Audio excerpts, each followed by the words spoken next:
This is Audible. Tantor Audio, a division of Recorded Books, presents Pitifully Ugly by Robin Alexander, narrated by Lori Prince. Prologue. Don't you dare, Shannon. Those online dating sites are a hotbed of people looking to cheat on their mates. Or worse, monsters masquerading as Princess Charmings. Just do it the old-fashioned way. Charm some cutie into a date and see where it goes. Kaylin, my older sister, accentuated every point by stabbing her fork in my direction. As usual, I sat silent and listened to her well-intentioned advice until she stopped long enough to take the last bite of her dinner. "You're missing the point," I said. "I have no game, no charm." "You have to practice." Kaylin's eyes sparkled with excitement. "Practice on the waiter when he comes back." "No." "Why? He's a man." "I didn't say seduce him and take him home. It's simple. Just smile and maybe compliment him. Oh, say something about his eyes." Kaylin looked around for the unsuspecting guinea pig. "Show me how it's done." Kaylin rolled her eyes. She'd demonstrated the Bryson charming skills that I was sorely lacking countless times. Our victim was approaching too quickly for her to argue. I watched as she smiled up at him and tucked a strand of hair behind her ear. He was putty in her hands, and she hadn't spoken a word. Flirting was second nature to Kaylin, and if she were single, she'd never lack for companionship. I've often thought it a cruel cosmic joke that I was passed over for the charismatic gene that my parents and sister shared.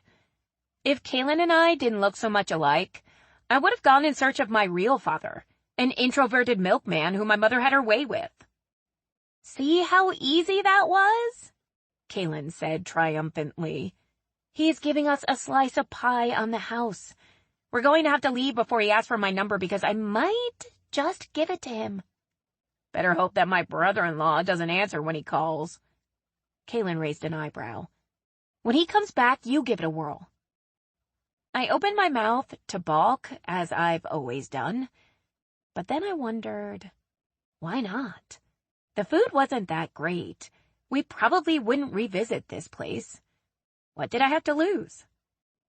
I watched as the waiter weaved between tables, coming closer with each step. My hands tightened into fists as I tucked them under my legs.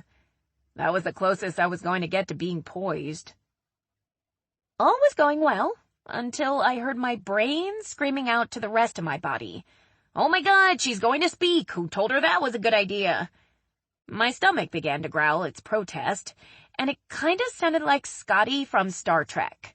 "She's breaking up, Captain. I can't hold her much longer." My brain began barking out orders, but my body was too stunned to comply. "Legs, what are you waiting for? Get moving. Can we have a coughing fit, a sneeze? Anything?" All fell silent as a slice of pie and 2 cups of coffee were set on the table.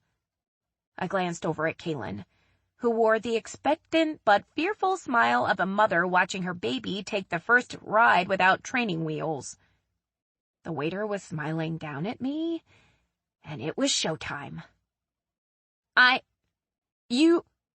Well, I like your shirt." The last part of my pathetic attempt came out sounding like a balloon being deflated. He blinked for a moment, then looked down at the black polo with the restaurant's name emblazoned on the breast pocket. With no more than an awkward smile and a nod, he left me to my misery. I couldn't look at Kaylin. She cleared her throat and went on talking as though nothing gruesomely embarrassing had happened. "You know, there's a new customer that's been coming to the Rampart store. I think she may be single."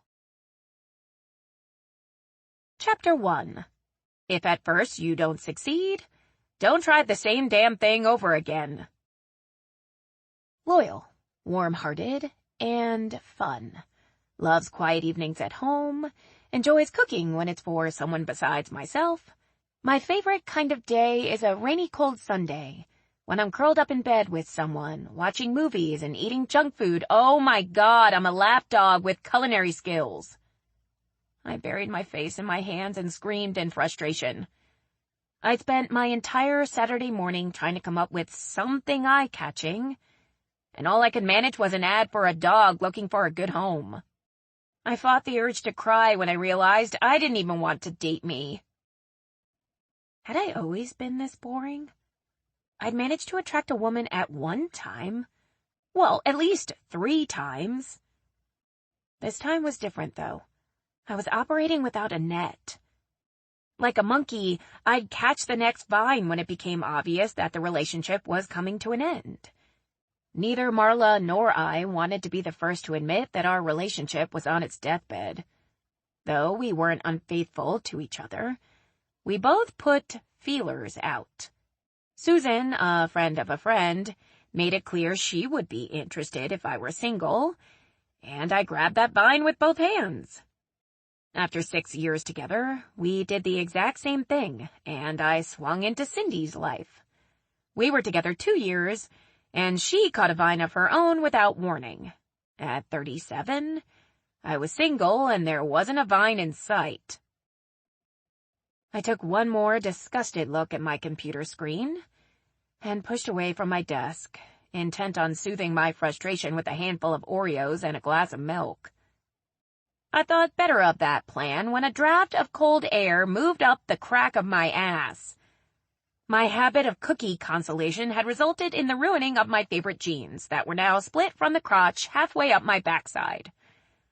I wondered if an apple would comfort me as much as a cookie. My taste buds said no. Feeling sorry for myself, I stood at my window and stared down at the sidewalk. I could get one of those. I watched a cab pull to the curb and deposit a woman and her dog onto the sidewalk. The yellow ball of fluff sat patiently at its mistress's side as the cabbie was paid. I caught a glimpse of blonde curly hair protruding from the knit cap atop the woman's head. But that was all I could see from my 3rd-floor vantage point. The knit cap, with Pooch in tow, approached a moving van that pulled to the curb when the cab pulled away. She must be moving into the Kelleher's old apartment. I watched as my new neighbor disappeared into the doorway, and then the Oreos began calling to me again. I was about to heed their call when I caught a glimpse of myself in the mirror and stopped in my tracks.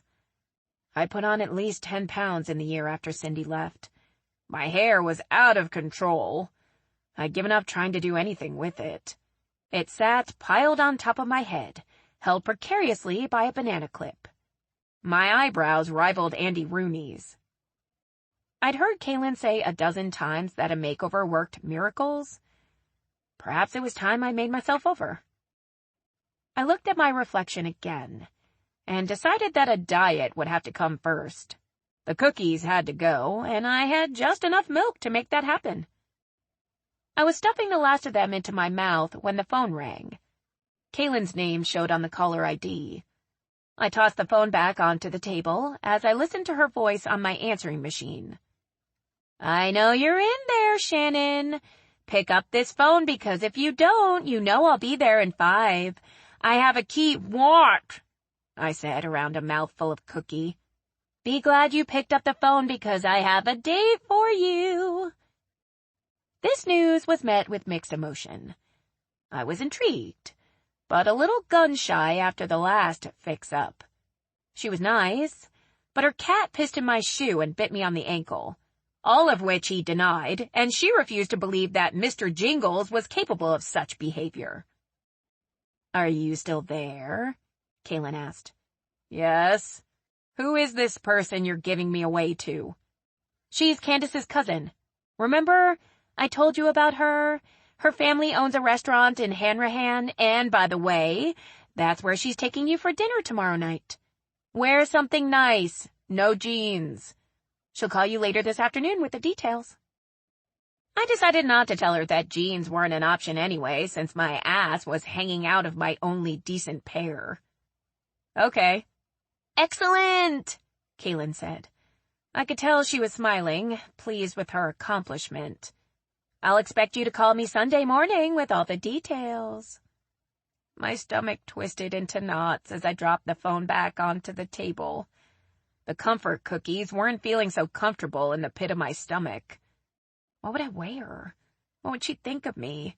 Would I be able to relax around her? Did she have a cat? The following evening found me in the front seat of a brand-new Camaro. Jackie, my date for the evening, had chivalrously opened my door. I studied her as she walked around to the driver's side. Dark hair, cut stylishly short, tall but not what I'd consider slender, which was fine with me. Being sidled up to some emaciated thing would only make me feel more miserable about my appearance. Nice smile? Pretty green eyes. So, Shannon, she said as she put on her seatbelt, tell me about yourself. I hated to hear that question. Just once, I wished I'd had the girl balls to say, I work for the federal government in a department that I cannot disclose, but I can tell you that I'm trained to kill using nothing more than a toothpick. So when you say you'll call, you damn well better do it. I'm kind of a homebody. I like to read and watch movies. What about you? Jackie liked to do a great many things, one of which was talk about herself, which she did for the 30 minutes it took us to go 2 miles.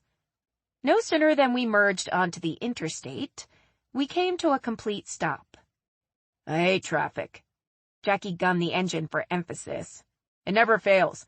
There's always an accident or construction jamming everything up. I wanted to commiserate, but was distracted by the flush that rose up the side of her neck and the way she gripped the gear shift. Instead, I opted for something that would take her mind off the snarl that had us inching along. So, did I understand correctly that you were in the military for a while? Jackie shot me a sideways glance. The flush that crept up her face was beginning to spread. Did Candace tell you that? I think she might have mentioned it to my sister, I said, wishing that I'd chosen another topic. Jackie's face had turned completely red. That's just like Candy. She loves to tell everyone about how I was discharged for anger management issues. I mean, you'd think that the Army would want someone willing to fight. Jackie revved the engine as the traffic began to move again at a snail's pace. She rhythmically squeezed the steering wheel with both fists as she stared straight ahead. Awkward silence hung between us like a veil, and I pondered how long it would take me to walk back to my apartment. People like this piss me off. Jackie pointed at the car sitting in front of us as the traffic in front of it moved up at least 4 car lengths. She's texting her ass off. Jackie blew the horn, and the distracted driver gave her the 1-finger salute before moving on. So, what exactly is it that you do? She asked as we came to a stop again. My sister and I own 4 hair salons. She's the bitch! Drive! Jackie screamed out her window, earning another salute, but the car did move along.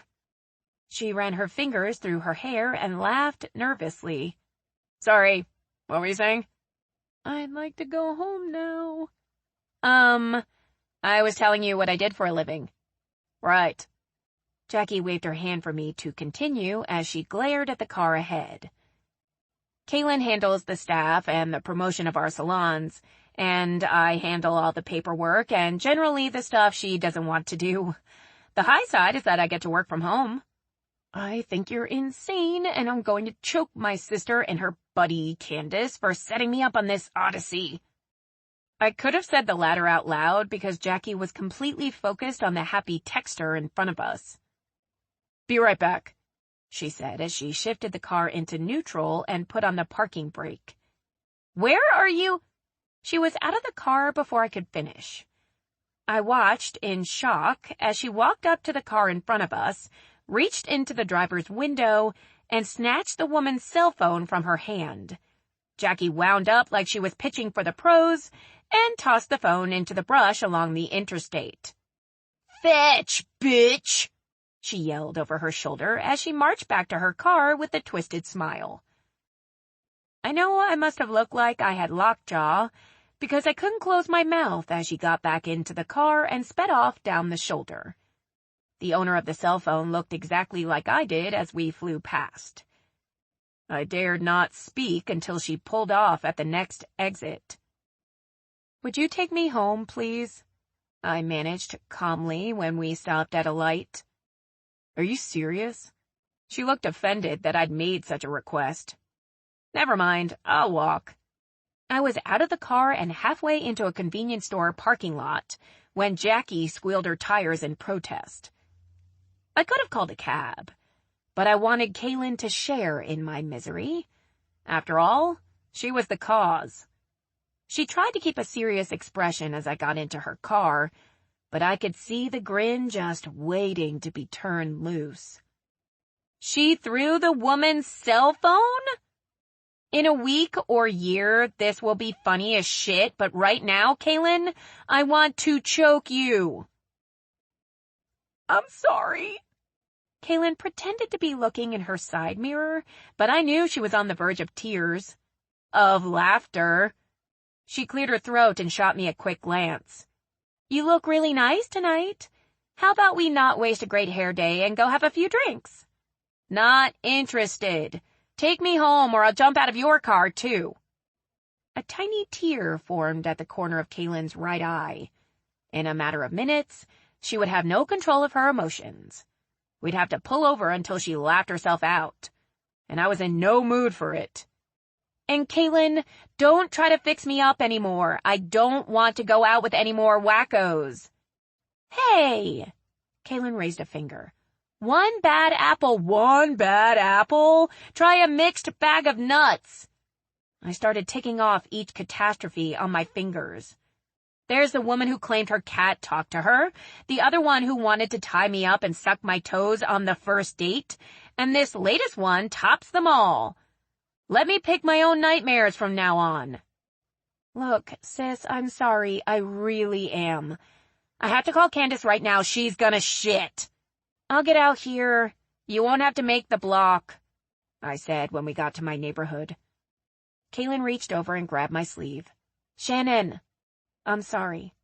"No problem," I said, not looking back as I climbed out of the car.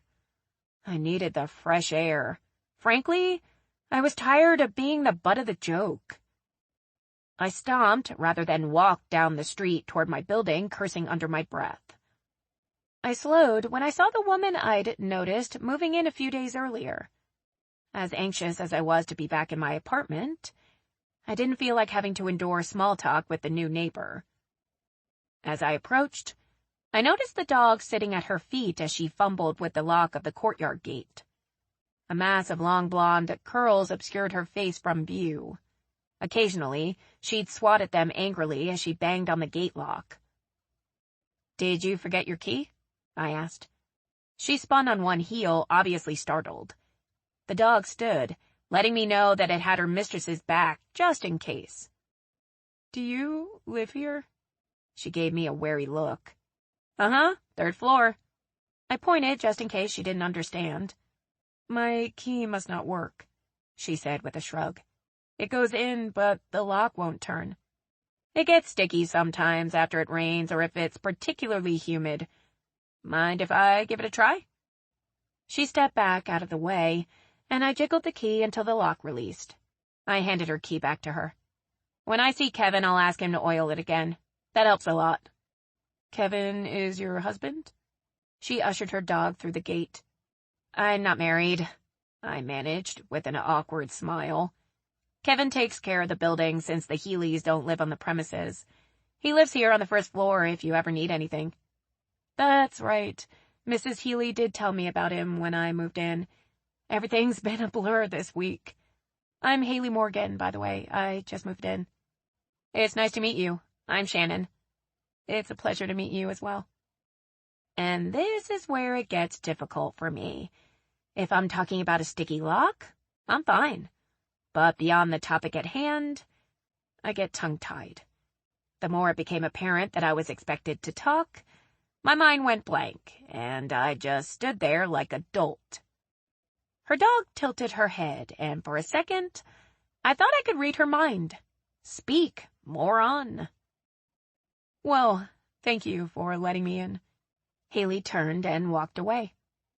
I pretended to find something interesting in the courtyard so I wouldn't have to walk into the building with her. After the door closed behind her, I dropped onto a bench and berated myself. The night had been a complete disaster, and I topped it off by humiliating myself in front of a woman who I'd no doubt encounter again. Chapter 2. The Birth of Pitifully Ugly. Perhaps it was unwise to build my online dating profile in the Rainbow Room after consuming half a bottle of Cabernet, but it gave me the courage to hit the enter button. Mid-30s. Well, maybe a little north of that. Still single, housebroken, but rapid. If you're looking for something different, then I'm your girl. Write me if you dare. I chose a picture taken by my mother when I was 6 and had cut my own hair. Mom had done her best to minimize the damage, but no amount of doctoring could help the freckle-faced kid with fire engine red hair. She'd taken what was left of my hair and put it in 2 dog ears that stuck straight up on either side of my head. My smile was huge, showing off the gap between my teeth. My hair fortunately grew back out and turned a deep auburn as I grew older. Braces had erased the Bryson gap in my front teeth. The freckles that I detested had all but faded away, and even still, I saw myself as the ragged imp in that picture. Pitifully Ugly was the perfect username. After I'd sent my profile off to the local lesbian cyber matchmaker, I went to bed. The chips would fall where they may. But I seriously doubted that my cynical approach would yield even one chip for me. The next morning, I showered and took a good long look at myself in the mirror. Things had to change. I needed to lose weight and do something about my hair. I made a promise to myself that I'd make an appointment at one of the competing salons. I wanted to keep my transformation private for as long as I could. I think Kaylin's sister intuition must have kicked in, because she called me the minute after I'd made up my mind. "Morning, baby sis. Want to meet me for lunch?" she chirped, as only a morning person could. "I haven't even eaten breakfast yet." "Right," she countered sarcastically, "but you will be hungry again by noon." I looked out my window at the dreary day. I have a ton of work to do and I don't feel like going out today. Besides, I'm still pissed at you. I could hear the barely restrained laughter in Kaylin's voice as she replied, "Suit yourself, but you won't see me for 2 weeks. Remember, we leave for the Caribbean tomorrow." I'd forgotten that she and her husband, Todd, were taking a cruise.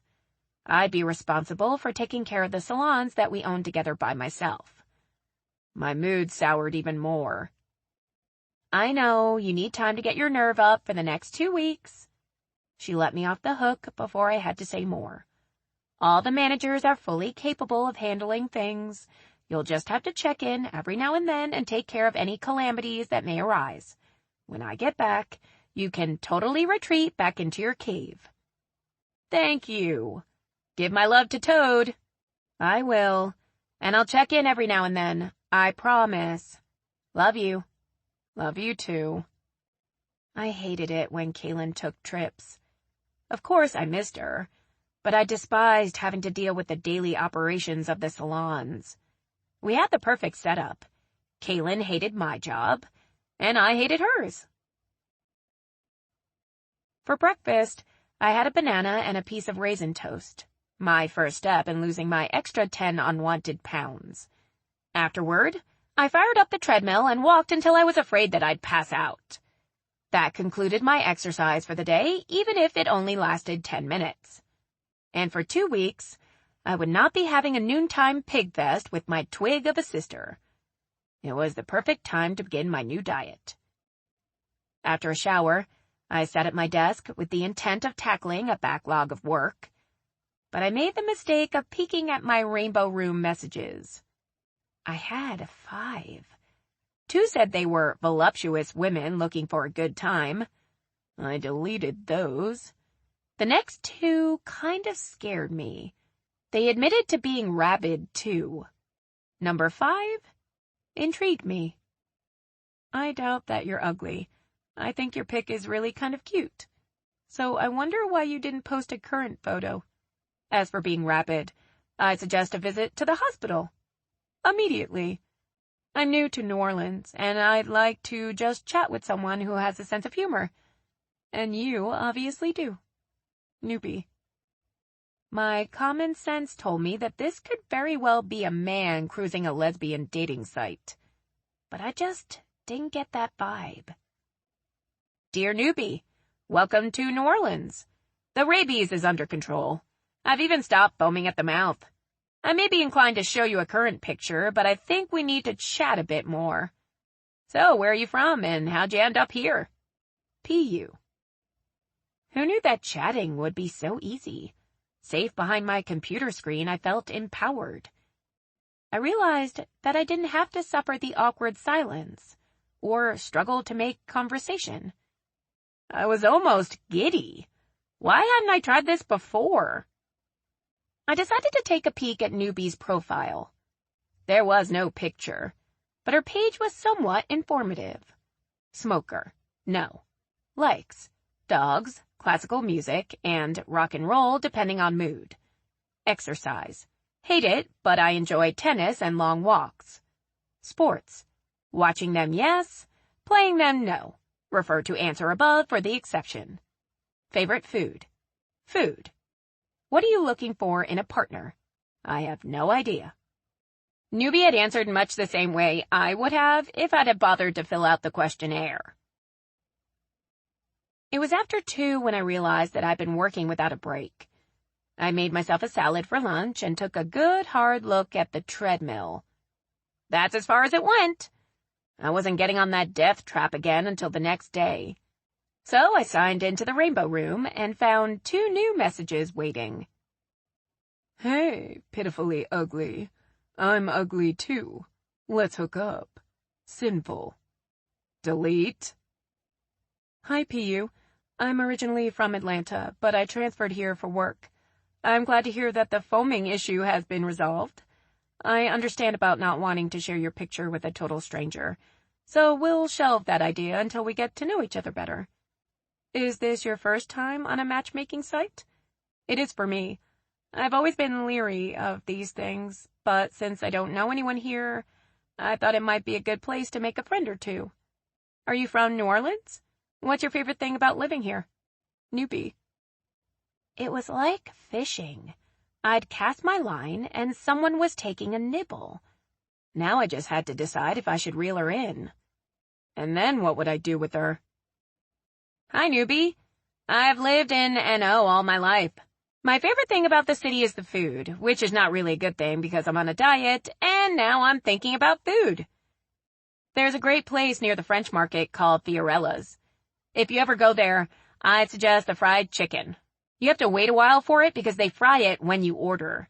This bird doesn't sit under a heat lamp all day. Okay, I have to get off the topic of food. Believe it or not, this is my first go-round on a social networking site. Like you, I thought it would be a good place to meet people. Some of the messages I've been getting are a little creepy, so thank you for being so down-to-earth. Okay, your turn. What places have you visited since moving here? P.U. There was no response from Newbie by 5 o'clock when I knocked off for the day. Even still, I was happy that things seemed to be going well. I didn't have any preconceived notions that I'd met the love of my life, but I had made a friend.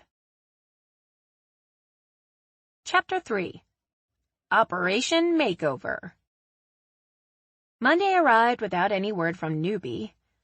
I can't deny that I felt a little discouraged. Then again, not everyone sat in front of the computer all day like I did. Normally, hair salons are not open on Monday since they stay open on Saturdays. We hired enough staff to rotate and began doing business on that dreaded day of the week.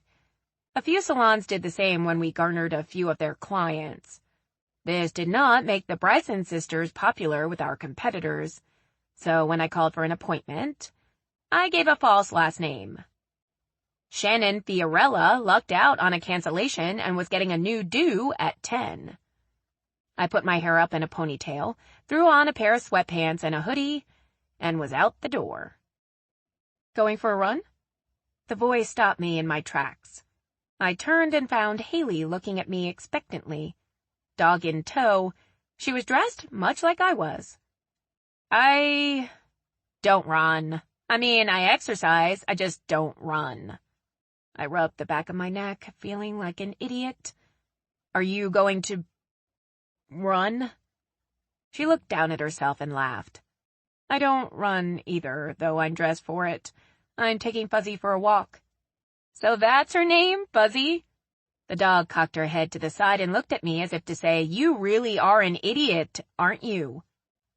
Haley reached down and scratched the dog behind the ears. She was so fluffy when she was a puppy. It was like holding a fuzzy teddy bear, and the name just fit. Dogs are nice, I blurted out. I could feel the blood rushing to my face. I looked at my bare arm as if I were wearing a watch. I'm late. I have an appointment. Haley looked stunned as I turned and sprinted out the door. For someone who didn't run, I jogged half a block. So, what are we doing today? My flamboyant hairdresser named Marvin asked as he ran his fingers through my tangled mane. His hair was exactly the same color as mine as a child and styled in a faux mohawk. I watched as his shocking red painted fingernails weaved in and out of my tresses, and I realized that I had no idea what I wanted to do with it. Do you have any suggestions? Do I have suggestions? Oh, honey, you picked the right girl. He stood back and looked long and hard at my face in the mirror. I wouldn't go too short. I'm thinking maybe something shoulder length. With both hands on his hips, he circled me and let out what sounded like a devilish laugh. Oh, honey, I can make you sexy. Sexy? I like the sound of that. Okay, I'm trusting you. He half dragged me over to the sinks and pushed me down in one of the chairs. I love the color. We won't do anything with that. I'm going to put in lots of layers, make it wispy around your face. Are you okay with bangs? As long as they're not too short. A flashback of my childhood wafted through my brain. Your boyfriend isn't going to be able to keep his hands off you, Marvin said as he wet my hair. I'm gay. It was out of my mouth before I could stop it. Me too. Like it's not obvious, please. Your girlfriend won't be able to keep her hands to herself. That would be great if I had one. I was immediately embarrassed at how pathetic I sounded. You won't be single for long, he said with a sweet smile. I hoped that was true. You do realize, though, that you're supposed to have 2 eyebrows, Marvin said with a wink. I can take care of that for you right here. You mean wax them? I asked. The pain of plucking them always made me cry. Kaylin had harped on me endlessly to have them waxed, but I had visions of my eyelids being yanked off. I'll rub on a little numbing cream first. You'll feel a slight sting. Trust me, honey, it's worth it. Marvin ran his fingertips over his sculpted brows. I swear, mine would look like 2 handlebar mustaches if I didn't have them done. Okay, I murmured as I slinked down farther in the chair. Marvin hummed a tune as he smeared my brows with the numbing cream. I closed my eyes, trying to find my happy place as he wiped it off, then applied the wax. To my credit, I only whimpered when he jerked the hair out by the roots. He massaged something else into my brows, then laid a gel pack over my eyes. Just relax, and I'll have you ready for the magic chair in a minute. After my hair was washed and my scalp was massaged, he sat me in his magic chair and went to work. When I saw the first 4-inch lock hit the ground, I closed my eyes, entrusting my hair to Marvin. I didn't open them again until he'd dried his masterpiece. I was speechless. I didn't know who the stunned woman was who stared back at me in the mirror. When I finally looked back up at Marvin, he was grinning from ear to ear. And I was, too. Your hair is so easy to work with that you won't have any problem replicating this look.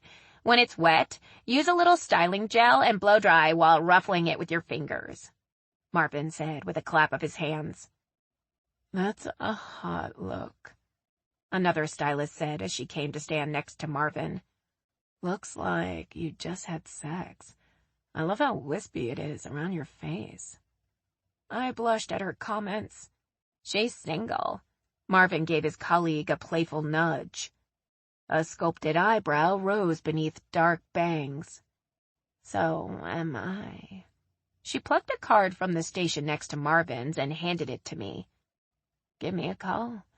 I'd love to take you out sometime. I nodded dumbly and grinned back up at Marvin. He was getting a big tip. I was about to walk out the door after my bill was paid when Marvin said softly, Come back and see me, Ms. Bryson. I whirled on one heel, wondering how he knew who I was. I'd paid in cash. He smiled back at me. Yes, I know who you are. I interviewed at one of your salons. You obviously don't remember me. When we opened the first 2 salons, I sat in on a few of the interviews, but it was Kaylin who ultimately did the hiring. I hated the process, and it was all one maddening blur. I always felt sorry for the nervous interviewee that I wanted to hire them all. That's when Kaylin took over alone. Forgive me, I'm afraid you're right. I don't remember you. He frowned slightly. I kind of thought you were headhunting, so to speak. Are you unhappy here? I asked softly. He looked over his shoulder, then back at me. I've just always wanted to work at one of your salons. You have a magnificent reputation. I liked Marvin, and what he did with my hair was amazing. My sister is out of town for 2 weeks, but when she gets back, I'll talk it over with her. I have your card, so I'll give you a call. He hugged me and planted a kiss on my cheek before I knew what was happening. Then he shrank back. Oh, too forward, he said as he covered his face with his hands. I couldn't help but laugh. I'll call you one way or another. I actually had a spring in my step as I walked home. Maybe it was the new diet or what felt like pounds of hair that had been cut away. But I felt lighter. I was nearly skipping into the courtyard when I passed Haley sitting on a bench. Whoa, she said with a look of surprise. I almost didn't recognize you. I was immediately self-conscious. Is that bad? No, Haley shook her head. Amazing. Your hair, it looks fantastic. I ducked my head, embarrassed by her appraisal. Well, thanks. You're welcome. Who's your stylist? His name is Marvin. He's moving to a salon on Canal Street in 2 weeks. When he gets new cards made up, I'll give you one. Please do, Haley said with a smile. One thing was for sure. Marvin was about to have a new job, whether Kaylin agreed or not. It was my day. I had a new look and a bunch of messages in my inbox. I scanned them all until I found Newbie. Hi, PU. I haven't visited many places yet, but I did go to Fiorella's on your suggestion, and you're right. The chicken was delicious. I won't be able to go there often, or I'll do damage to my waistline. I'm falling in love with this city. All the old architecture is beautiful, and the people I've encountered have been friendly. Atlanta is much colder in the winter, but I find the wind blowing off the river to be bone-chilling. I imagine that the summers here are much like they are back home, muggy and hot. That's fine by me. I'm cold-natured. Oh, I found a place in the quarter that makes a mean chocolate cheesecake. I'll have to avoid it in the future, too. As you mentioned earlier, I've been getting a few creepy emails, too. I'm glad you're normal, even if you're kind of rabid. So, have you been brave enough to go out with any of the people you've met here? Newbie. I read her email a couple of times. Actually, a dozen. If she found the wind coming off the river bone-chilling and she'd been in the quarter, then she had been in my neighborhood. And she'd gone to Fiorella's. I wondered if we'd passed each other on the street. Even though she would never figure out where I lived, I was still apprehensive to reveal that she'd been close to my apartment. I wondered if she happened to live close by. "Hi, newbie. So you tried out Fiorella's. Good for you. There are so many places here to eat good food. You should try Masborough's next. They're near the quarter too. Anything on the menu is good." "You're right about our summers. They are hot and muggy and sometimes downright oppressive. I don't care for the cold either. But I miss it when the heat feels like it's going to melt my hair off. I haven't been brave enough to take up any offers yet. I did get a haircut today, and one of the stylists gave me her card. I don't have any plans to call her, but it was nice to be noticed. How about you? Gone on any dates yet?" Was she flirting with me? What if she asked me to meet her in person? That was a sobering thought. I liked the mystique of not knowing who she was, and although it might be nice to meet her one day, the thought made me nervous. One thing was for sure. Things were looking up, and I had a glimmer of prospects. I couldn't date a stylist from another salon. Kaylin would kill me, for one thing, and it would be a conflict, in my opinion. Oh, but it was a sweet moment when she handed me her card. I didn't hear from Newbie again that night, nor the next day. Unlike the last time, I didn't get disappointed. I knew she would eventually respond. As luck would have it, there was a problem at the store on Canal Street. The manager, Blitz, as she liked to call herself, was caught in the crossfire between two stylists. Tension had been brewing between the two for a while over a guy they were both dating. The two had almost come to blows in the back of a packed salon, and I'd been called for backup. Blitz was red-faced when I arrived and apologetic for having to call me in. Kaylin had left strict instructions that if there were any more problems, they'd both have to be let go, and this was a problem. My stomach was in knots. I'd never had to fire anyone, and I wasn't looking forward to it. I followed Blitz to the back office, where she filled me in on what happened. They'd both made a huge scene in front of customers, first trading insults that quickly led to a face-to-face screaming match and some shoving. "I've talked to them both on 3 separate occasions." Blitz pushed the documentation across the desk at me. "They both signed the warnings. They know better than to pull this shit." "I have a guy in mind as one of the replacements, but I'll have to give notice to his employer. We won't have him for 2 weeks. Do you think you can cover 2 slots for that long?" "I've been anticipating this," Blitz said wearily. "Everybody knows they're on the chopping block, and a few have already volunteered to fill the gap. Plus, Carol at the Rampart location said she can spare at least one of her staff to help cover." I looked down at the warnings in front of me. Blitz had detailed each incident and the probable outcome if the problems continued. She'd done a good job of handling the situation, and I knew that I couldn't let her or the other employees down by allowing the 2 troublemakers to remain. "Okay, please bring them in." I sounded a lot calmer than I felt. Minutes later, Patrice and Kelly were sitting across from me, and Blitz stood in the corner with her arms folded across her chest. Patrice, the bolder of the 2, went on the offensive before I ever spoke. "I know why you called us back here, and I think it's unfair." She jerked a finger in Kelly's direction. "She's been harassing me, and I'm not taking any of her bullshit anymore." "Have you filed a harassment claim with Blitz?" "Harassing you?" Kelly interrupted. "You're the one who sends me threatening text messages all the time." I held up a hand. "Stop. I asked a question, Patrice. Did you file a harassment claim with Blitz?" "No." "You've both been warned 3 times that bringing this issue to work was unacceptable, and now you've made a scene in front of customers. Your employment here is terminated effective today. You'll both leave through the back entrance after Blitz collects your things." Patrice's face turned blood red, but before she could open her mouth, I went on.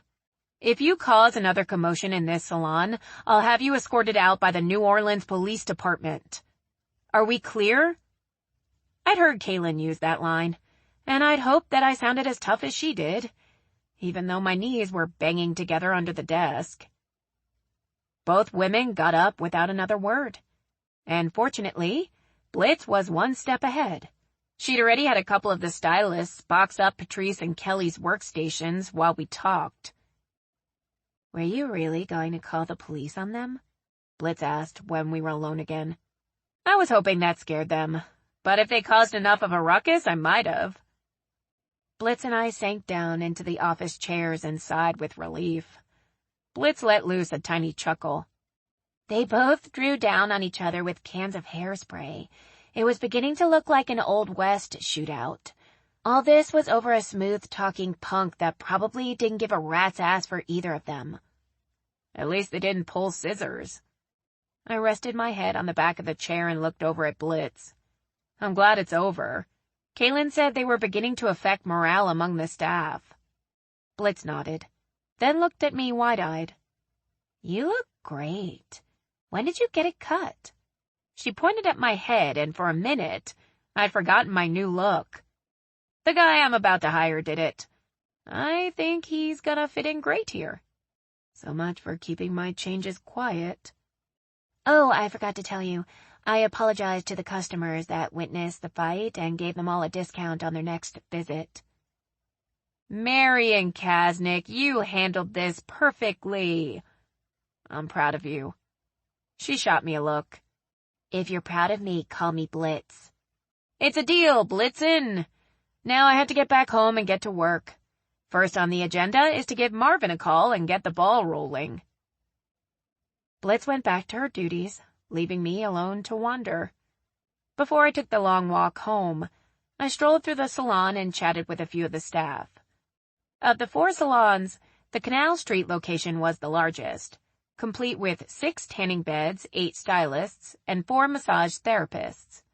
Things had changed a lot from the day when my mom first put out her shingle as a beautician in the 60s. I applauded my decision to walk the 2.5 miles back to my apartment. I could have driven, but for a January day, it wasn't all that cold. I'd used the walk to the salon to build up my courage. It'd sure be getting back on the treadmill. I smiled at the strides I'd made in one day.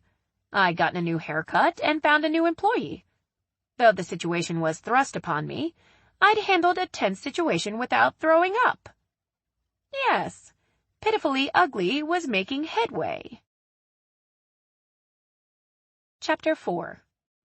Play with your own toys. When I arrived back at the apartment, Haley and Fuzzy were on their way out again. Maybe my confidence was bolstered by the day's events, but I actually looked forward to attempting small talk. Hi, I said with a smile as they descended the steps. Hey, Haley said with something akin to a smile. Her brow wrinkled as she looked at my hair again. We're just heading out. I promised Fuzzy chicken on a stick. She seemed sort of nervous and was edging past me. Okay, enjoy then. She nodded and headed briskly toward the gate.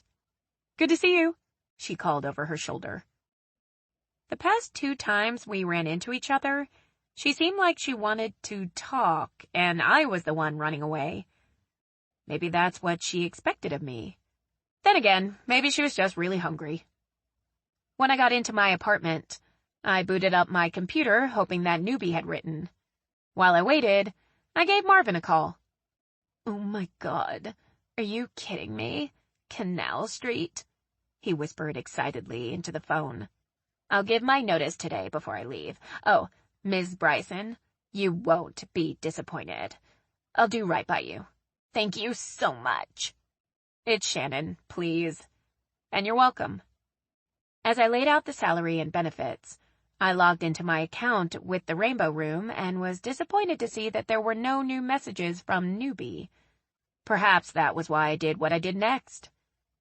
Marvin explained that he was going to meet a few people for drinks later at a bar that was only 2 blocks from my place. Oh, come on, please. My friends are stylists, too, but I won't tell them who you are. I accepted his invitation, but as I ended the call, I pondered my sanity. Kaylin would not be pleased that I would be getting too familiar with a future staff member. I reasoned that it was only a couple of drinks. It was a work thing, really. Besides, I was feeling a bit spunky. I arrived at the bar promptly at 7 and was greeted by Marvin, who was flat out giddy. He took me by the hand and introduced me to two of his friends who I assumed were a couple. Ike and Ben, meet my new friend, Shannon. Pleasure to meet you, Shannon. Ike pulled out a chair for me. Marvin's been all a Twitter about meeting you. He's a matchmaker, you know. I shook Ike and Ben's hands and felt like a celebrity. They fawned over my hair and argued about who would look best in my jacket. My vote went to Ben. The soft brown suede leather looked good with his dark eyes and hair when he tried it on. Frankly, I think the blazer looks better on her. I turned and looked into the dark eyes of the stylist who had given me her card at the salon. I smiled back up at her, trying to remember her name. Alicia, join us. Marvin pulled another chair from the adjoining table and shoved it close to mine. She has a boot fetish. Marvin gave me a nudge. I'll bet before the night is over, she'll be trying to get yours off your feet. I hid my blush by looking down at the black leather boots that Alicia was wearing. Those are nice, I managed to say. Her proximity made me nervous, and she seemed to sense it. On some level, I think that pleased her. What are you drinking? She asked as her gaze met mine. There was a hunger there, and I didn't think it had anything to do with my boots. Another round of Cosmos, Marvin called out. Thank you, but that one will have to be my last, I said to jeers. I have to work tomorrow. I assume you all do too? All four of them shook their heads. 3 drinks later, I was as giddy as Marvin. The more Alicia pressed closer, the more I drank. I couldn't deny that a part of me was enjoying the attention. Do you like to dance? She asked against my ear. I do, but gravity is a bitch right now. Come on, it's a slow song. I'll hold you up. I let her take my hand and lead me to the dance floor. She pulled me snugly against her, and the warmth of her body pressed close to mine made me shiver. I don't think you're as bad off as you claim to be. You're moving pretty well, Alicia said. I just don't like falling on my face. She laughed, and I felt it down to my toes. Do you do that often? No, but I don't want to start tonight. Alicia's lips moved from my cheek to my mouth, and she kissed me, nibbling on my lip as she did. I can think of better things to do with this evening. And this is where my brain and body went to war. You don't know this woman, my brain said loudly. I stepped back a little. Well, we could get to know her if you'd shut up. The lower half of my body countered. Kaylin is going to have a fit, my brain said. We are well north of 21 and we don't need Kaylin's blessing. I was inclined to agree with the lower region. Well, hell, do it. I'm pickled anyway. Brain was on board. Marvin and the boys are on the dance floor. They'll never see us leave, Alicia whispered against my ear. Apparently, my body was speaking directly to hers, so I didn't try to intervene. I nodded, and we were on the way out the door before I could blink. My place is a few blocks over, Alicia said as the cold air hit me full in the face. I sobered slightly, but found myself nodding. With my hand clutched in hers, we walked briskly toward her place. Even though my brain was impaired, it did its job and tried one last time to dissuade me. But when we walked through her front door and she shoved me against it, I didn't listen to anything else but the sound of Alicia's breathing. Where's your bedroom? I asked as I pushed her away from me. She gave me a toothy grin and tugged me down the hall. I'm shy and introverted. Conversation is difficult, and this was my first one-night stand. Maybe it was the alcohol. Then again, maybe it was just wanton desire. Probably both. But my body didn't have any problem doing the talking. I pushed her down onto the bed and pulled off my jacket. She smiled seductively back at me, and she pulled off her boots. I helped pull off her pants, then removed her shirt and bra. I shoved her hands away when she reached for my clothes. "You like being in control?" she asked. I nodded as she pulled off my boots. She rolled over onto her hands and knees and reached into a drawer at her bedside, giving me a great view of her backside. "Think you can handle being in control of this?" Alicia held up a harness. I'd had some experience with the strap-on, but it wasn't pleasant. We never could get it tight enough, and the base of the dildo shifted, causing a painful sensation when it hit all the wrong spots. But I was willing to take one for the team. After I stripped off the rest of my clothes, Alicia pulled me by the hips until I was standing directly in front of her. I watched as she strapped me into the contraption expertly. It fit tight and didn't slide when she gave it a tug. "You're really going to enjoy this." Alicia pushed the button on the first of two well-positioned bullet vibrators. My right leg shot out like I was being electrocuted. "Shit!" I blurted out. I'd not spoken a word since we'd entered her bedroom, and that was all I could mutter when the vibration met with the most sensitive part of my body. "Romantic and very smooth," my brain said in disapproval. "Fuck me now," Alicia demanded. I was willing to oblige, but not on her command. I went at her mouth hungrily, and she ground against me, trying to come in contact with the dildo. Her nails raked up my back as I moved lower and took a nipple into my mouth. "Don't be gentle," Alicia said between clenched teeth, and I bit the tender skin as hard as I dared. Alicia grabbed a fistful of my hair and pulled me up to her lips. She sucked my tongue as she writhed beneath me, then said against my open mouth, "Don't fucking tease me. Fuck me now." I did as she asked. She was incredibly wet as I guided the tip of the dildo into her opening, then let her take it the rest of the way. I felt her heels digging into my ass cheeks, urging me deeper and faster. The bullets felt like they were vibrating the entire harness.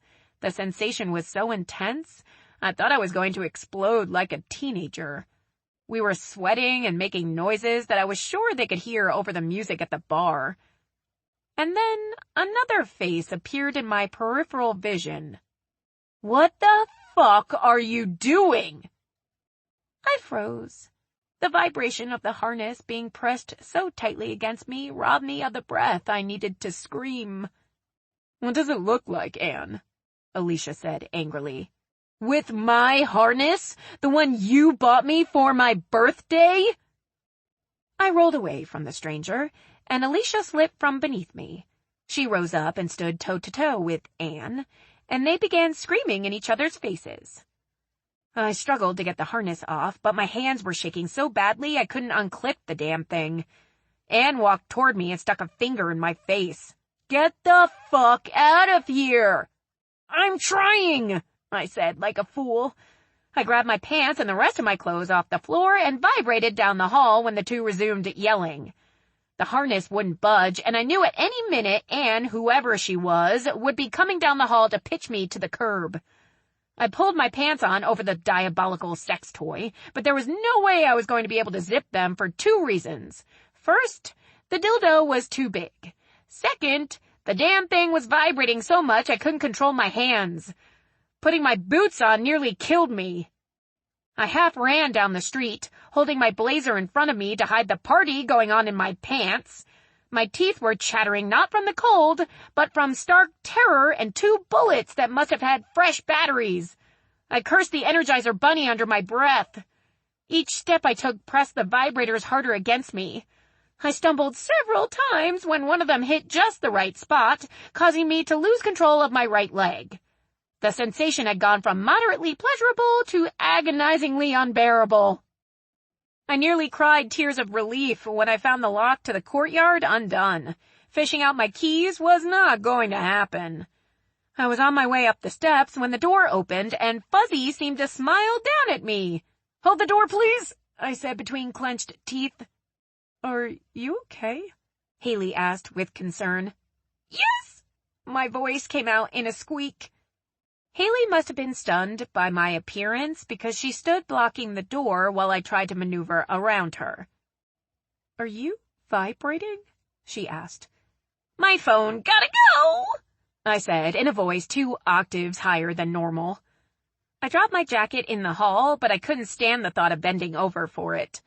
I hoped whoever found it would look good wearing it. I stood breathing heavily in the elevator. The ride up seemed excruciatingly slow. No amount of wiggling or shifting could make enough space between me and the harness. After a violent wrestling match at my door, I managed to get my hands on my keys and ran through the living room screaming like I was on fire. I hobbled into the kitchen, yanked my pants down, and cut myself free with a kitchen knife. I was still lying on the floor sobbing with relief when I heard a soft knock. "Just a minute!" I danced around, kicking off my pants, and grabbed a robe from my bedroom. I opened the door just a crack and peered out at Haley. She held up my jacket. "You, left this laying in the hallway," she said as she handed it to me. "Are you sure you're okay?" "I am now. Thank you." "Okay, well, good night," she said with a smile. I watched as she walked away, then closed my door. "Great, she probably thinks I wet my pants. Or worse," I mumbled as I staggered toward the bathroom. When I passed the kitchen, the harness was still vibrating on the floor like it had a life of its own. I stomped it a few times just for the pleasure of it before I found the buttons and switched them off. I barely had the strength to toss the hateful contraption into the trash can. "Happy fucking birthday, Anne," I said as I limped away. Chapter 5. Try again. I woke up the next morning and realized it was nearly noon. After soaking my sore girl bits in the bath for an hour, I gingerly sat at my computer. Newbie had finally responded the night before when I was out getting hammered in more ways than one. "Hi, PU. I've been enjoying the New Orleans flavor a little too much. I'm gonna have to go back to eating nuts and berries if I keep this up. So I was wondering, what do you do for entertainment? Do you have any recommendations? Newbie." I wanted to write back and say, stay away from cosmopolitans and cheating hairdressers. But that was a topic that I wanted to fade into oblivion. I'm not sure what got into me, but I decided to take a chance. "Hi, Newbie. I'm not really a bar hopper, so I can't give you much advice in that area, but if you'd like to maybe see some of the sights around town, I would be happy to show you around. PU." I had a few new messages, but I decided that work needed to come first, so I put my head down and got to it. I paid invoices and reconciled 2 store accounts that kept me until 5. I made myself a salad and took a seat at my computer. My heart skipped a beat when I noticed a new message from Newbie. "Hi, PU. I really would like to get to know you better, so please don't take this the wrong way. I'm not ready to meet anyone in person yet. I'm still getting comfortable with my surroundings. I hope you understand. Newbie." My beat-skipping heart sank. I'd never met this woman, and our messages were really only small talk, but I felt down in my bones that this woman might be worth getting to know. She didn't shut me out completely, but it was a rejection nonetheless. I didn't respond. Instead, I took another long bath after eating half my salad. I was in bed by 8 and asleep almost immediately. I got up the next morning, took a shower, and was nursing a cup of coffee when the phone rang. "Good morning, sis," Kaylin chirped happily. "How are things?" "Things are fine." I decided to save the happenings at the Canal Street salon for when she got back. No need to trouble her with crap while she was sailing the ocean blue. "Are you and Toad having a good time?" "I sure am, but Todd is in our room nursing a hangover. I have video of him doing the robot last night on the dance floor. It was awful. He's gonna be so embarrassed when he sees it. I can't wait for him to wake up." "I'm looking forward to seeing that myself," I said with a grin. Todd was the most reserved stick in the mud I'd ever seen. He must have been trashed. "I think we need to send Mom and Dad on a cruise for their anniversary next year," Kaylin said around a mouthful of something that was no doubt delicious and fattening. "They live in the Keys. Why would they want to go on a cruise?" "Well, it doesn't have to be in the Caribbean. We could send them on one that goes to Alaska." "I'm game if you think we can get Dad off the golf course long enough to go. Mom will be equally as difficult. She doesn't do the cold." "Let me work on Mom. She'll love it if she'd give it a chance." I'm glad that we were on the topic of Mom and Dad. That kept her from pressing me about work and badgering me about my lack of a life. "Okay, honey, I'm gonna run now. This call is costing us a pretty penny. Love you." "Love you too, sis." On my list of personal things to do, I wanted to have gone on a date while she was away, so I could show her that I was capable of finding my own girlfriend. Sadly, I realized that it had always been that way with us. She was always trying to take care of me, and I was always trying to show I could do it on my own. Kaylin was the consummate planner for everyone. She was the one who convinced our parents to retire and move to Florida. Todd was her high school sweetheart, and she mapped out his college education, then steered him to a premier architectural firm. I think she dressed him each day for work. The one thing she never had success with was my love life, though she tried her hardest. I booted my computer and took a look at my new messages. I weeded out most of them, but there was one that appeared promising. "Hello, Pitifully Ugly. All the profiles on here seem to be the same, but I have to say, your personal note is the standout. I love the picture. If you're really a woman, and you'd like to chat, I would be very interested in hearing from you. Charity. Smiles." "Okay, sweet Charity. Let's give it a whirl." "Hi, Charity. I am definitely a woman. At least, last time I checked." I'm so clever. "Glad you like my profile. I was at a loss for something to say, and the picture, well, it was too easy to pass up. Tell me about yourself. P.U." I dug into the bank reconciliation for the Rampart store that took me through lunch. I was proud of myself for having a few slices of boneless, skinless chicken grilled with a dash of seasoning and an apple. Then I checked my messages. "Hello again. About me. Okay, here goes. I work at Charity Hospital as a pediatric ICU nurse, hence the username. I'm not much of a party girl, but I do enjoy having a few drinks with friends. I love being outside, and I spend a lot of time in the garden. I grow all my own vegetables. I can't wait for spring.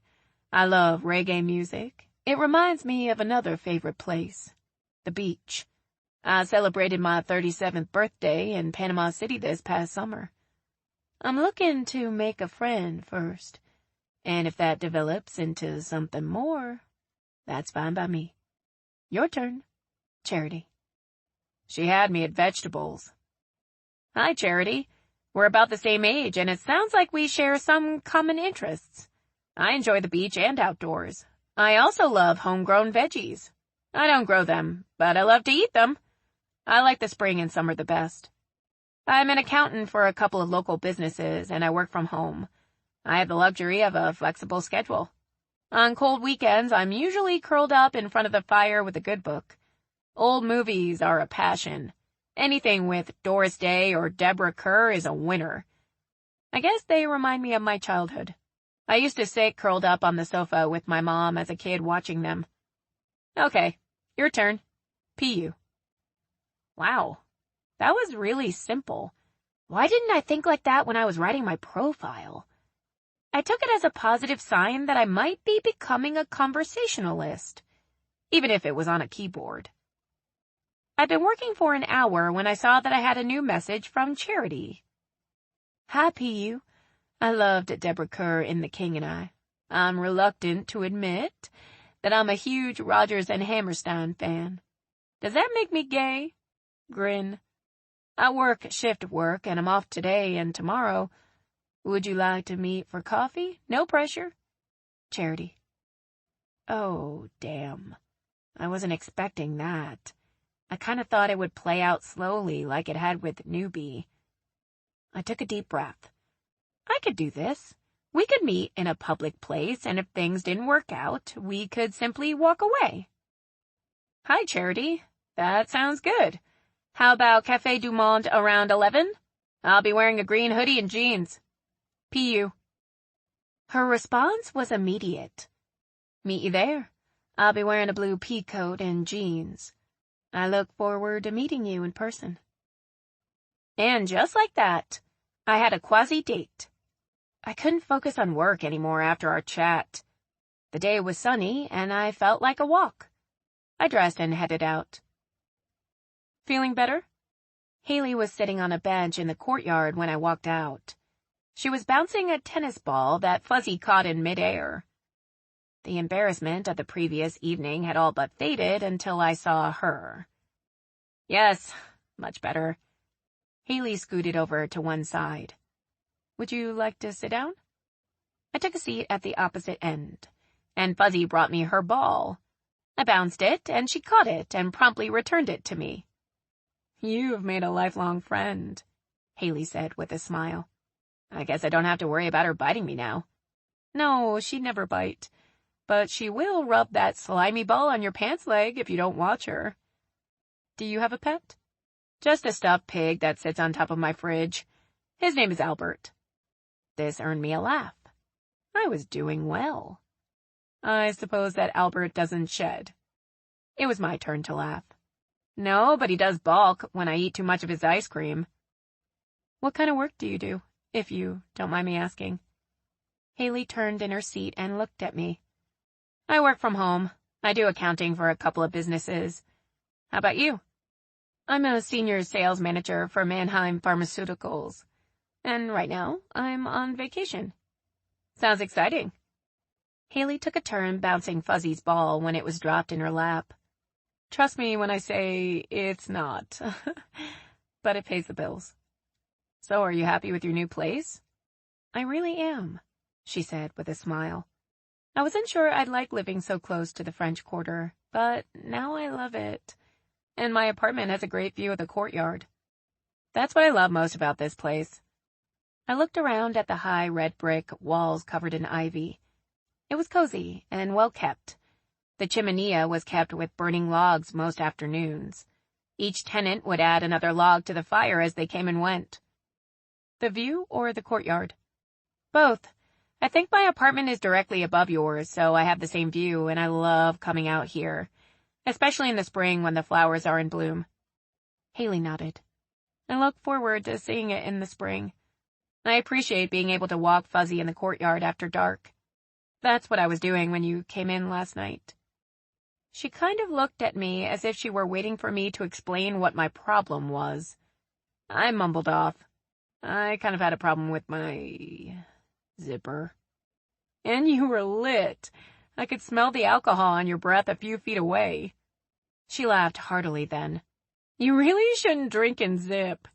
It's not safe. I scratched my chin. I think I would have found that funnier when I was drunk. Oh, stop it. It was corny, but you know you want to laugh. And I did. She made me feel relaxed, and that was big since I hardly knew her. Your phone has one hell of a vibrator on it. The change in your pocket was rattling. Haley began to laugh, then her face reddened when she seemed to realize what she'd said. My face colored as well. There was no way I was going to admit that I had pants full of bullets going off. Okay, Fuzzy, Haley said when the dog began to yip. She looked at me apologetically. It's dinner time for her. She keeps a tight schedule. Chicken on a stick again? Actually, that was for me, but I did share. Haley stood. It was a pleasure chatting with you, Shannon.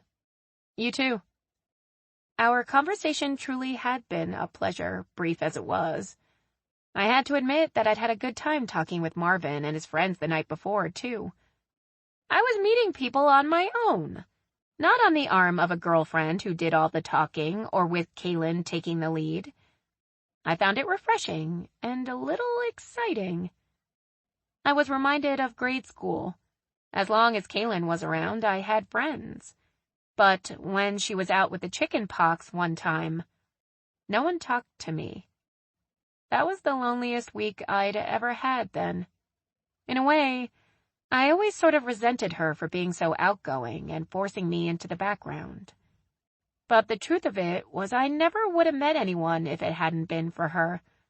I was always clinging to her and hiding in her charismatic shadow, afraid to speak up and make myself known.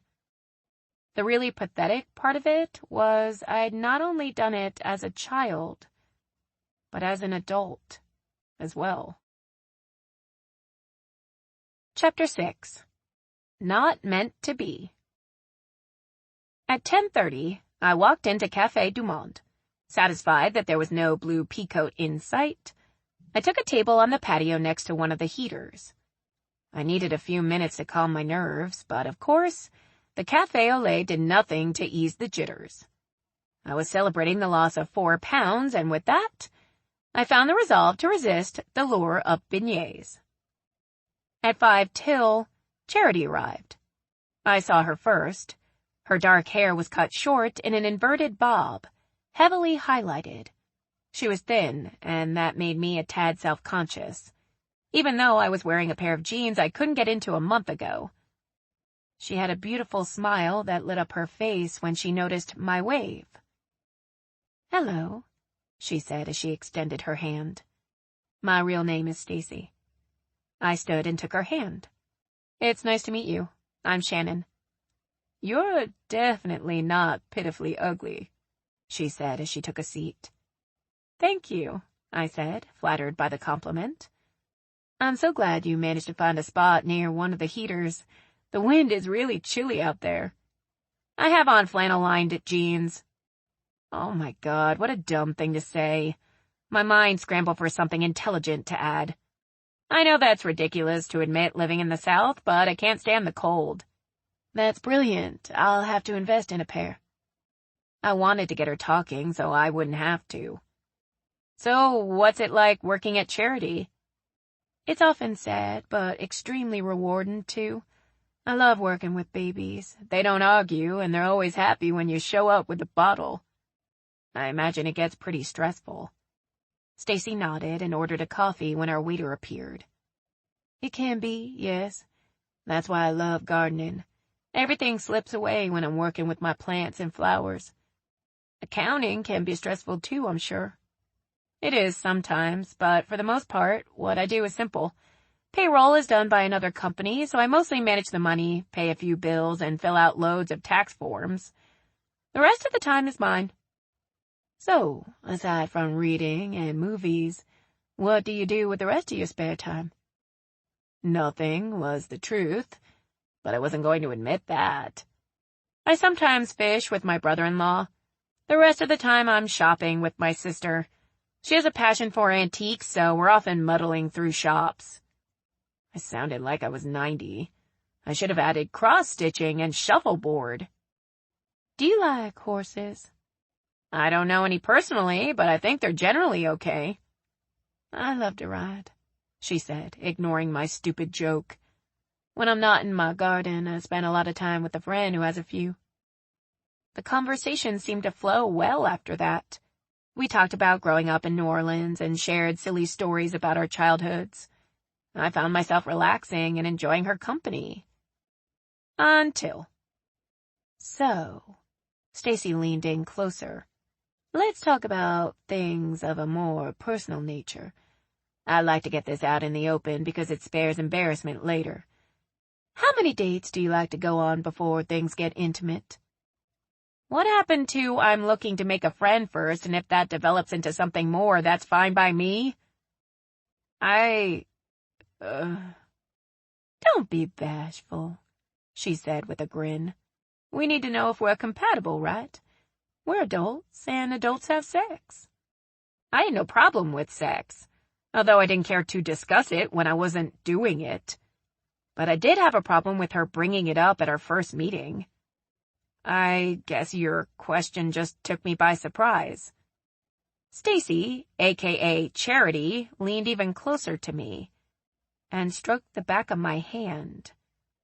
I'm a cut-to-the-chase kind of girl. I watched her fingers and noticed the indentation on her left ring finger. Somewhere in her pocket was a gold band that probably matched another worn by a girlfriend who had no idea her lover was meeting me for coffee. Or worse, a husband waiting for her to bring home an extra plaything. How do you feel? She lowered her voice. About anal sex. What? I practically shouted. Oh my God, you touch babies with those hands? Don't get all prudish and lower your voice. Stacy looked over at a few stunned onlookers and smiled. When she looked back at me, the smile dropped from her face with what little charm she had up until that moment. Look, I don't think things are going to work out between us. I'll say. I'm going to go now. It's been a treat. It sure was, I thought as I paid the tab and left. I was disgusted when I burst through the courtyard gate. As was becoming a habit, Haley met me in the courtyard. What's wrong? She asked. I was just thrown for a loop. Were you mugged? She asked with a horrified expression. No, metaphorically speaking, I just had an eye-opening conversation with someone. You want to have a coffee with me and talk about it? No coffee. Okay. Calm down. Haley held her hands up and backed up a step. I'm sorry. I guess it was all for the best. She was more than likely going to be a pain in my ass. I ran my fingers through my hair and let out a long breath. I'm sorry. A prospective client, I presume? Haley asked. I should have come out and said a prospective date, but I wasn't ready to reveal the fact that I was gay. I'd begun to enjoy Haley's company, and I didn't want any awkward tension between us. How about a walk? I'll treat you to a cup of coffee if you'd like, I said as I began to calm down. A walk sounds great, and maybe we can have lunch. That'll be my treat. Will Fuzzy be joining us? I asked when I noticed the dog wasn't with her. No. Haley pushed open the gate and waited for me to walk through. She's watching a movie. I noticed that she didn't crack a smile when I walked past her. Are you serious? Yeah. She likes Grease. She can be chasing a ball or ripping up a stuffed toy, but when that movie comes on, she stretches out in front of the TV and doesn't move until it's over. Don't try to sing along either. That just pisses her off. She's good company, isn't she? Haley pulled a pair of sunglasses off the top of her head, turning her curls loose. She looked sexy with the dark glasses and her hair all wild, but I missed seeing her vibrant green eyes. She's loaded with unconditional love. She never argues or complains unless I interrupt her movie. When I'm sad, she knows it and curls up next to me. Maybe that's what I'm missing in my life. A pet. Something to take care of. I shoved my hands into the pockets of my hoodie as the cool January wind pushed in behind us. There's no significant other in your life, then? Haley asked.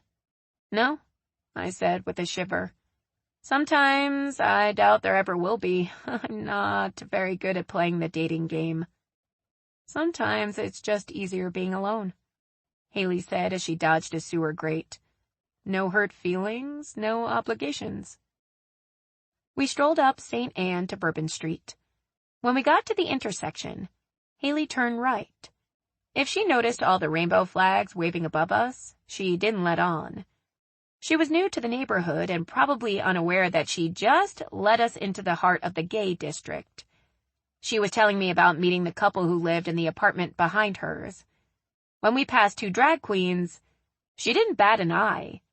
She smiled and said hello to them, unfazed. I took that as a good sign. Maybe when I revealed I was gay, she wouldn't be put off. As promised, I bought her a cup of coffee, and we found an open bench dappled in warm sunlight and took a seat. So, where did you move here from? I asked. Her lips twitched for a second before she answered. I was on Chapatulas Street for a while. Oh, so you didn't move far. You're probably pretty well acquainted with the neighborhood. She'd taken her sunglasses off in the coffee shop, but she put them back over her eyes before answering. Not really, she said after her lips twitched again. I never really ventured down this way much. You don't really get to know an area until you live there, I guess. How long have you lived here? All my life, but I've only lived in our building for about 6 years. It's funny, I never experienced Mardi Gras until I was 18. My parents would take us to Hanrahan to stay with my grandparents every season. They'd drive us to school in horrendous traffic. It took forever. I remember sleeping under a blanket in the back seat for most of the ride. You never got to see the parades? The smaller ones in Hanrahan, but not in the city until I was an adult. My parents weren't prudes, but they didn't want to expose us to the crowds. My mother was terrified that we'd get separated. Haley took a sip of her mocha latte and purred in delight. I guess my parents might have been the same way. I take it they don't live in the city? No. Haley shook her head. Washington. My dad is retired military. How'd you end up here then? Work. She gave my arm a squeeze. Now that you're calm, do you want to tell me about why you were so upset earlier? I looked at her for a second, wishing she would take off her glasses. I wanted to see her eyes when I told her the truth. I'm a member of an online dating site. I met a girl there that seemed really nice. We agreed to meet at Café du Monde, and everything was going well. I kind of got my hopes up that she'd be someone I would be interested in dating. I waited a second, watching her face, waiting for her eyebrows to rise over the glasses, but they didn't. Anyway, I was put off by her directness. I just didn't think where she was steering the conversation was appropriate for having just met in person. And then I noticed that her left ring finger had a definite dent in it. Did you talk to her a while online before you met? She asked, coolly. No, and that was a mistake, because if I had, I wouldn't have wasted a morning going to meet her. I know it's silly, but I felt deceived. I thought she had potential until she got nasty. Haley's brows did rise then. Nasty how? Mean? No, not mean. Just extremely forward. Haley looked away from me and took another sip of her coffee. Deception is a bitch, isn't it? It wasn't what she said, but how she said it, with such disgust. I take it you've been deceived. She didn't answer for a minute, and I was afraid I'd ventured into a topic that was taboo. She took her glasses off and looked at me. Her eyes revealed pain. I was the deceiver. I cheated on my husband. I was thrown by her admission and a bit disappointed. I liked her company, and had been kind of hoping that she was gay too, even though I suspected otherwise. I've been cheated on before, but I have to say that being the cheater is infinitely more painful. Her voice took on a raspy tone. When you're cheated on, it's devastating, but friends and family rally around until you get back on your feet. But when you cheat, you realize that you've inflicted that kind of pain on someone else, and you're stuck with that remorse for the rest of your life. No amount of support or forgiveness can take that away. Did your husband forgive you? Surprisingly, yes, and he's been a good friend to me. She looked away and bowed her head. It would have been easier, I think, if he would have hated me. Sounds to me like you haven't forgiven yourself. Haley shook her head. No, I haven't, and I doubt I ever will. If he's forgiven you, is there a chance for reconciliation? I love him, but I can't be a wife. She looked as though she were about to cry, so I let the subject drop. So now you share your life with a dog that likes musicals. I watched her tension evaporate. The wrinkles left her brow and her shoulders relaxed. Yeah, the unconditional love is great. Although I do wish she would play tennis. I really miss that. Tennis, huh? Yeah, do you play? Haley asked. I'm a mean badminton player. The concept is the same, isn't it? I love the way she wrinkled her nose in response. It's similar. I have a membership to a health club that I never use. They have tennis courts, and I could really use the exercise, I said, hoping that she'd be interested. She looked at me and smiled. You look like you're in pretty decent shape. I patted my stomach. That's because I'm hiding my fluff in this hoodie. This could be a good thing. You can teach me to play tennis properly, and I can work off my pudge. It's a win-win. At least for me. I'd love to, she said with a smile. Okay, that's settled.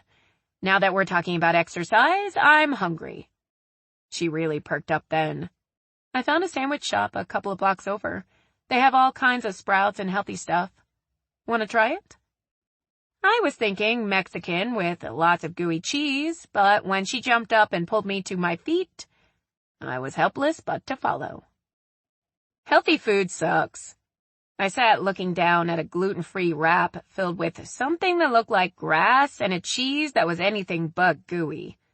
The first bite nearly gagged me, but I swallowed it down with green tea that made it tolerable. You like? Haley asked when she put her half-eaten wrap down and took a sip of tea with the leaves floating in the bottom of her glass. I should have been truthful and told her it tasted like shit.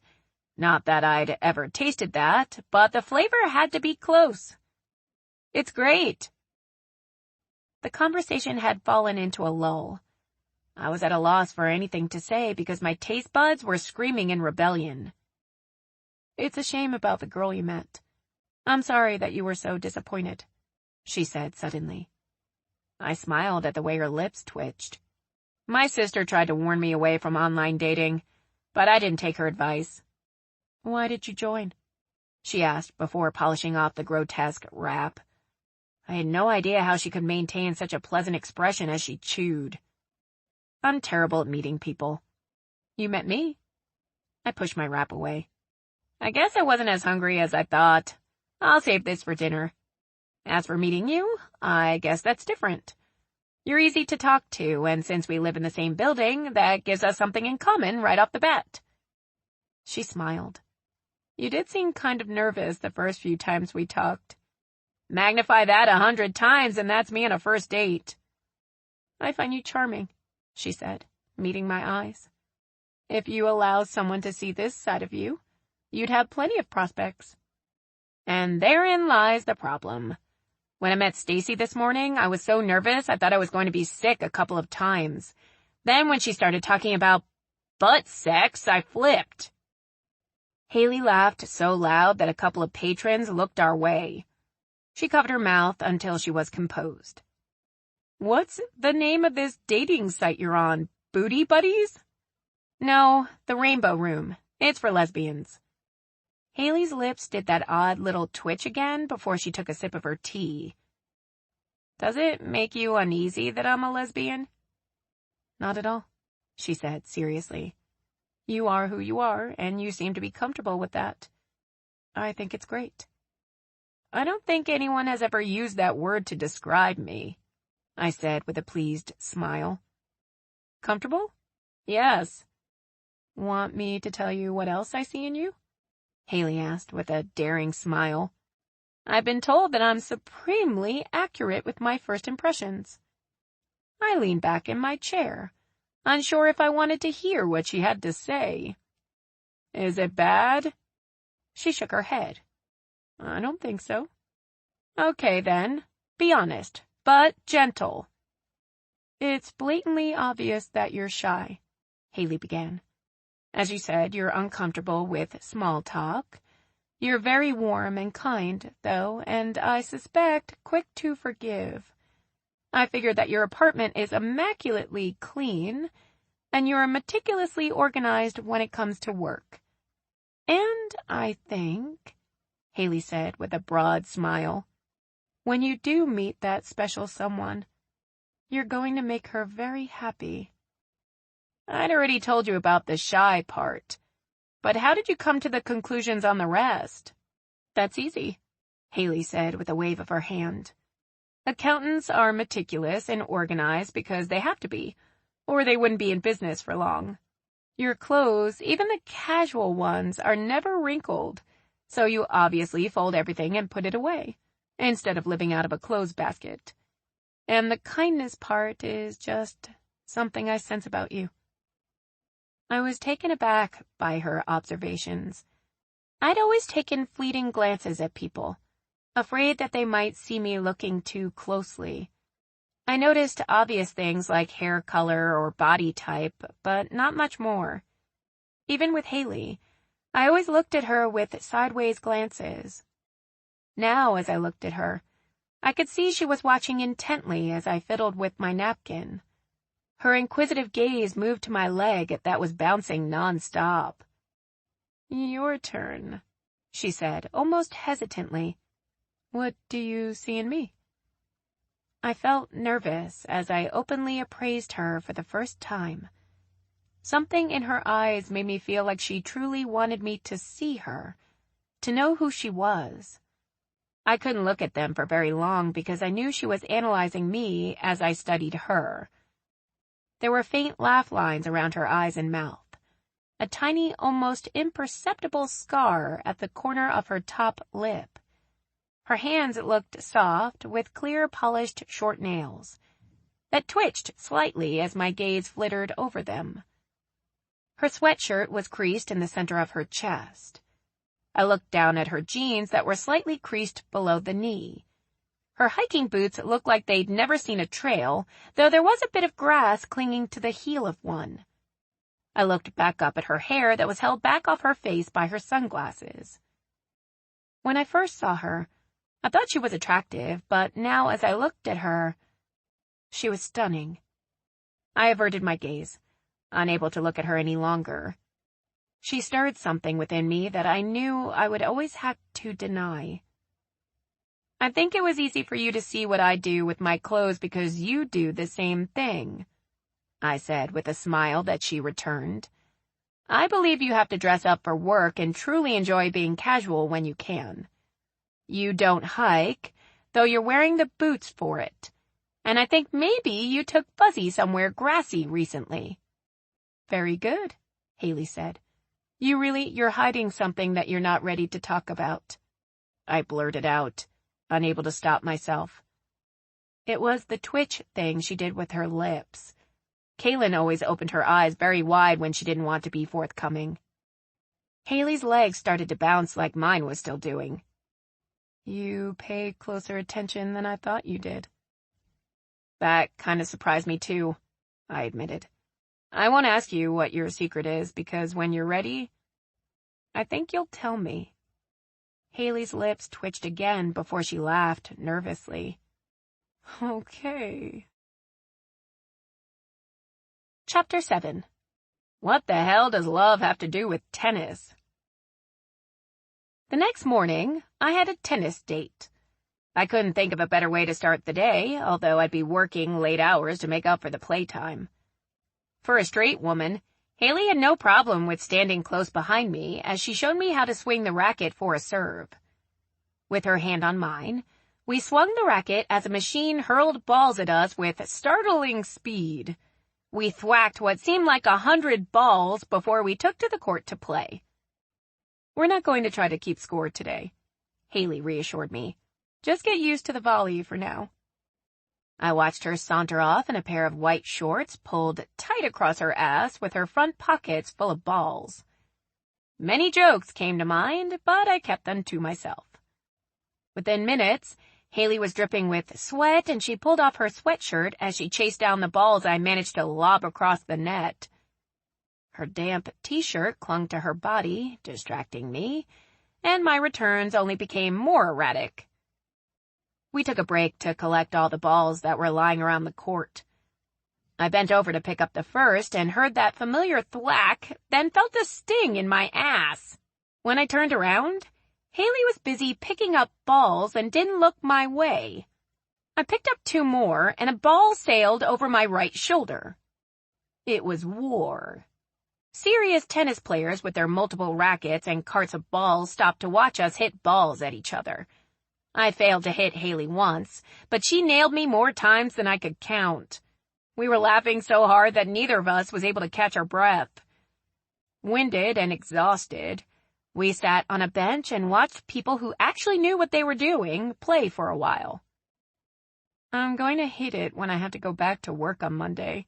I won't be able to play during the day anymore, Haley said as she wiped sweat from her brow. We could come out after you get off work if you want. Really? You'd want to do this again? She asked with a warm smile. Only if we can hit balls at each other after my lessons. You've got a deal, she said, thrusting out her hand. I shook her hand briefly, and sadness washed over me. Why couldn't I meet someone like Haley? Why did I always end up with women like Psycho Jackie or Anal Stacy? I guess I need to get home. I'm sure Grease has finished playing and Fuzzy will need a potty break. After a shower, I tried to delve into my work, but I found myself checking my messages from the Rainbow Room in hopes that Newbie had sent me a message. It wasn't out of the realm of possibility that she'd met someone who she was already dating. Her rejection, kind as it was, still stung and intensified more with her silence. I could write her, I thought as I stared at the screen, just to let her know I was interested. And then I thought of Stacy and how badly that had gone, and I let the idea drop. I was on my way down the self-pity highway when I heard a knock at the door. I opened it to Fuzzy standing in the hall with her ball, which she wiped on the front of my pants. Are you inviting me to play ball with you? She growled and walked in place for a second. Haley peeked around the corner and smiled. She's very jealous that she wasn't invited to play today. I know you're working, but she's been bitching about it all morning, and I thought you might like to take a break. I was going to agree as long as she didn't hit me with the ball, but she's already done that. I pointed at the slobber stain on my pants leg. Want to come in while I get my coat? Fuzzy and Haley stepped in at the same time, and both looked around, surveying my place. Yours is bigger, I think, Haley said as she walked farther into the room. I can make a few jokes with that statement, but I'll spare you my sick humor, I said with a wicked grin. Yes, please, Haley said with a laugh. While I'm here, you should give me the nickel tour. As we walked from room to room, Fuzzy's claws tapped lightly on the hardwood floor. She followed, surveying everything with a sniff, but shied away from the bathroom when we walked in. She doesn't like the bathroom. It has a tub, Haley said in a whisper. I've never washed a dog in here. I looked at Fuzzy in the doorway. She gave a small snort of what I perceived as disbelief, and backed down the hall with a wary look. I love these old claw-footed tubs, Haley said as she eyed mine. Fuzzy doesn't appreciate them much, though. She doesn't get the appeal of soaking for hours while reading a good book. I thought back to the night I soaked for hours in mine. I silently prayed that Haley didn't peek in my kitchen garbage can because the murdered strap-on was still in there. You keep Bath & Body Works in business, don't you? Haley picked up one of my numerous bottles of bath salts. My sister's weakness is antiques, and mine is bath accoutrements. Just don't look in the cabinet, you might start an avalanche. We moved down the hall, first to the spare bedroom that served as my filing room. I see you decorate an early American office, Haley said as she looked at the cabinets lining the walls. Yes, not everyone can pull off the look, but personally I think I rock it. Do you furnish your bedroom the same way? Haley asked with a grin. My face flushed. She cupped a hand over her gaping mouth and turned on one heel. Her gasp was loud when she threw open my bedroom door. As I said, my passion is bath gels and body sprays. I don't have any interest in shopping for furniture." Haley walked over to one of 2 file cabinets and looked at me. "Go ahead." She opened the top drawer of the first cabinet, and her eyes went wide when she saw all my t-shirts neatly tucked inside. I folded my arms and leaned against the doorway as she opened each drawer and laughed. "What can I say? Stylish, yet functional." She ran a hand through her curls and looked at me. "Well, I suppose you never have to worry about anyone stealing your clothes." She walked back into the living room, and Haley looked at some of my framed prints hanging on the wall. "I tried to hang a few pictures, but I can't get a nail in the mortar. You need a special drill bit. I have one if you want some help." Haley grinned back at me with her hands on her hips. "I suppose you keep your tools packed away in a file cabinet?" "As a matter of fact, I do," I said with a grin of my own. "Shall I fetch my drill?" "Yes, please." Fuzzy chose that moment to growl in protest, and the slimy ball was once again rubbed on my pants leg. "Okay, we'll play ball first." I looked back up at Haley with a mock scowl. "Now you have me talking to your dog." After a long game of bounce and catch with Fuzzy, we went back upstairs to Haley's apartment. Her furnishings were not so utilitarian. Every piece of furniture was a dark cherry that stood out against the light wood floors. Thick rugs gave it a comfortable feel, unlike my naked floors. I kicked off my shoes, afraid that I'd track something on them. Fuzzy led me to her corner of the living room first, so I could see her dog bed and toy basket. She plucked out a few and rubbed them on my leg. Fortunately, they were dry. Haley's bedroom was equally cozy, if not more so than the living room. In the corner was a sitting area with a chaise lounge and a small table with a reading lamp. I dug my bare toes into the thick rug that covered much of the floor and gazed at her bed. For a split second, I saw us lying there together, legs and arms entwined. "I haven't done anything with the spare bedroom yet," Haley said, calling my attention. "It's still full of boxes that I'm in no hurry to unpack." Even though she had no idea of what had crossed my mind, I felt transparent and embarrassed. I backed out of the room, thankful that Fuzzy was at my side, demanding attention. We played tug-of-war with a rabbit that she'd chewed the ears off of. "You tell me where you want the holes and I'll make them," I said as I regained my composure. We spent the next hour hanging her pictures, frequently taking breaks to wrestle with Fuzzy and her mangled rabbit. When the job was done, I planned to leave so as not to overstay my welcome. Plus, I'd totally blown off work for the day, and the stress of being behind was creeping up my neck. "Would you like to stay for dinner?" Haley asked. "I was going to make grilled pork chops." It was just after 3 and nowhere near dinner time. As much as I'd like to say yes, I have a ton of work that I didn't do today. Haley looked at me apologetically. "That's my fault, isn't it?" "No," I said with a reassuring smile. "I enjoyed myself." "Well, why don't you go home and work and I'll have dinner ready for 6. You have to eat." "Great idea. What can I bring?" "Nothing at all. You did all the work today with my pictures," Haley said with a pleased smile. "It feels more like home here now." I gave her my phone number. "If you find that you need anything, call me and I'll run out for it."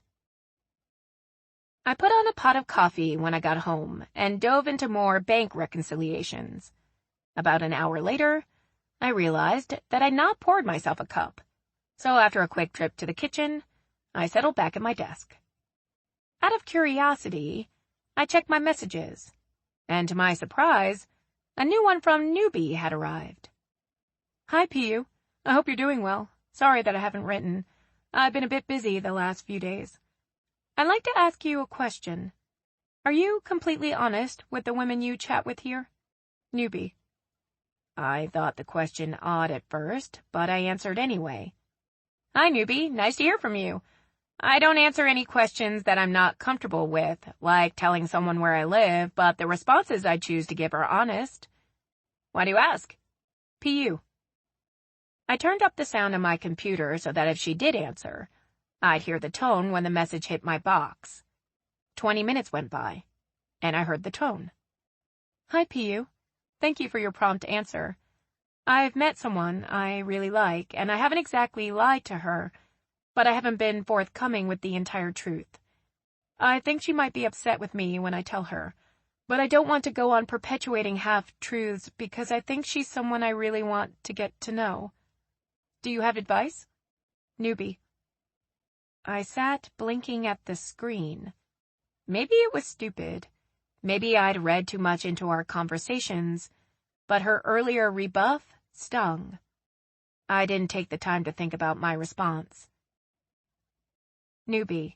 Keep up the lie and hope she never finds out. That's how the game is played. Good luck. Pu. I regretted the harsh response the minute I hit the send button. The fault was my own. I should have responded to her last email when she told me she wasn't ready to meet me. I went back and read all of our prior emails, and they were brief and polite. I'd read too much into them. I was too embarrassed to write her back again. It was time to get my head on straight and leave Newbie alone. To make things worse, Haley called me. She sounded upset. Hey, Shannon, I'm sorry, but I'm gonna have to cancel our dinner plans. Something has come up, and I'm gonna have to step out for a while. I'm sorry. Are you okay? Yeah, I'm fine. Just bad timing, I guess. You want me to keep Fuzzy while you're out? No, I appreciate the offer, but she'll be fine. I'll talk to you later.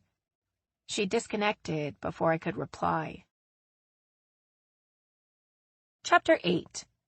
The Return of the Jedi Sister.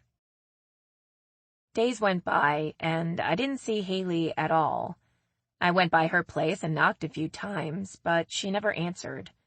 Nor did she answer my calls. I wondered if something was up with her ex. I was standing in front of my window looking out at a clear winter's day when I saw a familiar head of curls coming down the block. I hightailed it downstairs and met her as she came into the courtyard. Hey, how are you doing? She didn't smile, and her eyes were hidden behind her dark glasses. Hey, I'm fine. How about you?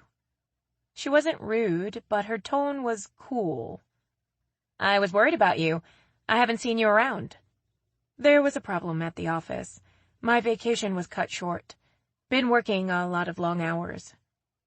I looked at the dark gray suit she was wearing and the briefcase that she had slung over her shoulder and felt a little silly.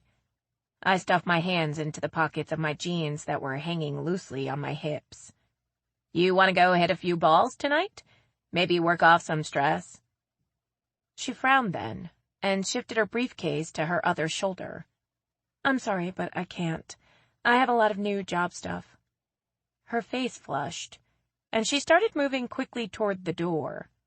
I'll see you later, she called over her shoulder. She didn't appear happy to see me at all, and I stood there wondering what I'd done. Everything was fine when I last saw her. Dejected, I went back up to my apartment, and instead of going back to work, I sat on the sofa, my head still swimming from our encounter. I went back over every word. New job stuff. In retrospect, I should have figured it out then, but I guess my emotion clouded my judgment. Who the hell are you? Kaylin asked as she walked into my apartment. She reached up and fingered my hair, then lifted up my shirt and patted my shrunken belly. Not that you looked bad before, but Shannon, you look amazing. She hugged me tight, then held me at arm's length again. I feel a shopping trip coming on. We have to outfit this new body of yours. You look great, too. Your hair is full of highlights. I looked closer at Kaylin. Maybe it was the lighter hair framing her face that gave her face a radiant glow. I think you might have gained a pound or two, and on you, it looks spectacular. Kaylin sashayed around. That's because I stayed by the pool the entire time we were aboard the ship, and ate like a complete pig while Todd played in the casino. You need a loan now? Did he bloat the savings? I asked with a grin. Nah, he works his ass off. He deserved his playtime. Kaylin circled me and looked me over from head to toe. What got into you, girl? Or who? I shrugged.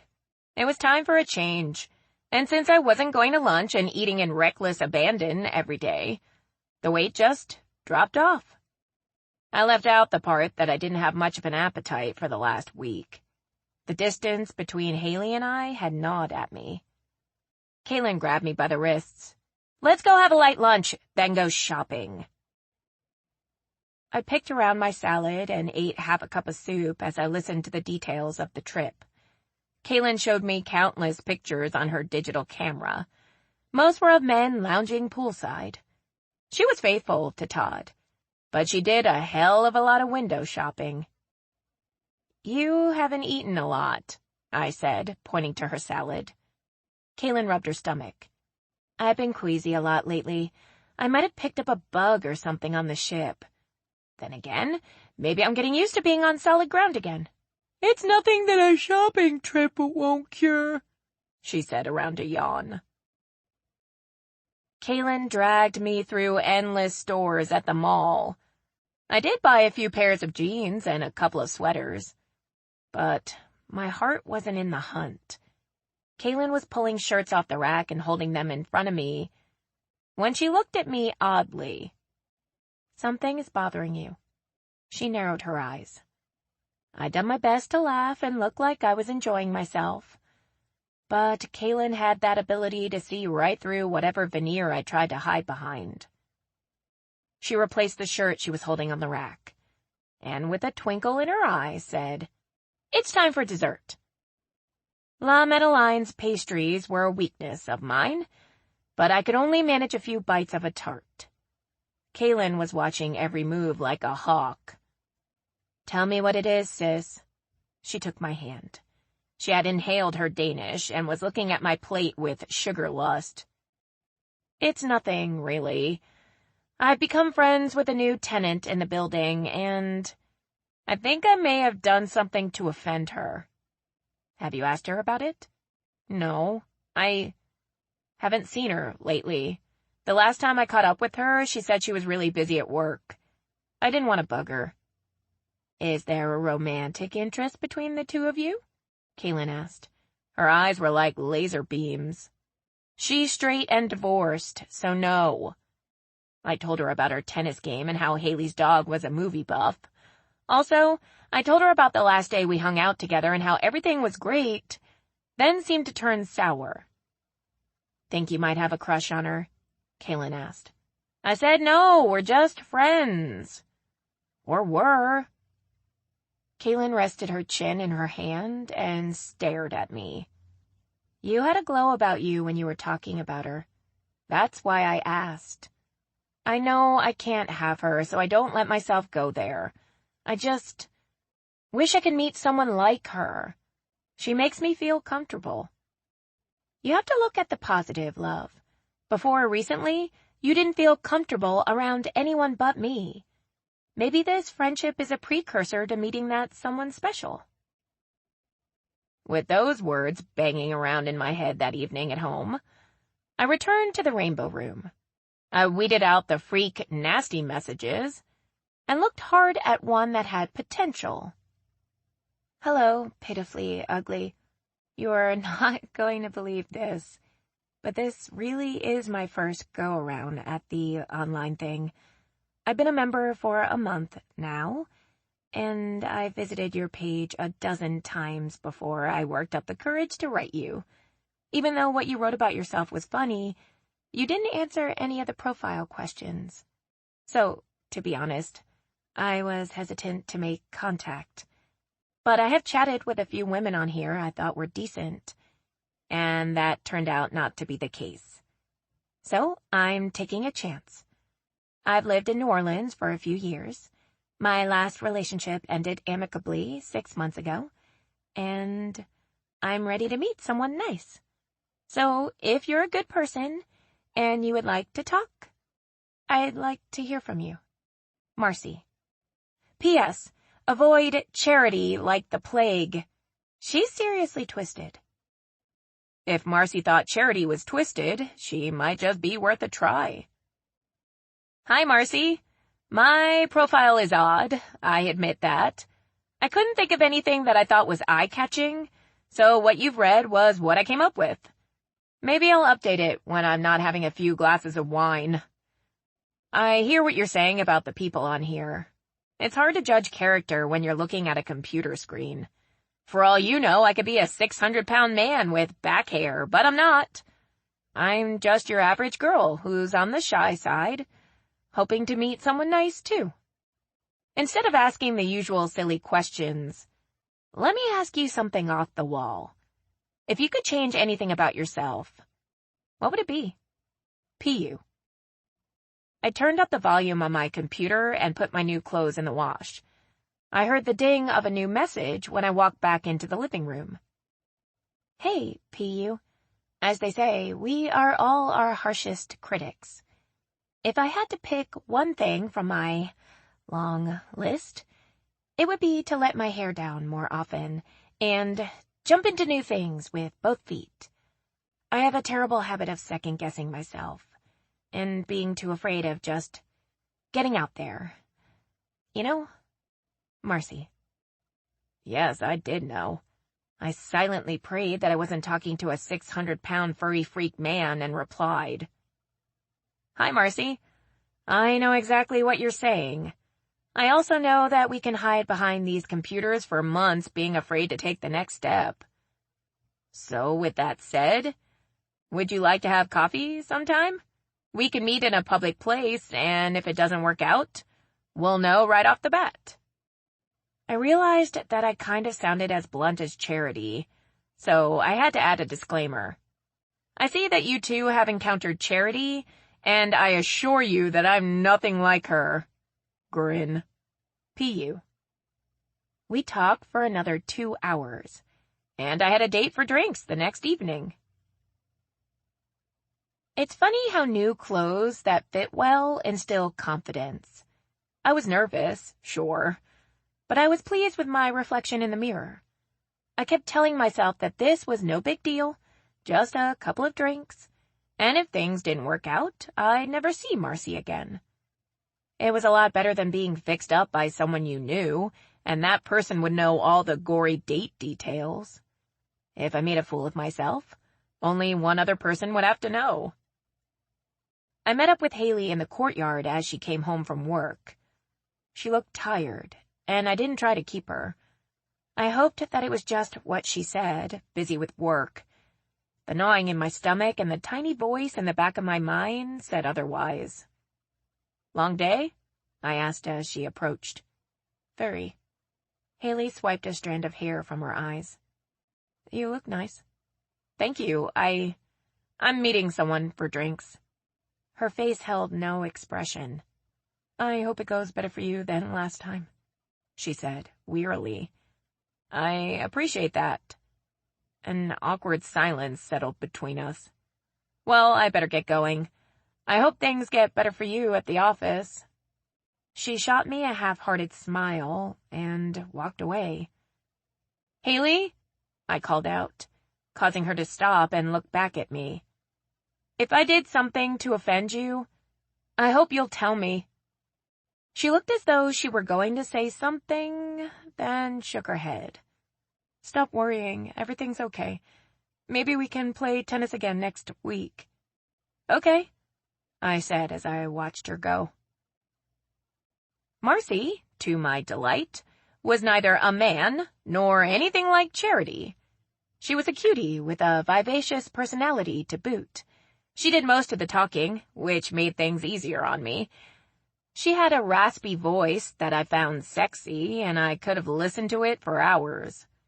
In fact, I did. The only drawback was that she had blonde hair, and for a few seconds, I was reminded of Haley. I tamped that thought down. We were roughly the same height, but her build was slightly larger than mine. I liked that about her. Her eyes were brown, unlike Haley's green. I found myself once again surprised and irritated that I was thinking about Haley, a straight woman who was only offering friendship. Do you think you'd be interested in having dinner with me Friday night? Marcy asked out of the blue. I'd love to. And I applaud you for jumping out there and asking me because I was sitting here trying to muster the courage to do the same. Well, you accepted, so you jumped out there too. She clinked her glass with mine. Do you like seafood? Marcy asked. Love it. I know a great place that I think you'll enjoy then. Do you want to meet somewhere, or are you comfortable with me picking you up? I answered by swiping a pen from the bar and jotting my address on a napkin, along with my phone number. I want to ask you something, Marcy said as she stuffed the napkin into her purse. Why did you pick the name Pitifully Ugly? I think you're really cute. Thanks, I said with a smile. This is going to sound pathetic, I began as I wiped the moisture from my glass. I felt pitifully ugly the night I made my profile. I'd just come home from a nightmare date that my sister set me up on, and I knew if I didn't put something out then, I'd never do it. I'm glad you did, Marcy said with a shy smile. You're the nicest person I've met in the Rainbow Room. Have you been on many dates since joining? Marcy held up 3 fingers as she took a sip of her drink. The last was with Charity, and I almost gave up. I nodded and laughed. I met her for coffee, and I almost threw in the towel myself. Marcy held up her glass in toast again. Here's to not giving up. I clinked my glass with hers and made a toast of my own. And to Charity, may she find someone just like her. Or worse. Marcy met my glass with hers and laughed. We're gonna have to quit toasting, or I may have to take a cab home. Ah, I see you're as wimpy as I am when it comes to alcohol. I wasn't tipsy, but I was pretty sure my next drink would be water. We could ask for a table and get something to eat and absorb all that we've been drinking, if you'd like, Marcy offered. We ended up having a late dinner and joked that Friday night would have to be considered a second date, since we'd shared a meal. After we ate, Marcy gave me a ride to my car that was parked a block away. I had a great time, and I'm really looking forward to Friday, I told her as she pulled up to the curb. And since it was a night for jumping out there, I leaned over and gave her a quick kiss, which she returned. On the way home, I thought about that kiss. It was sweet, and her lips were soft and willing, but there was no spark. I chastised myself, thinking we'd only just met. It was silly to expect fireworks. But I wanted them. Chapter 9. Revelations. The truth is a bitch. Have a good time? Haley asked as I entered the courtyard. I jumped, surprised to find her sitting in the dark. The chimenea had burned down to embers, and Fuzzy was nowhere in sight. What are you doing out here in the dark, alone? I took a seat next to her. I was waiting for you. I wanted to see how your date went. She wasn't her perky self and didn't look at me when she spoke. It went fine. She's a nice girl. We're gonna go out again, Friday. Haley stared off into the darkness. That's great, she said. But she didn't sound like she meant it. What's going on? Please don't tell me it's just work. Haley blew out a breath as she crossed her arms. It's not you. I'm angry at myself. For what? Have you ever been taken by someone you've only just met? She leaned her head against the bench and stared up at the sky. Yes, unfortunately, I have.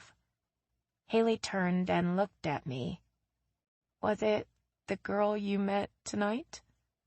No. She's sweet and attractive, and I actually enjoyed her company. I shook my head as I thought about Marcy and the kiss.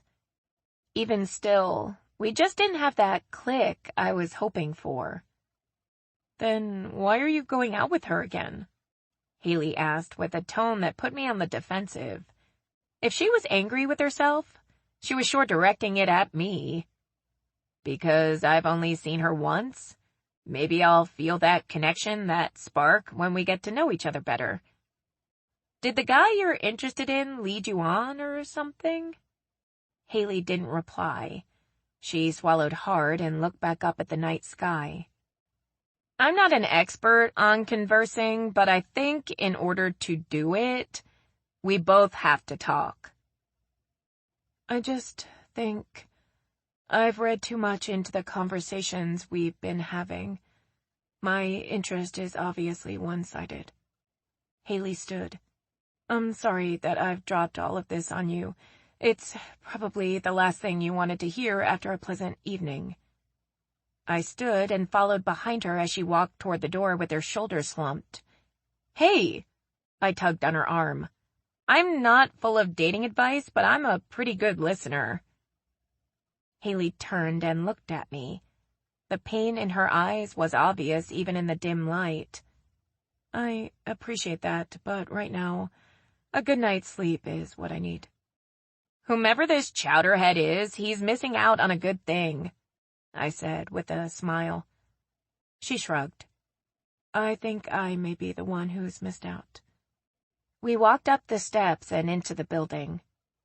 Good night, Haley called over her shoulder as she bypassed the elevator and took the stairs.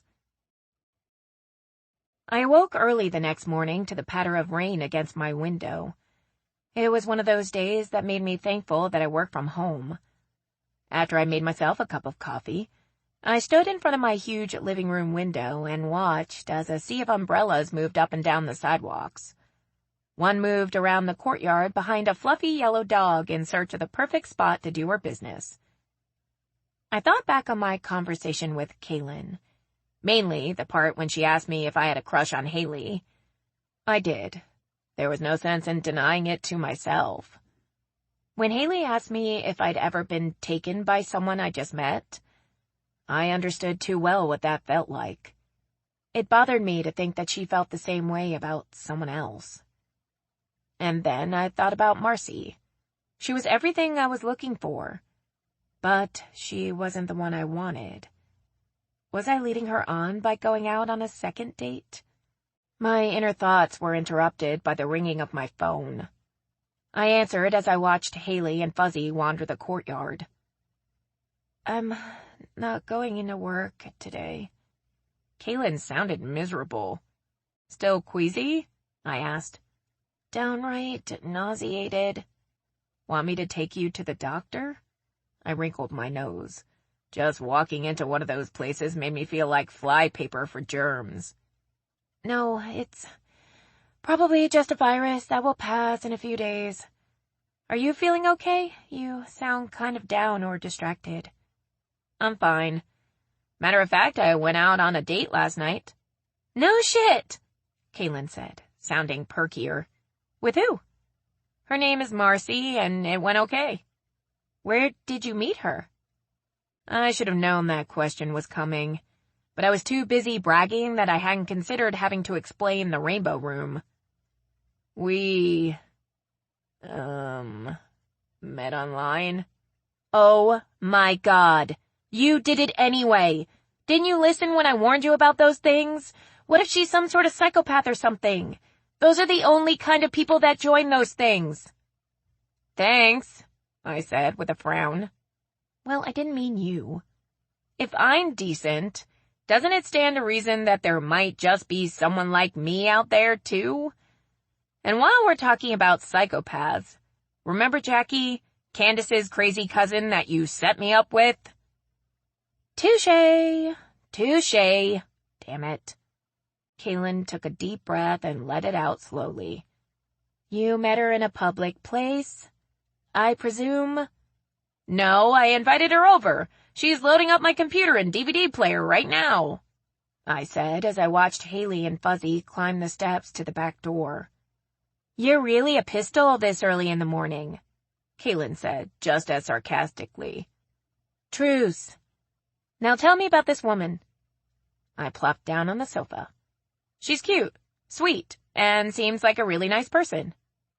But, I don't know, Maybe I'm judging her too quickly, but there's no spark. I might as well have been out with you. Did you find her attractive? I said she was cute. I think Tom Cruise is cute, but I'm not attracted to him. I thought all straight women melted over him. Not this one. He's a bit too wacky for my tastes. So, no butterflies? Nothing? No flutter in the least. But she's a sweetie, and I agreed to go out with her again on Friday. Do you think I'm judging prematurely? Let me ask you this. If you passed her on the street without having met her, would you want to follow after her and ask her out? We both know I wouldn't do that even if I thought she was hot, I said, avoiding the answer. Then your answer is no, Kaylin said succinctly. I don't know, sweetie. It's a tough call if you're not physically attracted to her.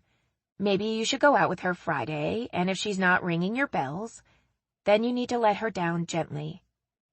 Dating really blows, I said dejectedly. It'd be nice to meet someone like Haley. I've been waiting to hear you say that, Kaylin said with a sound of triumph in her voice. You're smitten with her. I could tell by the way you looked the other day. I told you that then. That blows too. That I'm right? Kaylin said with a laugh. That you're a jackass for rubbing it in my face and that she's straight and interested in someone else. Bet you feel all tingly when you look at her, though, Kaylin said seriously. There's nothing wrong with having a crush on someone. It happens. But that might be getting in the way of you meeting the right woman for you. I know she's your friend, but if you back away for a while, those butterflies will fly off. That's kind of hard to do with her living one floor below me. You'll find a way. You're brilliant at avoiding me when you want to. Give yourself some space. Look, I hate to cut this short, but the crackers I ate for breakfast are on their way up. Love you, bye, I said. But Kaylin had already disconnected. I listened to the rain that was pounding on my window. The sound made me want to crawl back into bed and sleep the day away. Thunder rolled over the top of the building as lightning flashed. Then it was dark. I tossed the phone onto my coffee table and stretched out on the couch. When I opened my eyes again, my watch showed that it was afternoon. The power was still off when I rolled off the couch. Work wasn't an option. I wanted to call and check on Kaylin, but my cordless phone wasn't working due to the outage. I rummaged around, looking for my cell, and realized that it was probably in my car. When I went down to the garage, I heard music. As I rounded the corner, I saw Fluffy intercept a ball that Haley bounced against the cement wall. Are you going somewhere? Haley asked when she turned. No, I was just going to get my phone out of the car. Why? Some of the streets are underwater. My boss called and asked me not to try to come in. Haley turned and hurled the ball at the wall. We've gotten a couple of inches of rain this morning. I've been listening to the weather on the radio. We're supposed to get more. Haley leaned against a shiny silver SUV when Fuzzy took the ball and lay down. Is that your car? I asked, moving closer. I'd noticed it in the garage but hadn't realized it was hers. Haley nodded. I looked down at the license plate. It's not a rental? Haley looked at me oddly as she shook her head. No, why? Because it has Georgia plates. I watched as a flush moved over Haley's face. How long have you lived in New Orleans? My stomach knotted when Haley's lips twitched before she replied. A little less than 2 months. I thought you said you moved from Chapatoulas Street. I did. Her voice was low. I stayed in the company apartment until I found a place to live. Haley didn't move, though Fuzzy had gotten her second wind and was bumping her ball against her leg. Where in Georgia are you from? I thought I knew the answer, but I wanted to make her say it. Her shoulders sagged when she looked away from me. Atlanta. You knew about the Rainbow Room before I mentioned it, didn't you? Haley nodded, but didn't look my way. Why didn't you tell me? Keep up the lie and hope she never finds out? That's how the game is played? Wasn't that your advice? Haley turned to face me. I felt shocked, confused, and downright pissed off. How did you know it was me you were talking to? You mentioned that you got a haircut. I wasn't completely sure then, but the coincidence was too uncanny to ignore. And then you talked about the Rainbow Room, and that sealed it. Why didn't you come out and tell me then? And weren't you married to a man that you loved? A ton of questions whirled through my brain. Haley's face turned a deeper shade of red. I was incapable of loving him like I should have. He deserved to be with someone who could give him what I couldn't. I scrubbed at my face as the truth settled in. I tried to retrace all the conversations we'd had, but my mind was a complete jumble. You told me about the Rainbow Room after I told you about him. I wasn't completely sure that you were PU until that moment. Then I was afraid to come clean after I just told you about my infidelity. I was afraid of what you'd think of me. Haley took the ball that Fuzzy was rubbing on her leg and threw it. The other day when I invited you to dinner, I was going to tell you everything, but I was nervous. So I emailed you to see what you'd say, test the waters. Your response really surprised me. I was hurt. I asked if you wanted to meet, and you blew me off. Then you started talking about someone. I thought back to the part of Haley's email that had hurt the most. I think she's someone I really want to get to know. Why did you choose the Rainbow Room? I thought you were straight. The affair was with another woman. I realized rather late in life the real reason I wasn't happy. Part of me wanted to be elated with the revelation. The other part was appalled. Well, it's been nice talking to you, newbie, I said as I turned and stalked toward the door. Shannon, please. I could hear Haley coming after me. Wait. I turned and held my hands up. Haley and Fuzzy skidded to a halt. I don't want to hear anything else right now. I need some time. Haley opened her mouth, then closed it, deflated. Fuzzy watched the exchange between us and leaned heavily against Haley's leg with a whimper. I turned and went into the building, hoping they wouldn't follow. Chapter 10. Let's just be friends. Blows. I was furious when I returned to my apartment and the power still wasn't on. I wanted to go into my Rainbow Room account and reread all the messages exchanged between Haley and me. To further exacerbate the situation, I'd forgotten to retrieve my cell phone, and I wasn't going back after it. I threw myself onto the sofa and watched the moderate rain against my window. I think she's someone I really want to get to know. Was she referring to me? Or had she met someone else and decided that night to tell me who she really was? My mind started to answer. She did seem a bit put off when you told her about Marcy. She asked a lot of questions. Stop that leg. I looked down and noticed that my right leg was dancing a nervous jig. I crossed my feet at the ankles as my fingers began to drum on my stomach. Haley had played me, nevertheless. Then I thought about her throwing my callous response to her question back in my face. Keep up the lie and hope she never finds out. That's how the game is played. That's why she'd been so cold and distant. My head started to ache as I thought back on our conversation the night before, and the pained expression Haley wore. Was I the cause?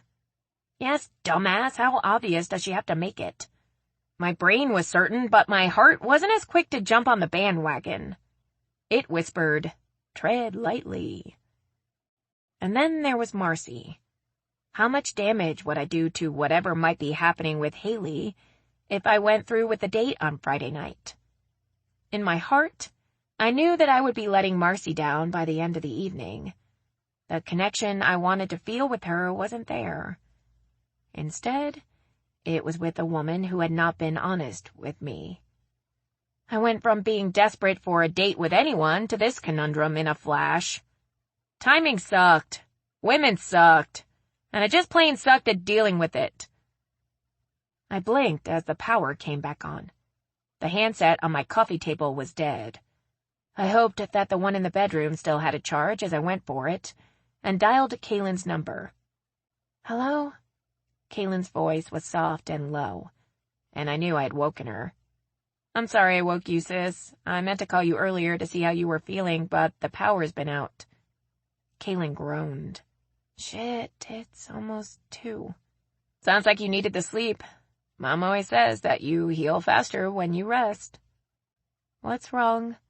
I hear something in your voice." "I've got a problem." I returned to the sofa and sat down. Everything about meeting newbie online and finding out that she was Haley came out in a rush. Kaylin stopped me a couple of times and made me repeat a few things, especially when I told her about the conversation I had with Haley the night before.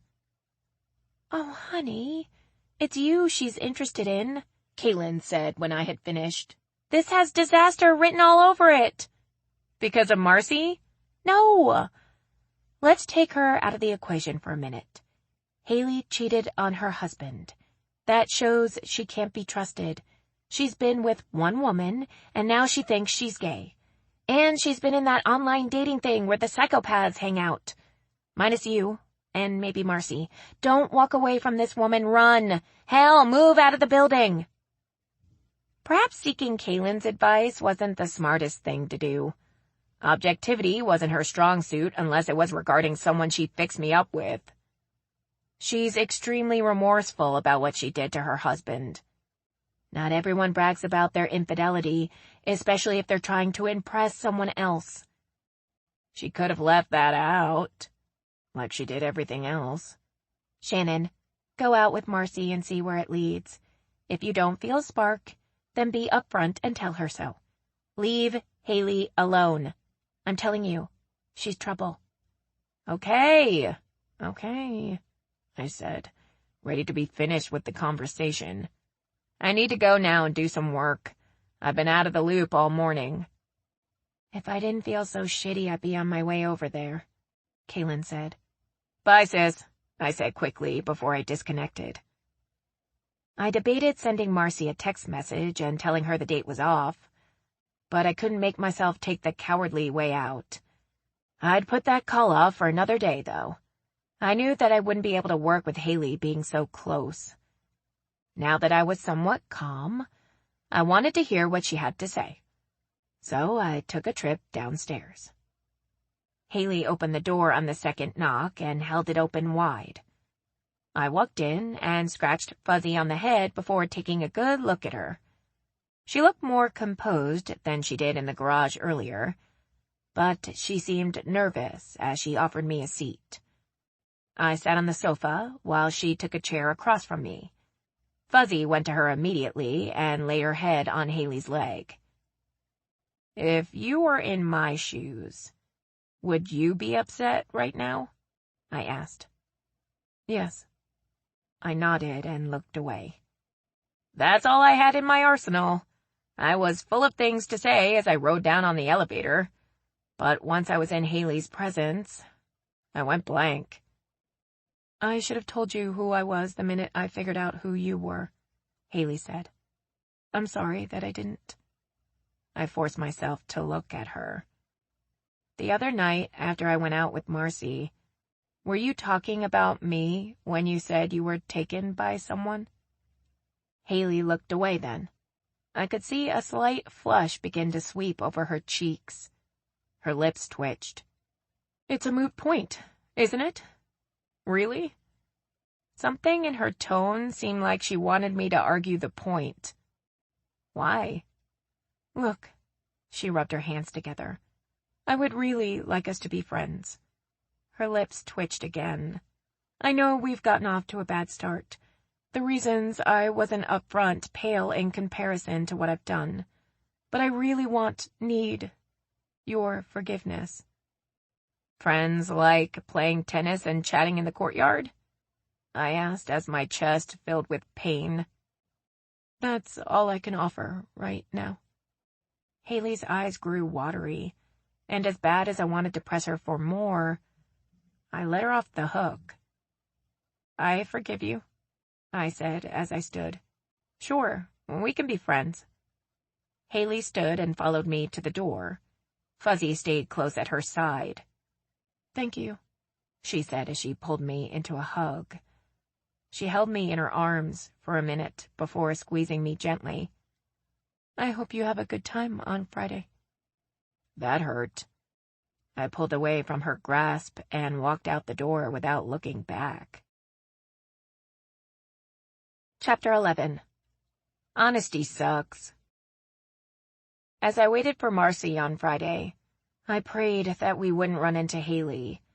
I'd waited at the courtyard gate, nervously looking back at the door, hoping for the first time that Haley didn't appear. I looked up at her window. The room was dark, but I had a feeling I was being watched. I'd picked up the phone a dozen times to cancel the date, but changed my mind. Maybe Kaylin was right. I spent too much time crushing on Haley that I couldn't allow myself to be interested in anyone else. But there was a part of me that wished Haley would burst through the door and beg me not to go. Marcy had made reservations for Ralph's on the park. Kaylin had been there and told me about it. I'd always wanted to go, but I couldn't get excited about it now. I knew the minute I got into Marcy's car and looked into her eyes how the evening would end. And I felt like a first-class cad. "This must be the hot spot of New Orleans," I said, looking around at the crowd. Marcy nodded enthusiastically. "I've been here a couple of times, and the food is fantastic. Why don't you order the tuna 2 ways, and I'll order the disgruntled shrimp? We can share." I'd hardly opened my menu when she was already picking out dinner for us. It grated my nerves. If Kaylin, or I dare say even Haley, had suggested it, I wouldn't have batted an eye, nor would I have hesitated to say that I hated tuna regardless of how it's served. But there I sat, nodding like an idiot because I felt guilty for being there in the first place. I listened as Marcy ordered a bottle of white wine when the waiter asked us what we'd have to drink. The wine she chose was the perfect complement to seafood, but I didn't care for it. Of course, it's considered by some to be unsophisticated to drink an inappropriate wine with dinner, but I never cared for convention and always chose red over white regardless of the meal. I'm sure there are women out there who like for someone to take charge when it came to ordering, but I wasn't one of them. I blinked a few times when Marcy interrupted my internal bitch session. "You look lovely tonight." I was about to return the compliment when she tilted her head to the side and said, "Have you ever considered wearing your hair shorter?" No. I don't care for short hair. On me.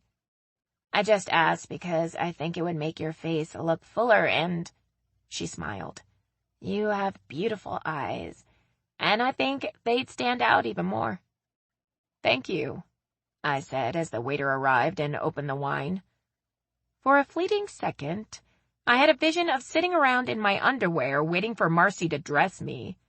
I knew I was being unfair and looking for anything to cling to that would make it easier for me to pull away. "How was your week?" I asked when we were alone again. "Very busy, which was especially difficult because I was distracted." "How so?" "I was nervous about tonight," Marcy admitted with a shy smile. "Me too, but for different reasons, I was sure." Marcy smiled and toyed with the stem of her glass. "That makes me feel better." "What is it you do? I neglected to ask the night we met."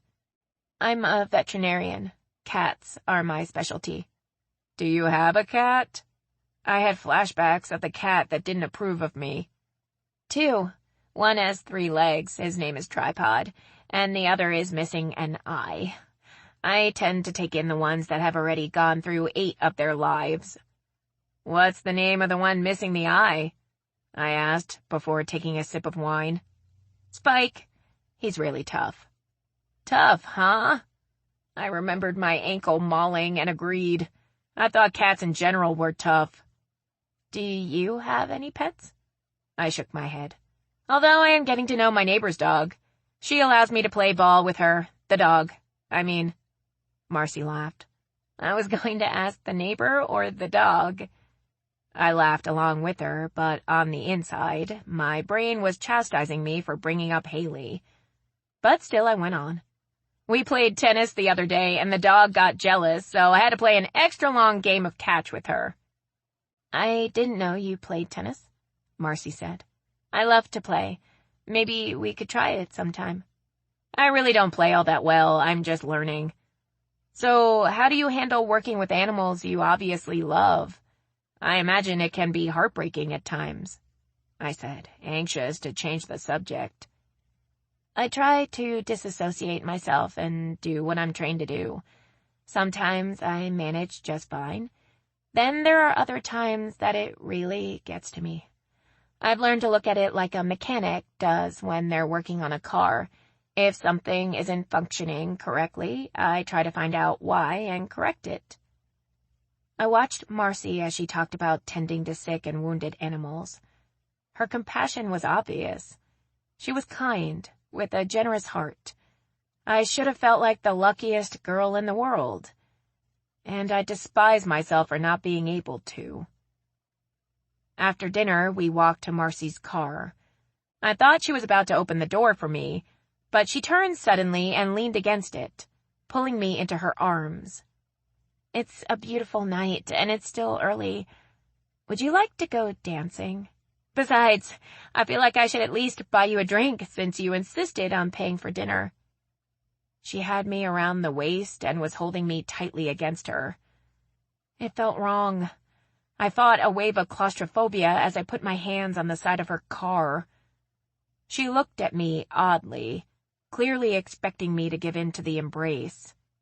You seem kind of distant, she said as she released me. I winced. The doorway to honesty was wide open, and I owed it to her to take that step. I'm having a bit of a problem. I find myself torn, and I'm not sure what to do. I took a step back as Marcy narrowed her eyes and looked at me. My neighbor, the one I mentioned earlier, I find myself attracted to her. Marcy inhaled deeply as her arms dropped to her sides. I don't want to end up hurting you, but I have to be honest and tell you that I'm really conflicted right now. Thank you for telling me the truth, she said. I've been there before. I know how it feels. You're a wonderful person, and if I'd met you sooner, I don't think I'd be where I am emotionally right now. That's sweet of you to say, Marcy said somberly. I felt ill. She surprised me by reaching over and taking my hand. I'd really like to get to know you better, but I think it wouldn't be fair to either of us to continue like this. I think you should concentrate on sorting your feelings. If things don't work out, give me a call. And if I'm available, I would love to try again. All I had to offer was friendship, just like Haley had offered me. It sucked to be on either end of that offer. We ended the night with a hug. I apologized so many times that I think Marcy wanted to tell me to shut the hell up. I walked through the gate of the courtyard alone. Haley's window was still dark, but I felt her there watching me. Chapter 12. Canine Advice. I spent a rainy weekend in my apartment in front of the TV watching the most violent movies that I could find. I didn't want to watch Deborah Kerr and Cary Grant lead me to believe that love conquered all. Instead, I watched aliens beat the shit out of one another. When Kaylin called, I told her everything, then begged to be left alone. She reluctantly complied. When Monday came, I immersed myself in work and refused to visit the Rainbow Room. I was finished with that. The phone rang around lunchtime, and I debated on answering. When I saw Marvin's name on the caller ID, I picked it up in case there was a problem. Thank you, Marvin sang into the phone. Thank you for my job, and thank you for sending me that lovely client. She tips well. Who? Haley something? She said you referred her, but you forgot to give her my card. She called all the surrounding salons until she found me.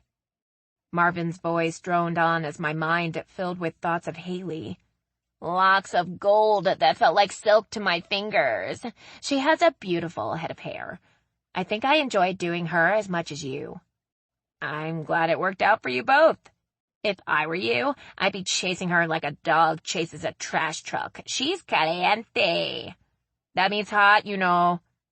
Astute observation, Marvin, I said, trying not to sound sarcastic. She talked about you the whole time. Marvin went on like he'd had a pot of coffee and chased it with a Red Bull. Told me about the day she tried to teach you how to play tennis and you made her laugh like a fool. I'm telling you, girlfriend, there was a gleam in her eyes. I'm sorry to cut this short, Marvin, but I have to step out. I didn't want to hear any more. It grated my nerves and confounded me that she told me that she wanted just to be friends, but she was gleaming when she talked to Marvin. Talk about mixed signals. Okay, Marvin said cheerfully. Seriously, thank you, Shannon. I tossed the phone on my desk and groaned when I heard a knock on the door. I threw it open and was surprised to see a very tall, nice-looking man who seemed as shocked to see me as I was to see him. I'm so sorry to disturb you. I just realized that I'm supposed to be at 2A, and I see now I wasn't paying attention when I went up the elevator. That's okay, it happens all the time. I lied, mainly because he seemed so nice, and it dawned on me that he was looking for Haley's apartment. Have a nice day, and I apologize again, he said as he turned and walked away. If things about Haley weren't already confusing, they were more so now. My apartment became extremely oppressive, so I decided to go for a walk. And to my chagrin, I ran into Haley in the hall. She looked amazing in one of her dressier business suits. The skirt fit her curves, and I found it hard not to just stand and stare. But when I saw the man I'd met earlier standing not far behind her, I looked down at Fuzzy. Somehow she didn't complete the ensemble. I need a huge favor, Haley said, looking uncomfortable. I have a work function to attend, and my TV died this morning. Would you keep Fuzzy for me? Fuzzy was looking up at me as if to say, please, say yes. Sure, no problem. Oh, Shannon, this is my ex-husband, Mark, Haley said, stepping out of the way. We kind of met by accident earlier, he said with a smile when he shook my hand. It's a pleasure to be formally introduced, though. Likewise, I said with as much of a smile as I could muster. You two have a great time.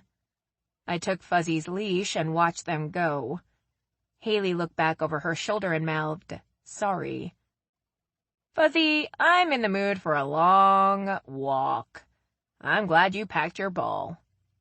If dogs smile, she truly did then around a slimy green tennis ball. And we were off. Fuzzy actually walked me. I followed along behind her as she pranced down the sidewalk, stopping occasionally to sniff something of interest. She walked as if she had a destination in mind, and since I didn't, I was content to comply with her whim. We came along a small park that didn't have any signs that said dogs weren't welcome, so once inside the fence, I unclipped her leash. She trotted over to a bench and looked at me until I sat. The ball was then placed in my lap. I thought I knew what was expected. I threw the ball as far as it would go, and she turned and looked at me as if to say, Bitch, did I say to throw it across the park? She came back and stood in front of me, and this time, she did not readily give me the ball. You want me to bounce it? I asked. Her response was a huffing sound. I did as she commanded. She lost interest after 40-something bounces and lay down on the cool sidewalk in front of me. Fuzzy, I don't know what to do about your mother, or your person, whatever you call her. Her blonde head tilted to the side. No, really, it's true. She just wants to be friends right now, and I'm not sure I can take any more friendship. Every time I see her, I want to kiss her and choke her at the same time." Fuzzy's tongue flopped out. "Yes, like that. None of the friendly peck on the cheek stuff. I just want to take her in my arms and—" I stopped short and nodded at a couple who passed by with odd expressions. I waited for them to get far enough away to continue. "I'm just getting to know her. But I feel something that I can't keep denying, and I can't just blurt it out to her." Fuzzy cocked her head again. "No, not love, but an attraction that I can barely stand. Do you think the feelings are so intense because I can't have her?" "Bingo, dumbass," was Fuzzy's expression. "Is that all it is?" I tilted my own head. "You have the patience of a squirrel," Fuzzy seemed to say. "Hey, you're not the picture of patience when you want the ball bounced either, Ms. Thang." Apparently, the mention of the ball was her cue. She picked it up and dropped it in my lap. "So what am I supposed to do now?" I asked as I bounced it on the sidewalk. Fuzzy caught the ball and returned it to me, and dropped it in my hand. "You keep playing ball. That solves everything." I heard that loud and clear. On the way back home, Fuzzy made it apparent that her charge for advice was chicken on a stick. She parked her rump in front of a Chinese restaurant and wouldn't budge. I looped her leash around a hydrant and stepped inside to place her order, keeping a close eye on her through the window. Fuzzy was in agreement that we should wait to eat until we got home, though she nuzzled the bag every time she came near. After she'd taken a drink to clear her palate of the ball, she went to work on the chicken that I seriously doubted she even chewed. I sat on the couch with my fried rice, and after she'd finished her meal, she joined me. I don't have Grease or High School Musical, but I do have Mame with Lucille Ball and B. Arthur. Will that suffice? Fuzzy wasn't sure, so I played it anyway. She was asleep before the movie began, and I was too shortly after. Around 11, I heard a soft knock on the door. "I'm so sorry to have dumped her on you without any warning," Haley said as she stepped inside. "I was just going to leave her with the radio on, but she'd been stuck inside for most of the day, and I was worried she would burn energy by taking apart the furniture." "She was no trouble at all, and I aired her out for you." I wanted to be grumpy with her, but she looked so apologetic that it stole my steam. We spent a nice afternoon in the park. "Can I make it up to you by buying you dinner tomorrow night?" Haley asked, looking hopeful. "That sounds good," I said around a yawn, trying to appear casual. She thanked me again, then ushered Fuzzy into the hall. Fuzzy shot me a look before I closed the door that said, "I won't tell her what you said, but you need to get me more chicken." Chapter 13. Fireworks in February. The following evening, Fuzzy was perched in front of a new TV, and John Travolta was singing about summer lovin'. I think she winked at me as Haley closed the door behind us. Haley asked me to pick the restaurant, and I decided on a quiet Italian place a few blocks from our building. I sipped Cabernet, thinking it was a blessing that Fuzzy couldn't actually talk, but she'd get more chicken from me anyway. "What would you suggest?" Haley asked as she perused the menu. "I'm not really in the mood for any seafood." "Then I'd suggest the lasagna or the spaghetti with meatballs. Steer clear of the Italian sausage unless your stomach is made of cast iron." Haley nodded. "Thank you for the warning." She decided on the lasagna, and I the spaghetti and meatballs. We split the portion so we could have both. "So, how'd the work thing go last night?" I asked and wanted to add, "And why did you attend with your ex-husband?" Haley peered over her wine glass at me. "It was a company banquet. That's why Mark was in town. We work for the same company." I raised a brow at the revelation. Haley met my gaze head-on. "That's why I asked for the transfer. We worked too closely together." I was privately pleased by that particular revelation. Did you have a good time? Haley took a sip of her wine and shook her head. I never enjoy those things. I see everyone at work enough, and I'm not fond of the forced socialization. We get a carefully worded memo every year that basically says, be there or else. I'm so thankful that I don't have to work in a corporation. I think I'd feel just like you do. How did your date go on Friday? Haley asked, reluctantly. She's a veterinarian. She specializes in cats, or I give you her number for Fuzzy. Haley pursed her lips. I have a vet that I'm happy with, but thanks. I watched as she twirled pasta onto her fork, then laid it down. Did you find the spark you were looking for? She asked, after taking a healthy swallow of her wine. I found a spark. It wasn't with Marcy, though, but I didn't tell her that. Guilt washed over me as she coughed into her napkin and didn't meet my gaze. Marvin told me you found him, I said, changing the subject. Her discomfort was too difficult to watch, and I wasn't sure how I was going to go about easing it. Your hair looks great, by the way. Thank you, she said with a weak smile. He took a couple of inches off and shaped it a bit. I didn't realize that you were his boss, though. My sister Kaylin is more of his boss. She runs the businesses. Yes, 4 of them that you own together. Haley wiped her mouth and set her napkin on the table. You said you were an accountant. I saw where this was going, and how easy it was to omit information that you weren't ready to share. I do all the accounting for our salons, and yes, I'm also a business owner. I didn't tell you that up front because I didn't want to sound like I was boasting. It's pretentious, and I hate when people do that. Haley nodded. You're right, it would have sounded boastful, and I understand why you didn't tell me. So, when are you going to see Marcy again? I sighed, weary of playing games. I'm not.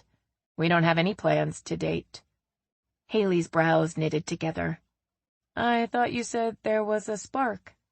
Not with Marcy. I pushed my plate away and stared at the wine in my glass. Mark seems like a really sweet guy. Haley shook her head at the change of topic. He is. I hope he meets someone that will cherish him. Mark deserves to be with someone that will make him happy. So do you, I said, glancing away. There was warmth in her voice when she spoke of him that disconcerted me. Are you certain that you're gay? Haley looked taken aback by the question and a tad peeved. Positively.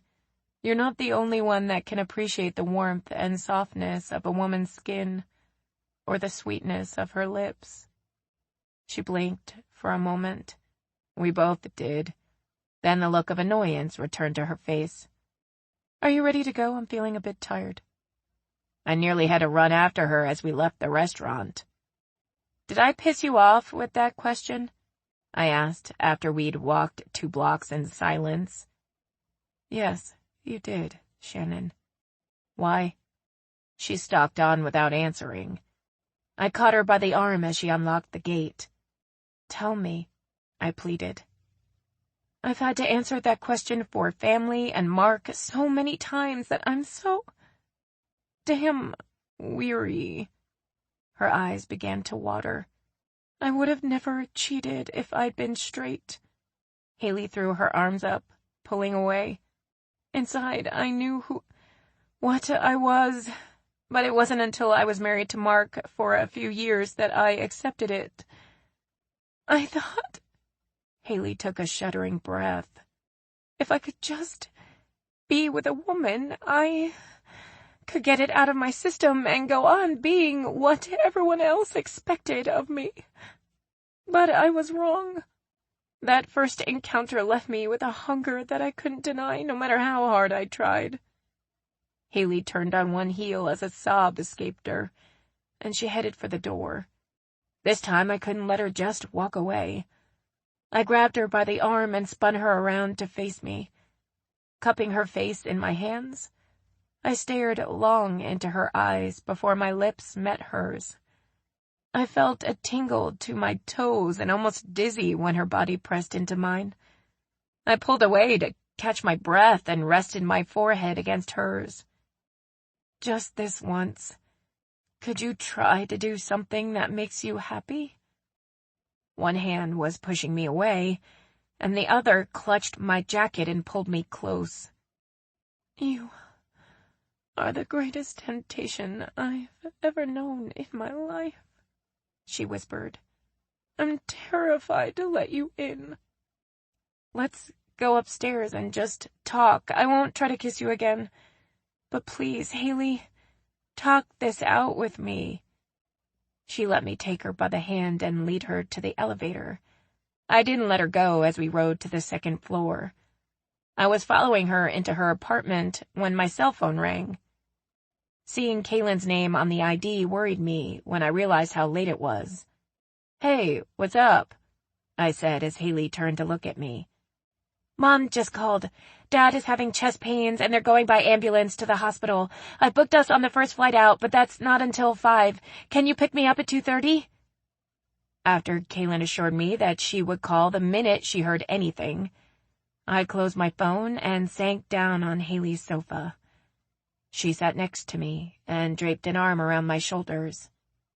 What's wrong? My dad is on the way to the hospital with chest pains. I have to catch a flight first thing in the morning, I said in a daze. Haley put a finger under my chin and turned me to look at her. I promise that we'll talk, but right now, you have more important things on your mind. I nodded, feeling numb. Stay with me tonight. I promise I won't let you oversleep. Haley pulled me into her arms and pressed my head onto her shoulder. It felt so good, so comforting. I have to pack. Haley stood and pulled me to my feet. If you'd rather sleep in your own bed, I'll understand. I don't care where I sleep, not that I will, but I'd like you to be close. She smiled and gave me a hug. Let's go get your things. I was thankful that I had Haley to help me, or I would have made the trip without a change of underwear. I dressed for bed at her place, and she pulled me into bed with her. Cocooned in her arms, sleep came to me, though I doubted it would. Wake up, Shannon. Someone rubbed circles into my back, and someone licked me in the face.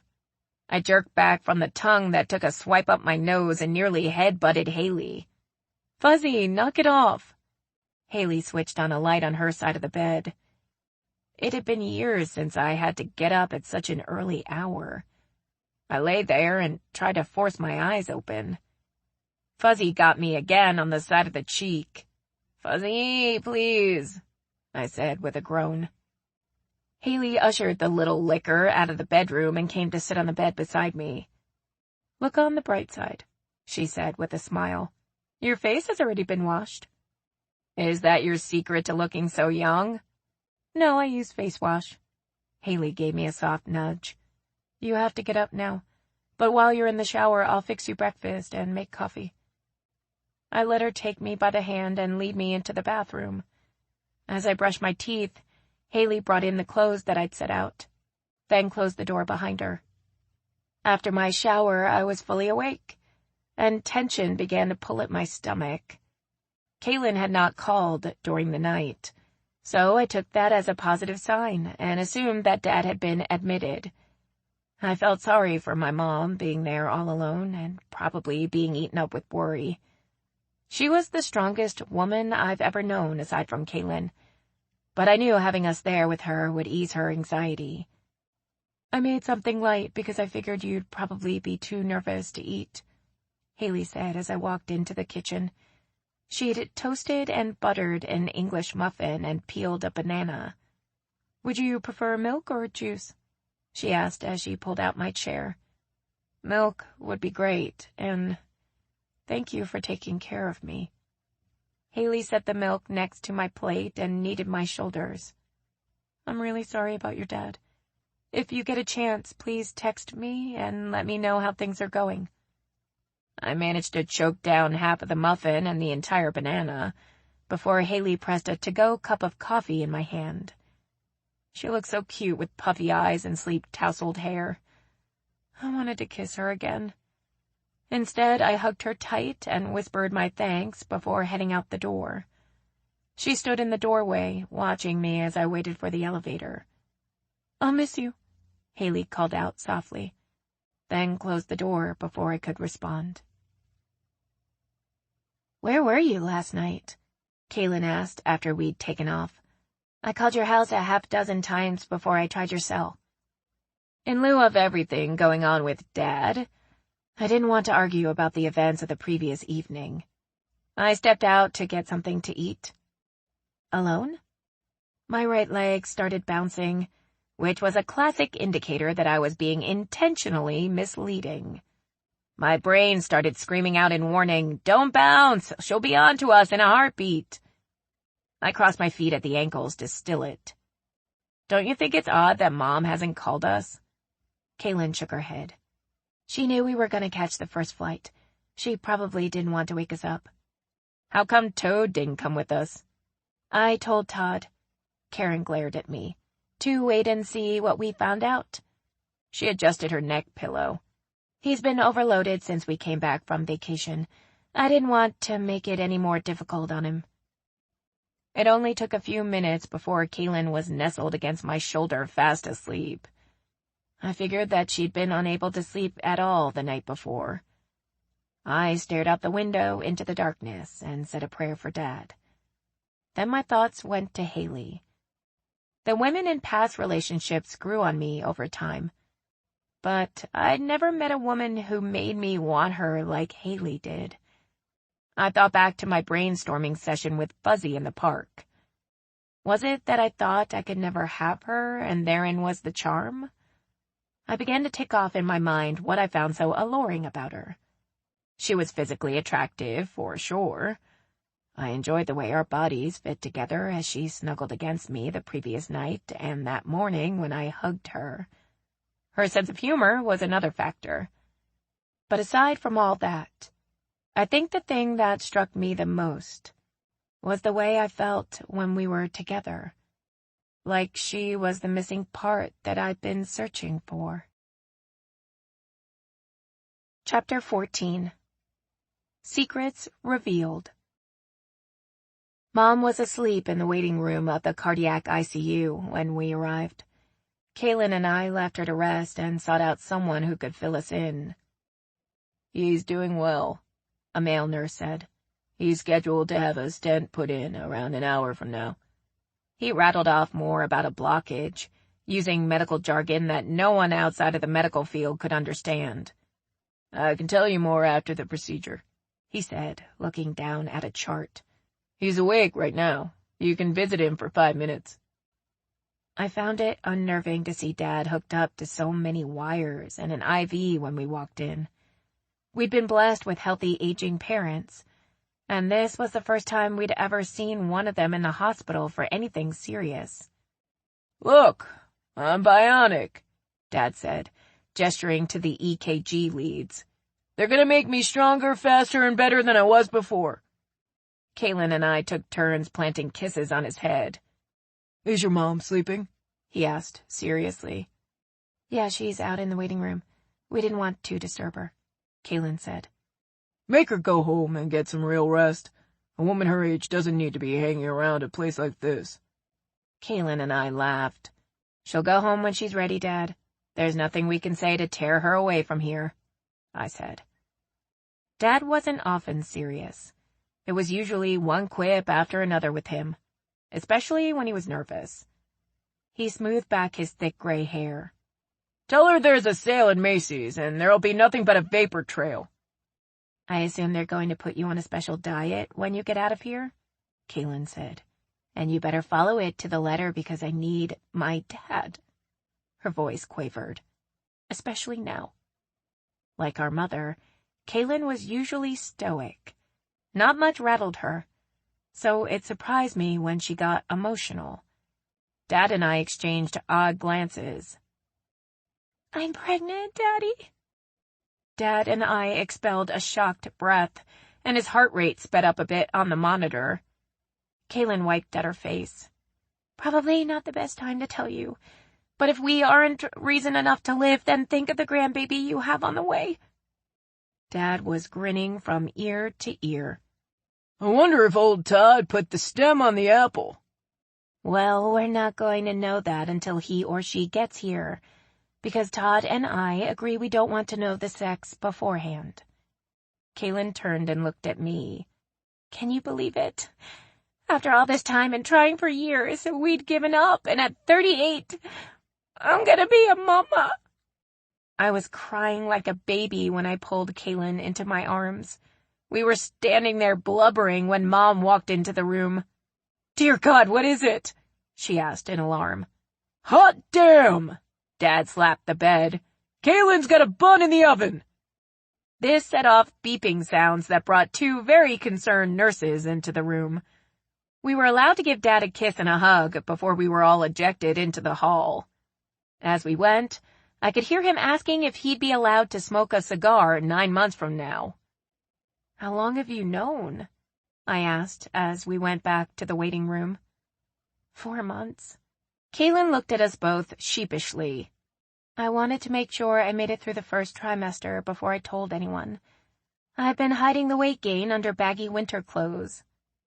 Mom and I nodded in understanding, neither of us wanting to mention the 2 miscarriages, as though it might jinx this one. I just can't believe I have a grandbaby on the way. Mom sank down into a chair. Good God, what a night. And now a day. I've never been so scared and elated at the same time. Her words sobered us.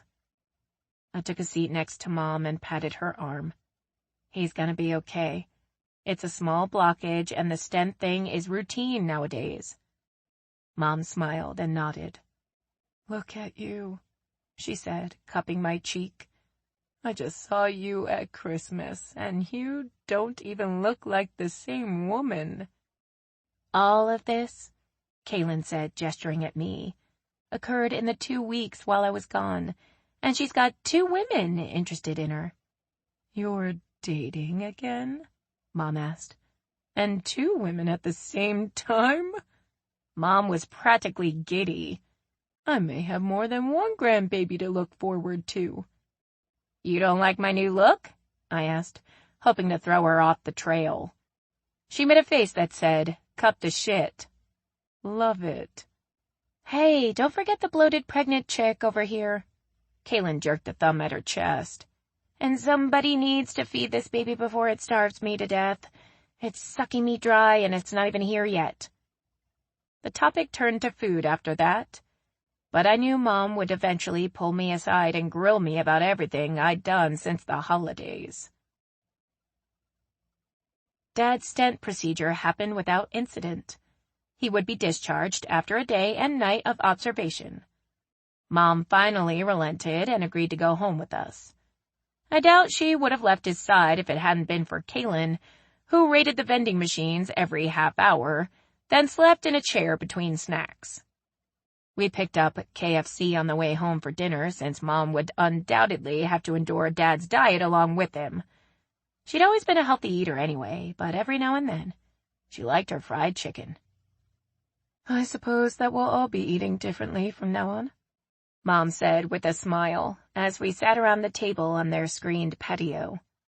True, but I'll start that tomorrow, Kaylin said. She'd removed all the skin from her chicken before she ate, and instead of fried potato wedges, she opted for the mashed potatoes. She made up for her healthy choices by topping her dinner with a Snickers bar she had stashed in her purse. I guess I should enjoy sleeping as much as I can now, because that's all going to come to an end. Trust me, it'll all be worth it. It certainly was with you two, Mom said with a tired smile. I had you a year apart. I don't think me or your dad really slept until you moved out of the house. I excused myself and went into the bathroom. I sent Haley a text and told her that Dad was doing fine. She sent one right back and said she was relieved to hear from me, and that everything sounded like it was going well. I leaned against the sink and thought back to the kiss that we'd shared the night before. Those same lips had told me that she could only offer friendship. But when they met mine, they conveyed an entirely different message. One that said behind the guise of friendship burned a passion that would burn us both to embers if unleashed. I cleaned up after dinner. It took an argument to get Mom and Kaylin to go sit down and leave me to it. I figured they needed time to relax, and I just wanted time alone to wonder what Haley would tell me when I returned home. Would she give us a chance, or would she keep me at arm's length again? Kaylin was the first to go to bed. Mom had showered and found me in the den, flipping through the channels. "Tell me about these two women Kaylin mentioned," she said as she took a seat next to me. "Actually, it's just one woman. I'm not going to see the other one anymore." "Was that your choice?" I nodded. I didn't think it was right to lead Marcy on because Haley is the one I really want to get to know. I looked into Mom's dark eyes. It surprised me how much she and Kaylin had begun to look alike. Her dark and wavy hair, damp from her shower, was pulled back away from her face, and though she was tired, she still looked a lot younger than her 63 years. She rested the side of her head on the back of the sofa and looked at me. "Your sister would have dated them both until she made up her mind," Mom said with a grin. "How did you meet Haley?" "She moved into my building. There's just something about her, a connection that I can't explain." Mom gave my arm a squeeze. "I look forward to meeting her." "I hope it'll go that far." Mom touched her finger to my nose. "I'm happy that you've found someone that makes your eyes sparkle the way they are now." "I'm sparkling?" "Yes, and your sister is glowing." Mom yawned. "It means so much to me to have you girls here now." "Dad scared you half to death, didn't he?" "He sure did. There are days that he's a complete pain in my ass. But I can't imagine life without him. When you find the right one, there's a bond that makes you feel whole. I know that one day you'll understand exactly what I mean." I thought I was beginning to. "I have the glass-bottom boat in the DVD player in my room. Want to curl up like we did in the old days and watch it until we fall asleep?" Mom asked. I managed to make it to my favorite part when the vacuum cleaner ate Dora's Day's slipper. Mom had long been asleep when I switched the movie off. I put my phone on to charge and sent Haley a message telling her good night and thanked her again for taking care of me. Her response was, "Anytime and sweet dreams." I lay down then and studied my mother's face as she slept. I wondered what she was seeing behind her closed eyes. What made her brow furrow even in slumber? I remembered a time long ago, the first time we watched movies in bed together, and seeing her face look the same way. I think I was around 6 when my parents had a party. Kaylin and I were tucked into bed, but I could hear the laughter coming from the patio and couldn't sleep. I slipped out of bed and watched the grown-ups through our window, drinking their drinks and talking in groups around the yard. I wanted to be grown too, and drink the drinks they were mixing in the blender. I remembered that there was a big tray in the kitchen loaded with sandwiches with the crusts cut off just like I liked them. I sneaked out of the room and moved quietly down the hall. I was about to make my move for the tray when I heard a woman's voice coming from the den. "Roger, it's too risky." And then I heard my father's voice whispering something I couldn't make out. The woman laughed. It wasn't my mother's laugh. So I leaned around as far as I could. She was facing Dad, but I could see his hand on the small of her back. And they were kissing, just like my mom and Dad did. I shrank back against the wall when I heard the kitchen door open. Uncle Jimmy was muttering something about ice. "What are you doing up?" my mom whispered behind me. She glanced into the den and put her finger to her lips as she took me by the hand and led me back down the hall to her bedroom. She picked me up and sat me on the bed and knelt in front of me. I'll never forget the look in her eyes. Though I didn't understand it then, there was pain. "What are you doing out of bed, Shannon?" "I wanted a sandwich with no crust." As if it would make it better, I held up my stuffed cat. "Scratchy wants one, too. He is very hungry." Mom's eyes watered when she smiled. "I'll get you and Scratchy a sandwich. Stay right here." "Mommy, who is that lady kissing Daddy?" I asked as she stood to go. She knelt down again and patted Scratchy on the head. "That's your daddy's special friend. It's a secret, and only me and you know about it." "Can we keep it that way?" "Yes, ma'am." Mom sniffed and kissed me on the head. "I'll be right back. You stay here, okay?" That was the first time Mom and I lay in bed together watching Doris Day. It took me a while to understand what Dad's special friend was and why my mother looked the way she did that night. But when it all dawned on me, I secretly resented my father and worried that one day we wouldn't all be a family anymore. I kept the secret, though, telling no one, not even Kaylin. In adulthood, I realized that Mom had somehow found it in her heart to forgive him. I eventually did, too. In secret. Chapter 15. Cat on a Hot Tin Roof. "You have to take them, Roger." We weren't out of the parking lot, and my dad was already bitching about having to take more pills. I was glad that I was behind the wheel, and I could use the excuse that I needed to concentrate on driving if he tried to get me to take his side. "Dad, you have to stay healthy," Kaylin said. "You remember why, don't you?" That silenced the argument. "Are you going to name him after me?" Dad asked. "It very well could be a girl," Mom said. "You need to prepare yourself for that." Dad huffed. "Todd has 2 brothers. Boys are predominant on his side, so it's going to be a boy."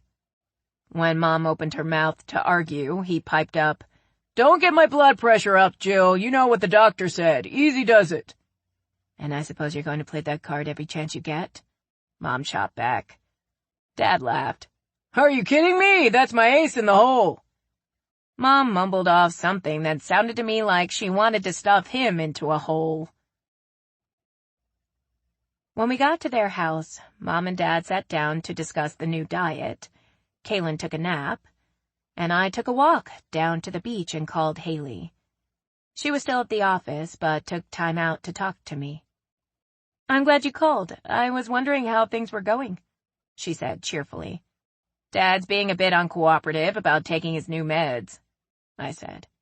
"Sounds like he had a touch of distemper. Put the pill in the back of his throat and clamp his mouth closed. Then rub his neck until he swallows. That's what I do with Fuzzy." I laughed at the mental image. "I referred someone here at work to Marvin today, so I called him and gave a heads up. You'd have thought I'd given him $1 million. He invited me out to have a few drinks with his friends tonight." My heart nearly stopped. I wondered if those friends included Alicia. "Don't you have to work tomorrow? Marvin and his buddies are night birds." Something in my tone must have given away my discomfort with the idea. "Well, yeah, I wasn't going to make a late night of it, though," Haley said uneasily. I didn't want to come off sounding jealous, but I knew that Alicia would be all over Haley the minute she caught sight of her. "One of his friends, she kind of comes on strong. I feel like I should warn you." "You know this by experience?" she asked in a playful tone. "Unfortunately." "What's her name?" "Alicia." "I'll keep an eye out for her then." "Better keep a bat handy, too. You'll need it." I wasn't joking. "Does that mean you think she may find me attractive?" Haley asked. You're extremely attractive. I put emphasis on the word attractive. But Alicia is the type of woman that would find a tree stump alluring. She lowered her voice. You find me attractive? Isn't it obvious? I kissed you the other night in case you don't remember. Her sigh sent shivers down my spine. I haven't forgotten. You, changed the subject the other night when I asked you if you found a spark. I kicked at the sand and blurted out what I thought before I lost my nerve. You should know by now that it's you that I feel the spark with. The real question is if you feel it with me. I needed to hear you say it, Haley said, barely above a whisper. I feel it, too. Hi, Kelly. Come in and have a seat. I'll be finished here in a sec. Haley's tone switched to business. Shannon, I hate to cut this short, but I have someone in my office. We'll set up a meeting when you get back in town. I look forward to it, I said in the same business-like tone. I'd like you to text me when you get in tonight, so I'll know you made it home safely. And yes, I know you can't argue with me on this point because you have someone in your office, so just do as I ask. I will consider your proposal. Thank you for calling, Haley said politely before ending the call. I snapped the phone closed with a smile, then frowned when I thought about Haley going out with Marvin and his friends.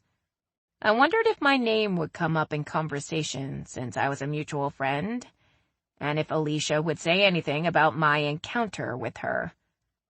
I also wondered what Haley had planned to say before she was cut off. All of it made me uneasy. I had no appetite at dinner. In my mind's eye, I could only see Haley on the dance floor with Alicia, and I wanted to go home. Mom, Dad, and Kaylin were engrossed in conversation about what room would be best as the nursery, and fencing the backyard now that they'd have a little one running loose.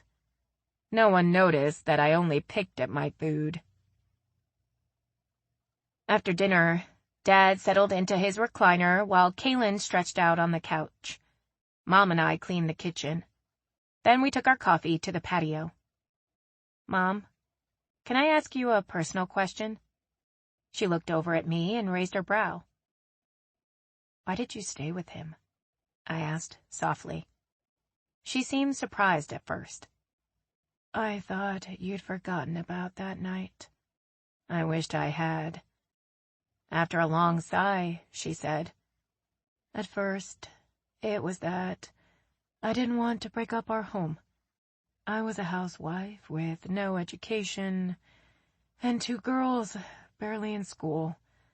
That's why when you two started high school, I went to beauty school, she said with a sad smile. I waited until y'all went off to college to confront him. What did he say? He was shocked that I'd known all that time and never said anything.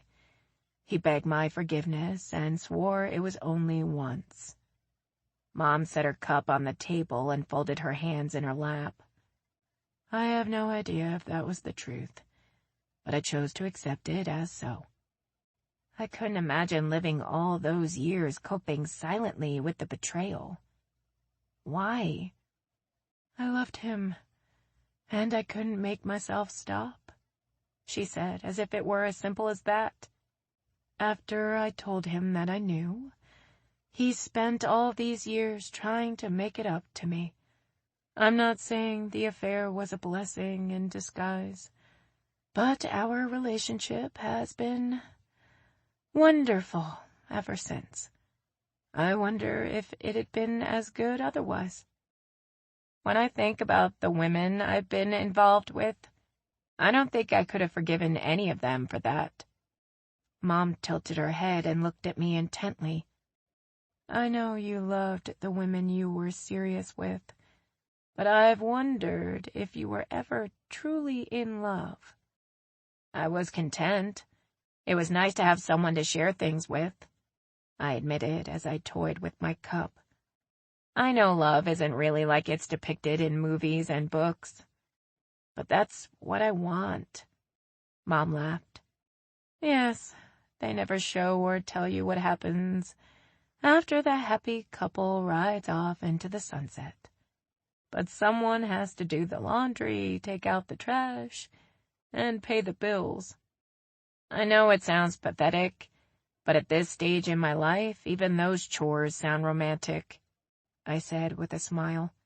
If the one I was doing the chores for made my heart skip a beat whenever she walked into the room. Does Haley make your heart skip a beat? Mom asked. From the second I saw her. What makes her so different from the others? I shrugged. I don't know. There's just a connection, and as silly as it sounds, I feel like we're supposed to be together. I'm curious to know what Kaylin thinks about her, Mom said. I winced, knowing exactly what Kaylin thought and would no doubt tell Mom. She doesn't like her. Mom's brows rose. Really? Haley is divorced, I said. She had an affair with a woman. Mom stared at me for a moment. Well, that's kind of hard to comment on after what we just discussed with your father. She has deep regrets about it, I said, debating whether or not to say anything about the online issue. As open-minded as Mom was, she'd probably side with Kaylin if she knew about Haley's deception. Frankly, I would have reacted the same way Kaylin had if she told me the same things about someone she was interested in. A niggling doubt and fear settled over me then. Chapter 16. Sometimes it pays to lie. To Kaylin. I sat propped up against the headboard, trying to keep my eyes open. I'd held my cell phone in my hand since I'd gone to bed, awaiting Haley's text message. I glanced at the clock and noted with disdain that it was a little before midnight. Haley said earlier that she had to work the next day, and I figured that she must have been having a great time if she wasn't home yet. I couldn't help but feel a bit anxious about that. Who was entertaining her? I nearly cleared the bed by 6 inches when my phone vibrated. Home safe and sound. Have a good time? They were a rowdy group. Alicia was as you described. Shit, she was there. I chewed the inside of my cheek.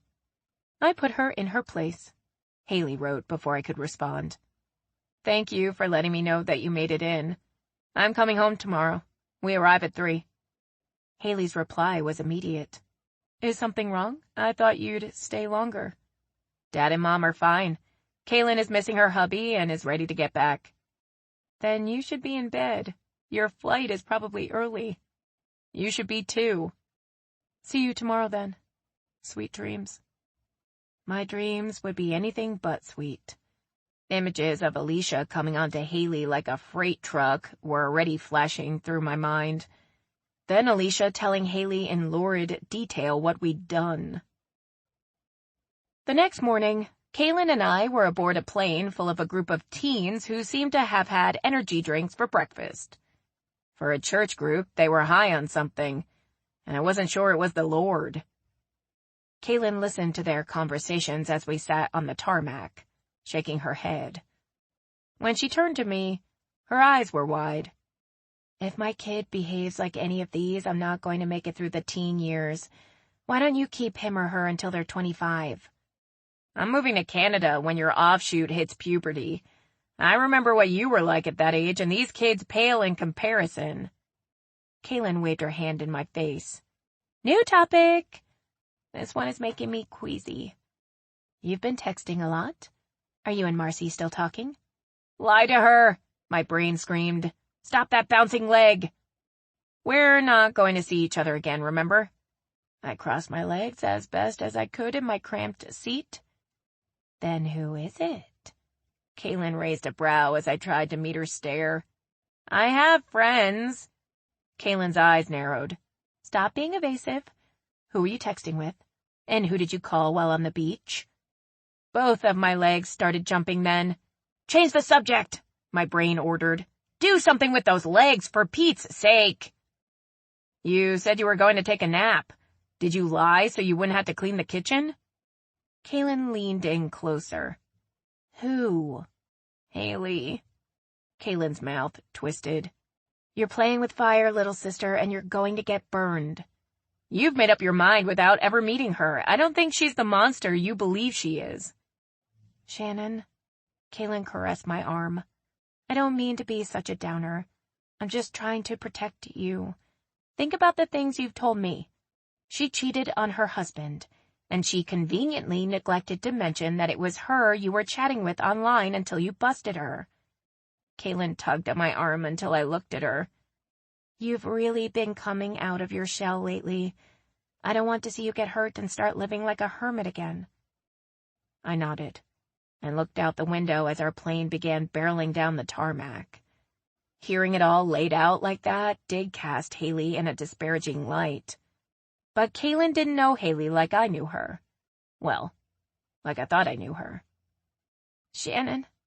Something in Kaylin's tone made me face her. I think I'm going to be sick. We both began digging in the pockets of the seats in front of us for a barf bag. I nearly broke Kaylin's nose as I shoved one in her face. She missed anyway. When I was allowed to get up from my seat, I soaked the minuscule bathroom, trying to rid myself of the stench of bacon and eggs. I was nearly sick a couple of times, too. I repeated the process on our layover in Atlanta and emerged from the bathroom looking like I'd wet my pants. Kaylin was nice enough to buy me a sweatshirt to change into, but we had no time to search for pants. She apologized all the way from the airport and was still begging my forgiveness when I was tempted to put my foot in her chest and shove her from my car when we arrived at her house. The high side was that the subject of Haley didn't come up again. I could torment myself on that one without Kaylin's assistance. I looked at my watch as I entered the courtyard and was relieved to see that it wasn't quite 5. I figured that I'd beaten Haley home from work and wouldn't have to greet her smelling like vomit. I was wrong. She was in her usual spot on the bench. Hey, welcome home, Haley said with a bright smile that faded the minute I got within a foot of her. Even Fuzzy appeared put off by my odor. I know, I reek, I said, keeping my distance. Kaylin got sick the minute we left the ground in Miami.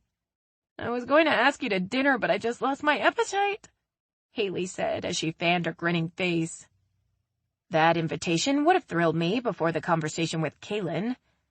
Now I stood mute, pondering a comeback. I'm just teasing, Haley said as her expression turned serious. You're probably tired and just want to relax. It was a hellish flight, I tried to explain.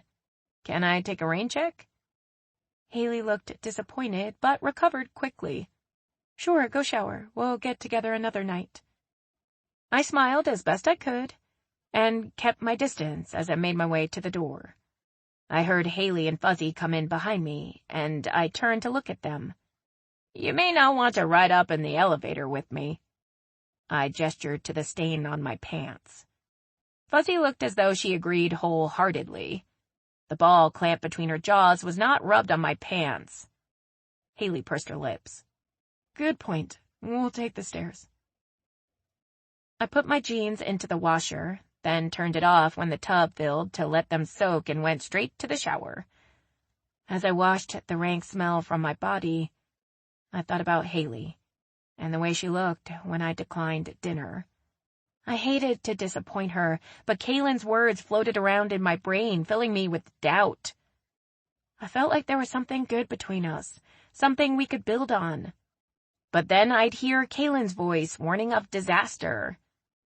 I was in deep thought when I got out of the shower and heard my cell phone chime in the bedroom. Wrapped in a towel, I retrieved it and read Haley's message. Is something bothering you? Why did I have to be surrounded by intuitive women? Couldn't they just be dumb like me? And speaking of dumb, I responded without thinking. I think we should talk, but not tonight. How about dinner tomorrow night? Haley's reply was slow in coming. I think I understand. Some things are better left unsaid. Let's just leave it at that. My heart sank. I called her and waited until her voicemail picked up. Please don't do this, Haley. I don't want to talk via voicemail and text messages. Please call me. She didn't return my call, nor did she answer my text messages. With a head full of wet hair, I pulled on a pair of sweats and marched down to her apartment. She didn't answer my knock. I pressed my face between the door and the facing. "This is usually said of me, but don't you think this is a bit childish?" "She's not home." I turned to see Kevin, the maintenance man. He'd been standing a few feet away the whole time with a paintbrush in his hand. He jutted his chin toward the elevator. "She left about 10 minutes ago with her dog in what looked like an overnight bag." Thanks," I said, before taking the stairs up to my place. Chapter 17. Assumptions Make an Ass. I awoke the next morning and checked my phone. No messages from Haley and no voicemail. I sent her another text message asking for a chance to talk. It went unanswered. I switched on the TV for something to take my mind off of her while I waited for an answer that I figured would never come. A used car commercial caught my attention. I glared at it as it summed up my life. "Are you looking for a girlfriend? Someone to fill those lonely nights and warm your heart as well as your bed? Hurry in now and trade your peaceful, albeit empty life for one of our slightly used models. You'll be cruising along life's highway in no time."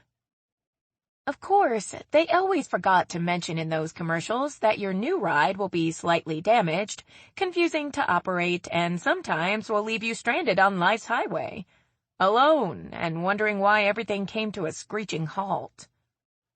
I just didn't have it in me to browse the lot any longer. I'd found the one I wanted. But it seemed that I'd gotten caught up in the flashy exterior and neglected to see if I was investing in a lemon. You always hear of people having epiphanies. One morning they wake up and have a moment of clarity. I thought I was having one of my own. I'd been so focused on having someone to share my life with that it made me kind of pathetic. Love me, please pick me and complete my life. I suddenly had a mental image of myself as a pooch in the pound, barking and pawing at my cage door as prospective owners came looking. Well, shit on that. I threw the covers back and jumped out of bed. 10 minutes tops, I was dressed, my hair was sticking out the back of a ball cap, and I had an apple in my hand for breakfast. I was a woman on the move, with my tennis racket tucked under my arm. As briskly as I could manage, I walked to the health club, rented a basket of balls, and loaded up the machine. When the first ball shot toward me, I smacked the hell out of it, then apologized to the woman on the adjoining court. She rubbed her hip as she glared, and I continued undaunted. I pounded all my frustration away on those balls until I was drenched with sweat. Someone must have really pissed you off. I don't think I've ever heard anyone growl like that. I turned and faced a sporty-looking woman who was probably in her mid-30s. She was all smiles, standing there in her starched white tennis outfit looking like $1,000,000. The Shannon who went to sleep the previous night might have been beguiled by the way she looked me over, but today's Shannon was a different breed of cat altogether. "I'm Sue," she said as she thrust out her hand. "Are you looking for a partner?"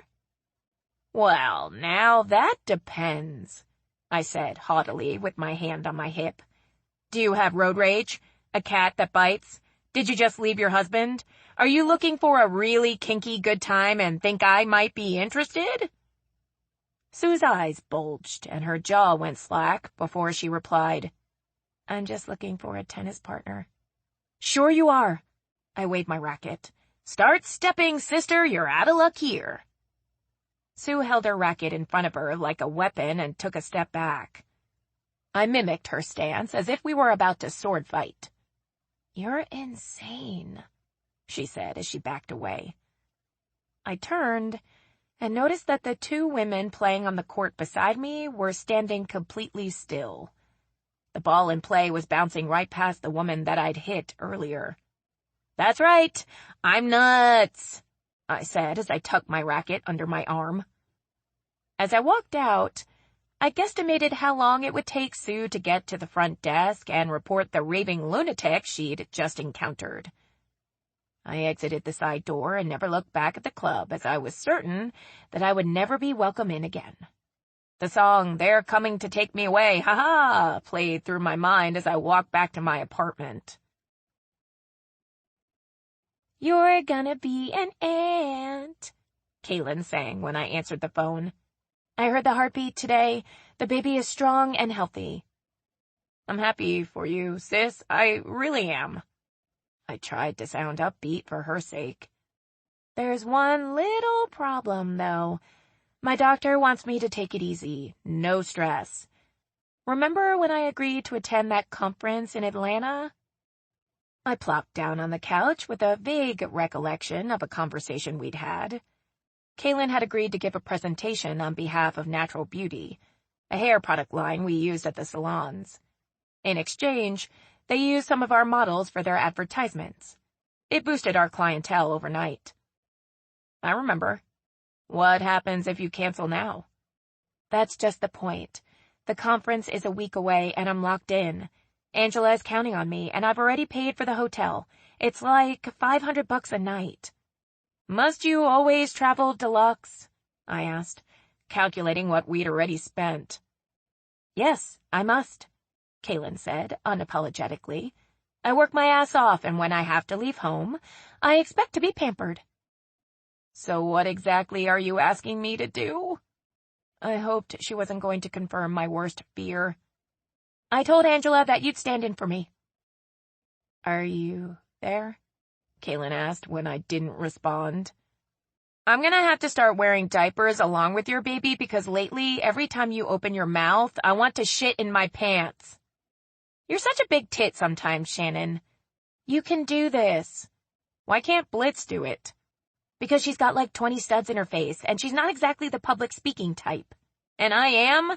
Kaylin, I've never given a speech in my life." "I'll coach you. Everything's already written. You can bring a couple of my volumes, if that'll help. I can't take them anymore." "Call it off.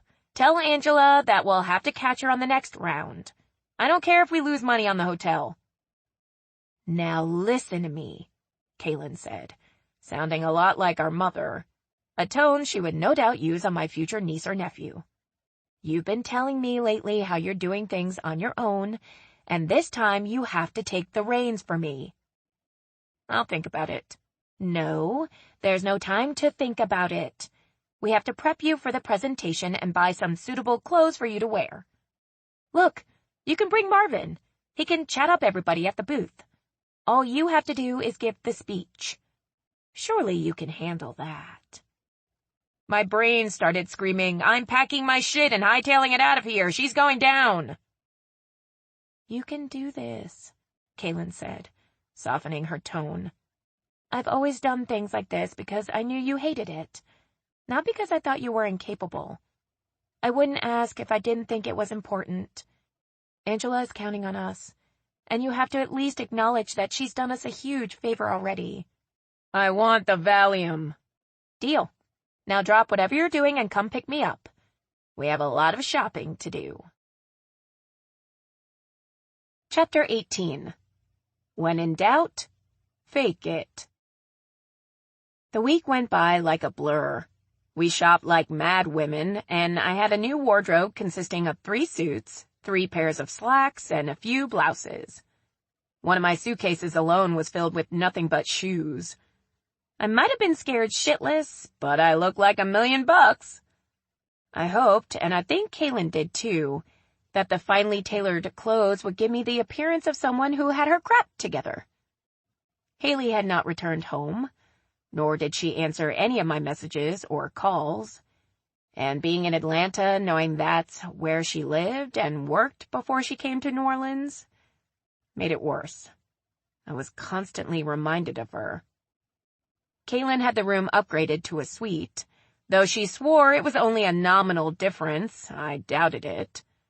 Marvin and I had our own rooms and a spacious area to lounge in when we weren't at the conference. I watched as he moved around the room, touching everything like a child.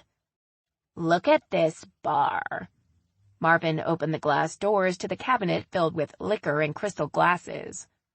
"This is a swank place." I browsed through the itinerary as he poured a couple of club sodas.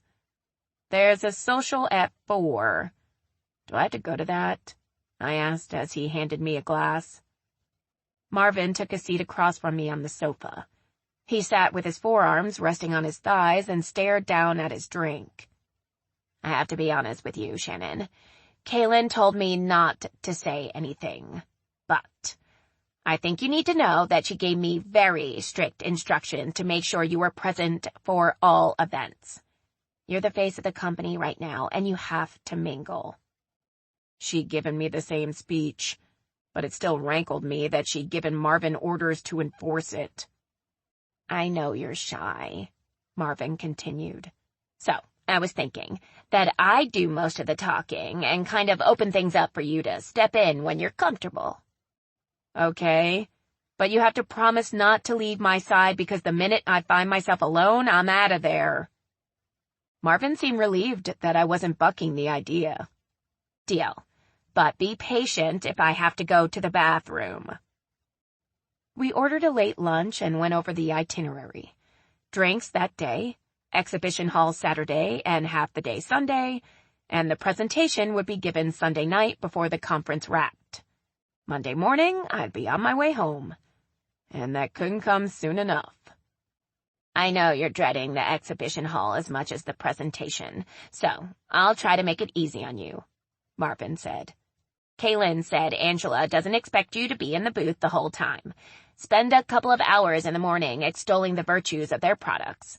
Then you're free for a few hours before you come back in the afternoon." "I don't know anything about their products, except that we use them and we get great discounts." "But I do," Marvin said with a smile. "You'll defer to me, and I'll sing their praises." "I don't know what we're paying you for this yet, but did Kaylin offer you a bonus at least?" I asked, grateful for his company. "Y'all paid for my new clothes," Marvin said with a beaming smile. "And I get a bonus when I get back." Speaking of clothing, how should I dress for this social thing we're going to? "Let's see what you've got."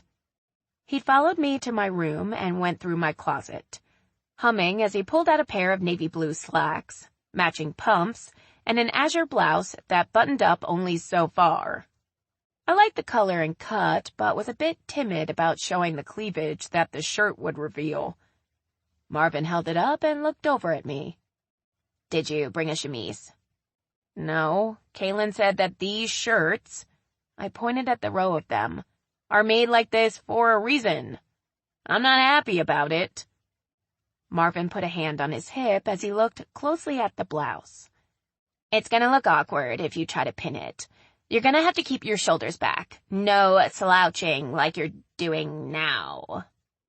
I sat up a little straighter and began to feel anxious. Marvin glanced at me and smiled sympathetically. "I'm gonna make you a Bloody Mary while you shower. You can sip it while I do your hair and makeup. You'll be relaxed by the time we go downstairs." As I showered, I counted myself lucky to have a gay man to take care of me. Left on my own, I probably would have tried to wear my Mickey Mouse sleep shirt under my top to hide my breasts. I could apply my own makeup, but if Marvin could do with my face what he'd done with my hair when he cut it, then I wouldn't look half bad. With my robe on, I sat on a padded stool while Marvin went through the cosmetics that Kaylin had thrown into my suitcase.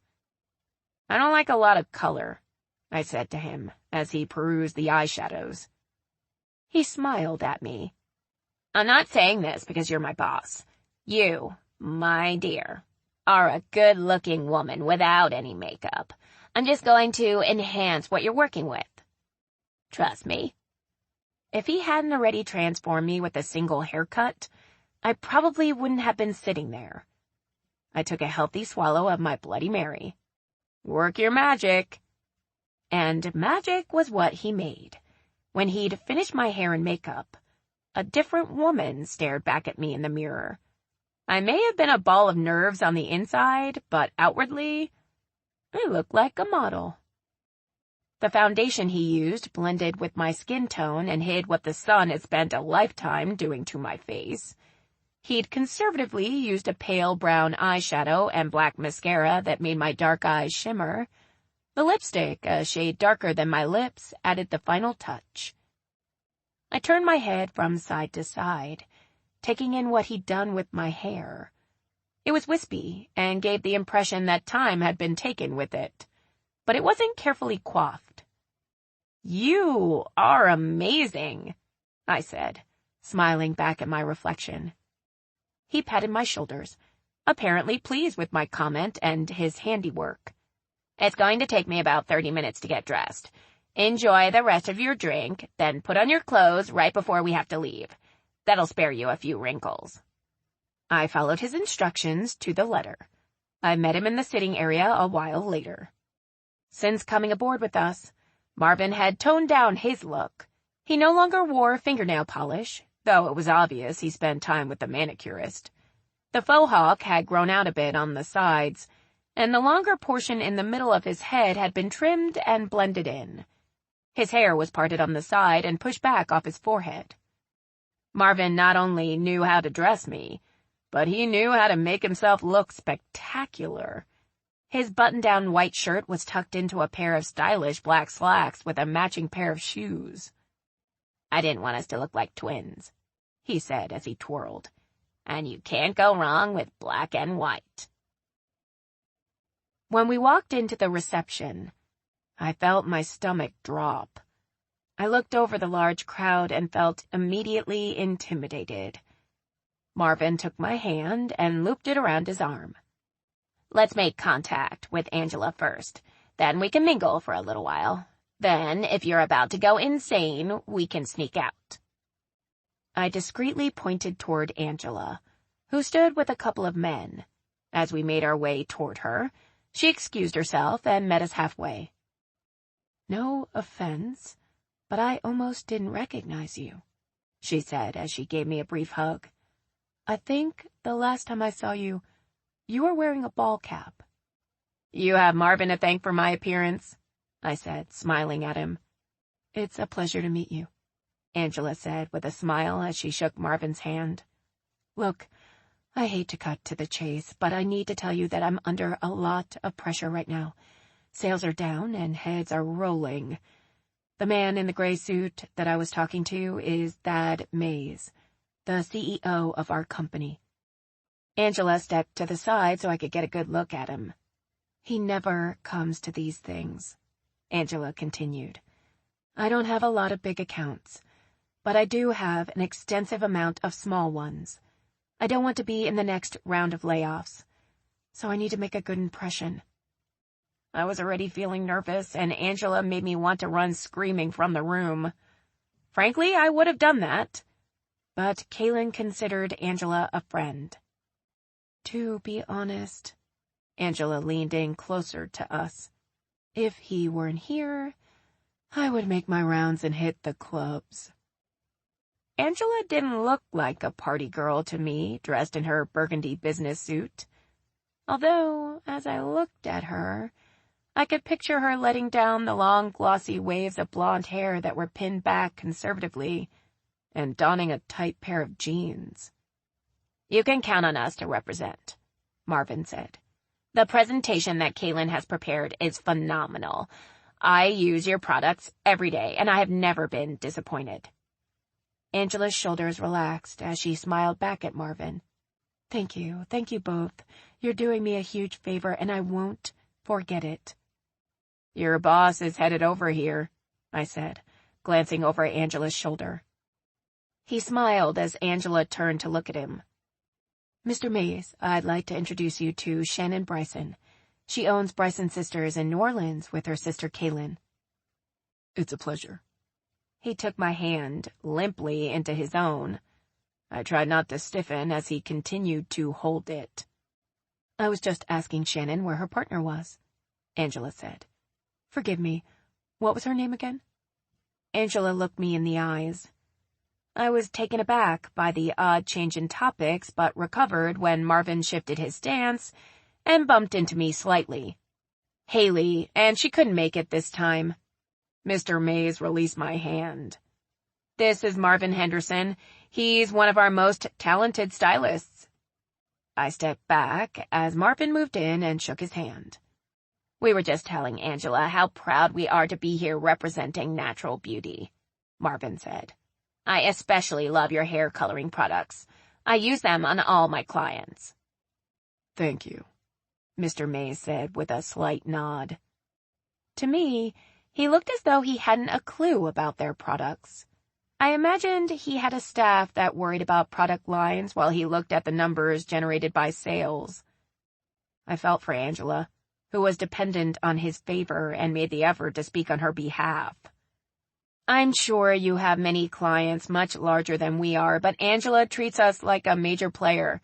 Your products are excellent, but her service is what demands our loyalty." Thad's gaze moved through the crowd as I spoke, probably looking for someone far more prestigious to mingle with before he looked back at me and Angela. "I'm very pleased to know that," he said with another slight nod. "If you'll excuse me." He didn't say more as he walked off. "He's an asshole," Angela said quietly, "and a womanizer. That's why I made that comment about your partner. I hope you don't mind, but I wanted to make it clear that you weren't interested before you had to." "Well, thank you for that." I smiled at Angela. "I owe you now." Angela stayed with us as long as she could, then went to visit some of her other clients. Marvin and I spoke with a few other salon owners, and thankfully, Marvin did most of the talking. I stood there trying to look interested in the conversation, though, like Thad Mays, my time was spent looking at figures on a spreadsheet. It's not that I didn't like people, I just lacked the social graces that came so naturally to Marvin and Kaylin.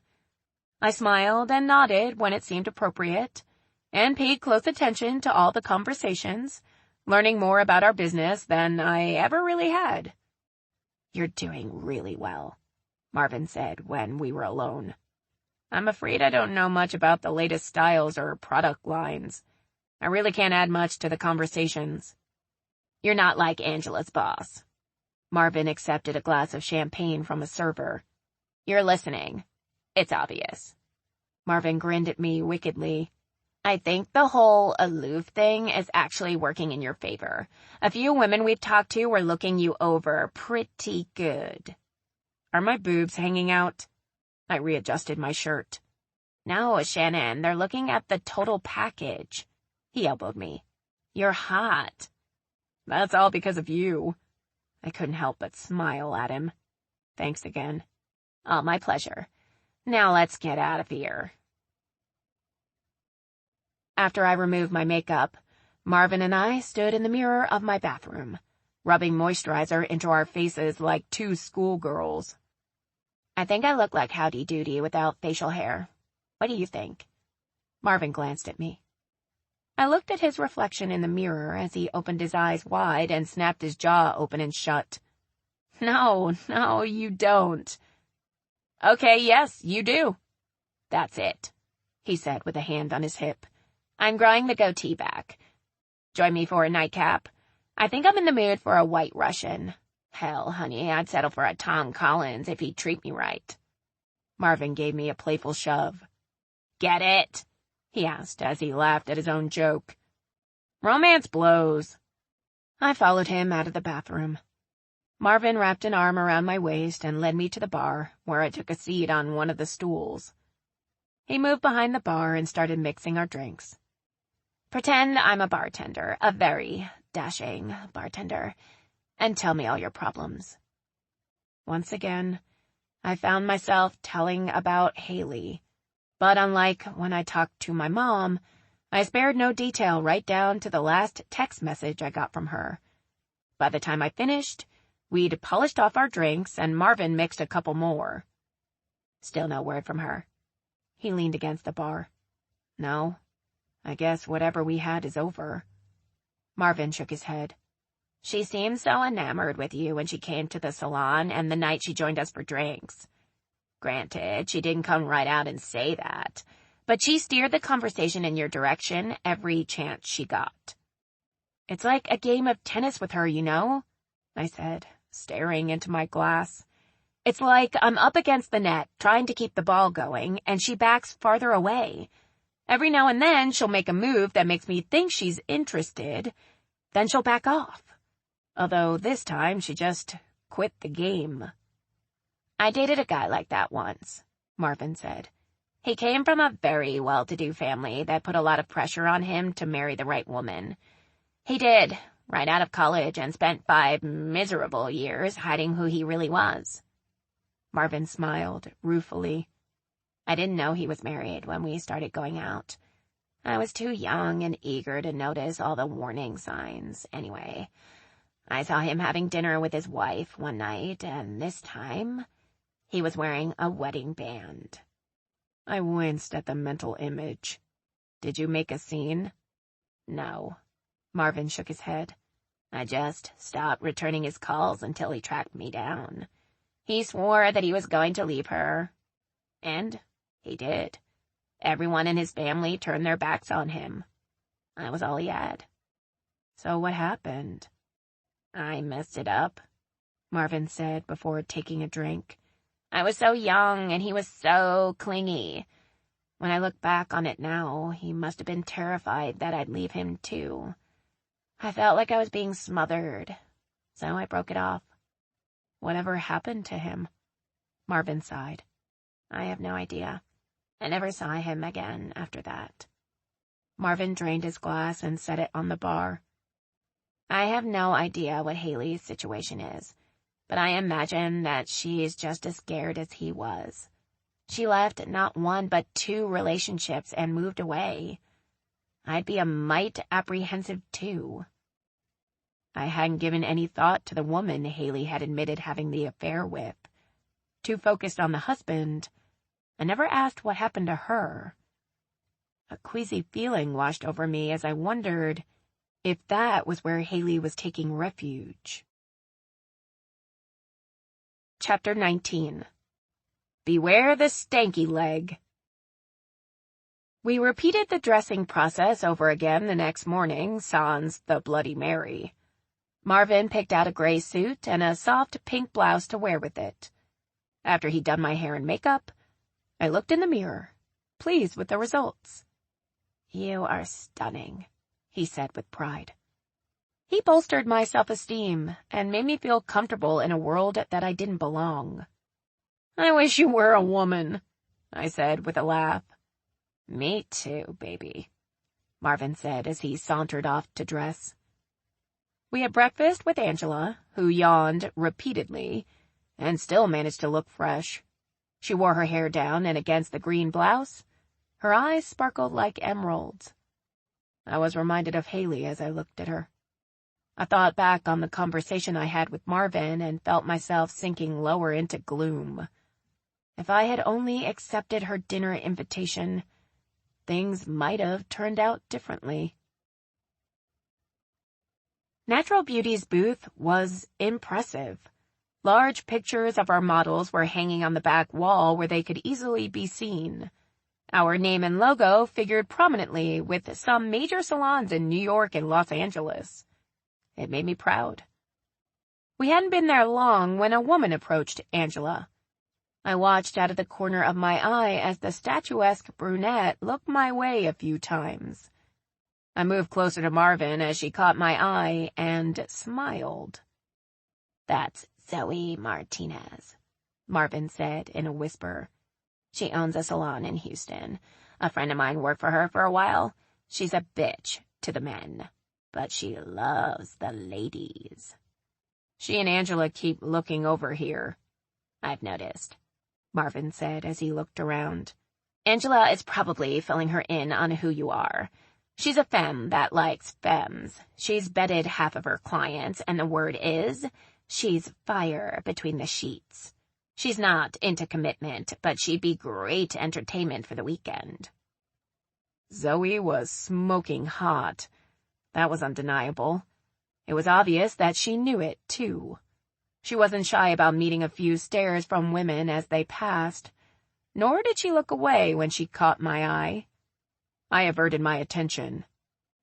"Shannon," Angela said behind me a few minutes later. I turned and looked at her, then at Zoe, who stood close by. A slight smile curled the side of her lips. I couldn't help but look away from her dark gaze as she scanned my face.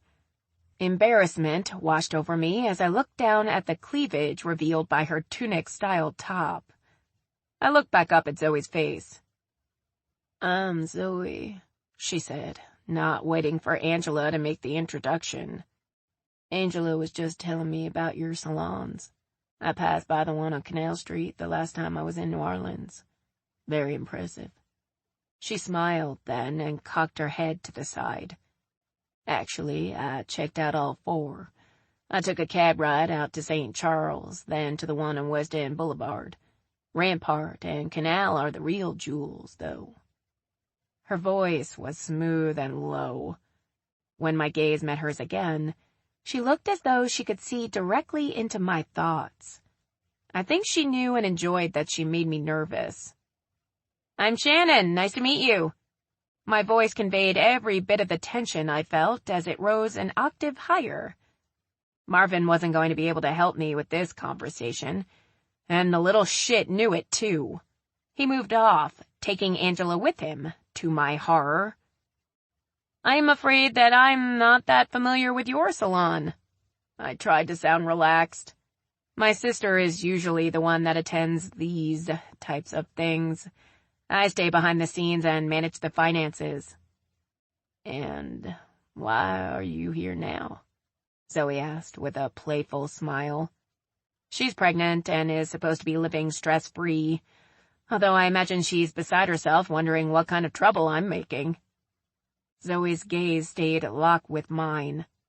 "What kind of trouble have you gotten into so far?" "I've been very well behaved." "Then you're not having a lot of fun." Zoe pursed her full lips. "Are you staying here at the hotel?"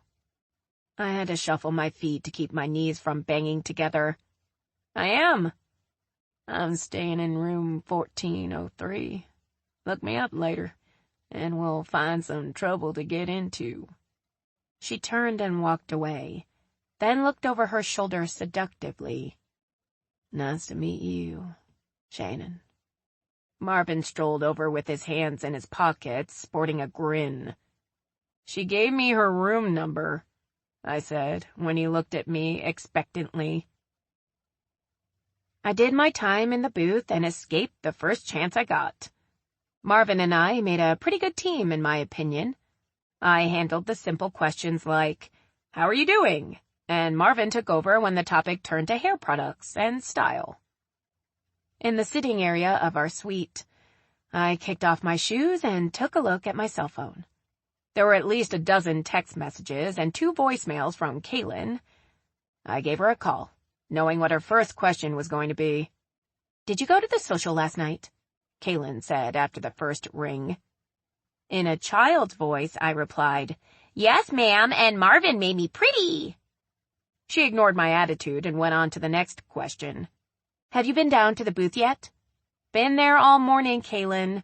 We broke for lunch, and I'm in the room resting my aching feet. Marvin is having lunch with a guy he met, and Angela is as happy as can be." Kaylin exhaled loudly. "Good. You're almost done. How are you feeling?" "Sleepy. I swear this baby is draining the life out of me. I had to sit down after I took a shower this morning. I was exhausted," Kaylin said with a yawn. "I guess it probably was the best thing that you didn't attend. We've been on the move pretty much since we arrived." "I know you don't care to hear this, but I'm really proud of you, sis."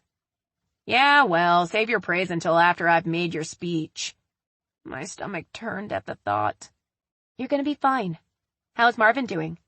"He's in his element, surrounded by fellow hairdressers. He's talked the ear off of everyone that's dropped by the booth. Angela adores him." "He was a great find. I have to hand it to you. You really picked a winner." "If I choke or throw up during the speech, he still gets the bonus, right?" Kaylin chuckled. But I was dead serious. We ended the call after she reminded me again of how proud she was of me.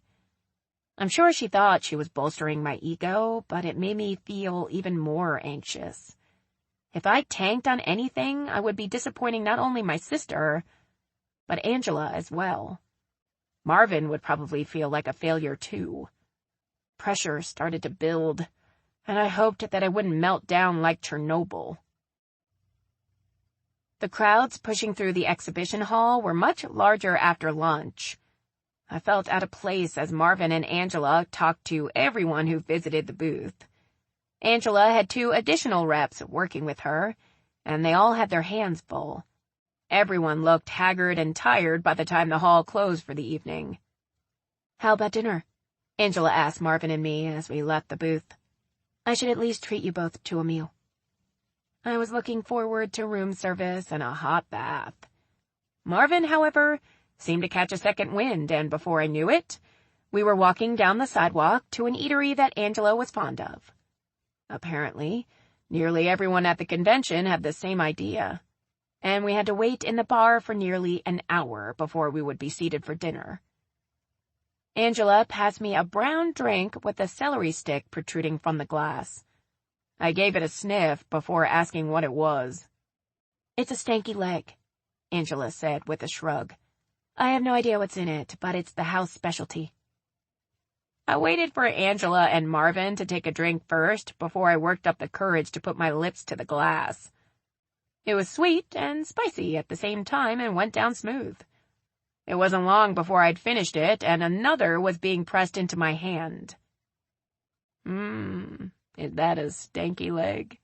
a familiar voice said from behind. I turned to find Zoe standing behind me with what looked like a martini in her hand. "It is, and it's not half bad." "Mind if I taste?" Zoe wrapped her hand around mine and lifted the glass to her lips. Her gaze locked with mine as she took a sip, while I wished I had an ounce of her confidence. She licked her lips and smiled before saying, "Tasty." She let her fingertips trail over the back of my hand as she released it. "Would you like one?" I asked. She held up her drink and leaned into me, pressing her body against mine. "Maybe later. I tend to lose all my inhibitions when I drink." I seriously doubted she had any inhibitions perfectly sober. "Would you like to join us for dinner, Zoe?" Angela said, appearing beside us. Zoe slipped an arm around my waist as she turned to look at Angela. "I wasn't planning on eating, but now I'm feeling a bit hungry," Zoe said as she gave me a squeeze. "Good." Angela shot a quick glance at me. "I'll let the hostess know that we have another joining our party." I caught Marvin's eye as I watched Angela walk off. He was sporting a huge grin as he turned, leaving me alone with Zoe. "What are your plans for the rest of the evening?" Zoe asked, keeping me in her grip. I felt awkward when I turned to look at her. Our faces were mere inches apart. I hoped that the stanky leg on my breath was covering the onions I had in my salad at lunch. "I don't have any," I said, trying to sound at ease. Zoe smiled and looked at my lips. "Well, maybe that will change." "I've spoken to the hostess and she's ready to seat us now," Angela said as she stepped into my line of sight. "Shall we?" She motioned toward the dining room. Without waiting for a response, she took my hand and led me through the crowd. I looked back at Marvin, who had offered his arm to Zoe and was leading her along behind us. Angela seemed to be in a hurry as she pulled me along. I did my best to keep up and stay upright in the high heels I rarely wore. I got the distinct impression that she was uncomfortable with the way Zoe and I were behaving. When we were led to the table, she inserted herself between Zoe and me so that we were forced to sit across from each other. "So, Shannon, are you nervous about the presentation tomorrow?" Angela asked after she ordered another round of stankies for us all. I wanted to say no, but since I was doing this for her, I felt she should share in some of the nervous anticipation that I was feeling. "I'm terrified." You've spoken publicly before, Angela said, with a smile that faltered. Haven't you? I shook my head. Kaylin is the mouth and I'm the brain. I chanced a quick glance at Zoe, who seemed to be enjoying Angela's unease. The speech has already been prepared, and Shannon knows it in her sleep, Marvin said. Angela nodded and looked back at me. Let me give you some advice. First, get a good night's sleep. Angela jumped like she'd been kicked under the table. She glanced angrily at Zoe for a fleeting second and looked back at me. You don't really need to come to the booth tomorrow. Have a massage in your room. That's what I do when I have to give a presentation. You'll be nice and relaxed, and the speech will be over before you know it. I find the jacuzzi to be equally as relaxing, Zoe said. She tilted her head and looked at me with a smoldering gaze. I have one in my room. I couldn't look at Zoe for more than a second. The promise of sex practically oozed from her pores. I looked back at Angela. Then the muscles in her jaw twitched. She seemed pissed. Marvin gazed back at me and smiled when I looked at him. As though my discomfort was obvious, he spoke up.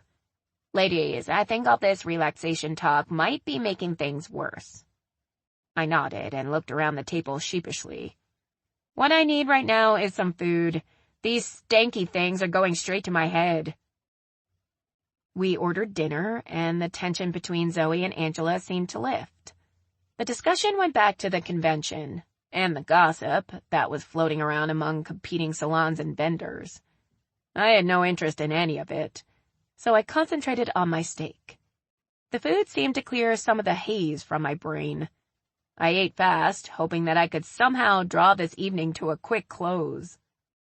Excuse me, I said, hoping that I wasn't going to stagger. I'm going to the ladies' room. Zoe looked as though she were about to get up as well, when Angela jumped up and took my arm. I'll go with you.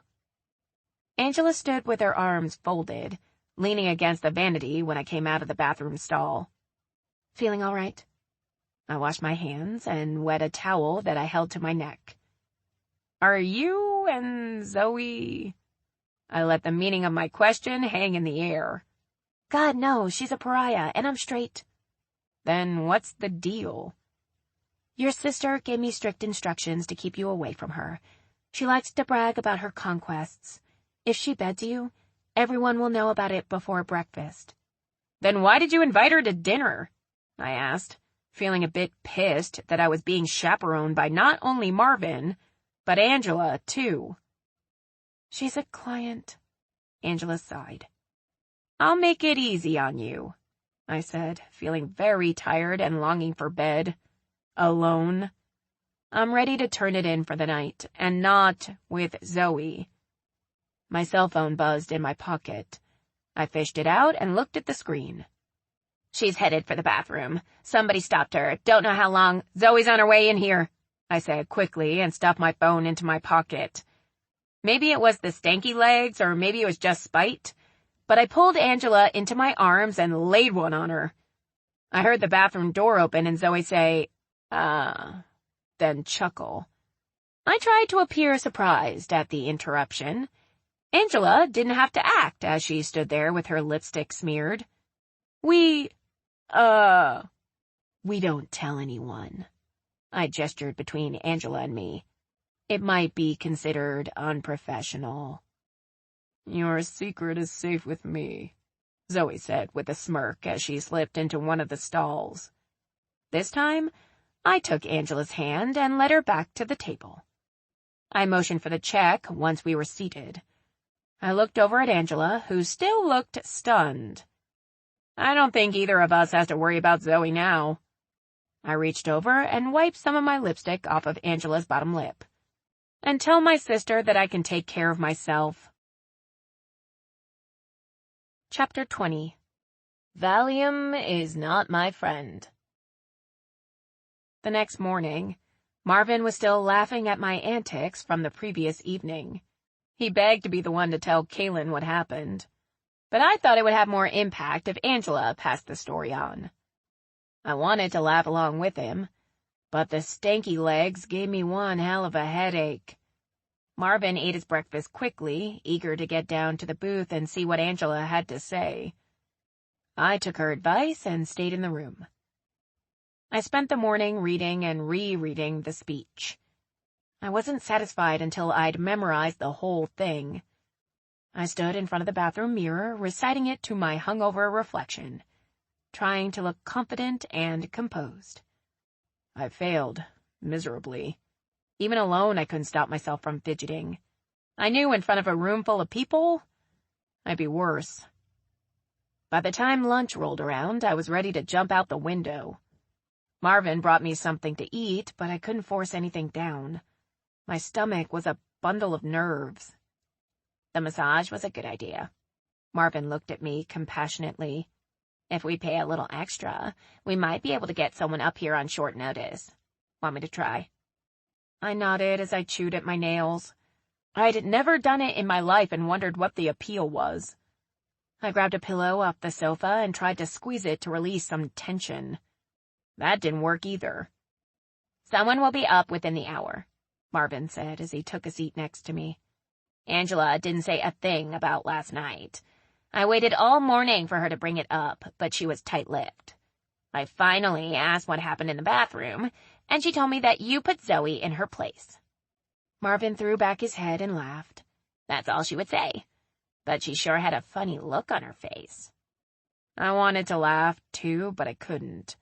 I felt a little bad for what I'd done. I probably didn't do Angela any favors with that stunt. And I felt even more pressure to do well in the speech. Marvin left me alone with the masseuse. She was a tall woman with broad shoulders. I figured she'd wrench every kink out of my body with a flick of her wrist. She kept telling me to relax. At one point, she had to tap me on the shoulder to get me to release the legs on the table so that she could work my arms. When it was all said and done, I was no better off. I soaked in the tub and sipped on the water that she told me I had to drink. I was just about to call Marvin up to the room and tell him that he'd have to give the presentation when I remembered the Valium that Kaylin had given me. I got out of the tub and dug out the bottle with the 2 tiny pills. There was a V stamped in the middle of each one, and I wondered how that wafer-thin tablet was going to calm me down. Half of it was missing because of the logo. I looked at the clock and realized that I had less than 2 hours to make a fool of myself and ruin Angela's career. I popped a pill in my mouth and swallowed it with what was left of my water. 30 minutes later, I didn't feel any different, so I made myself a strong Bloody Mary.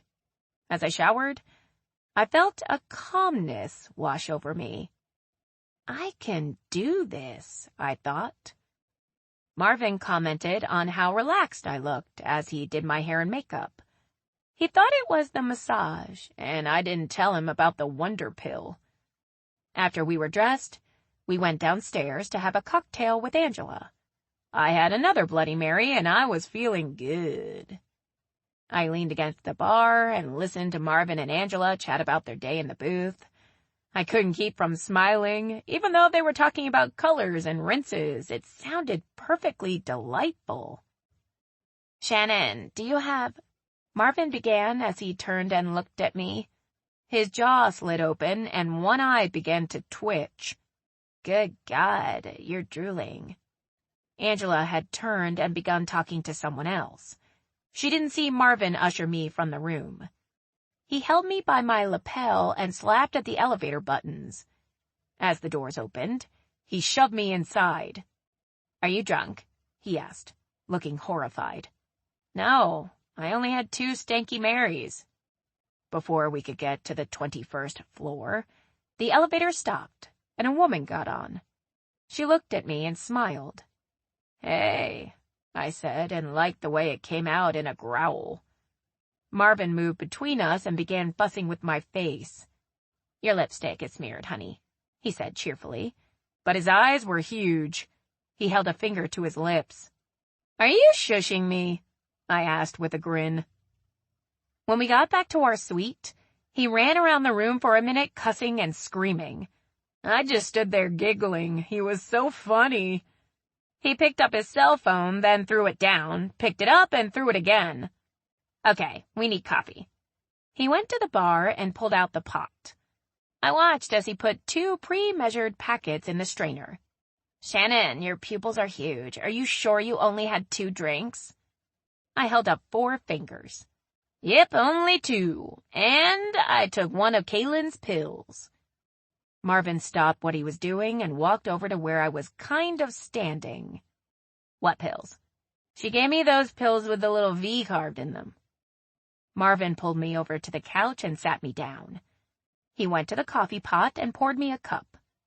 Have you ever taken Valium before? He asked when he returned. Yep, that's what they're called. And no, I've never taken one before. I'll tell you what, though. I'm going to take them all the time now because I feel good. Let's go downstairs. I'm ready. Marvin looked at his watch and whimpered. Drink this, he said as he shoved the coffee cup into my hands. Do you remember any of the speech? I took a sip of the coffee. It tasted like burned oil. I want another Stanky Mary. I shoved the cup back into his hands. Shannon, focus. Do you remember the speech? I cleared my throat and sat up straight. Hello, motherfuckers. It's a pleasure to be with all of you fur jockeys tonight. Oh, my God, Marvin screamed and pulled at his carefully coiffed hair. Give me the speech, Shannon. Hey, I said smoothly as I pointed at my head. It's all in here, no need to worry, you need a Stanky Mary.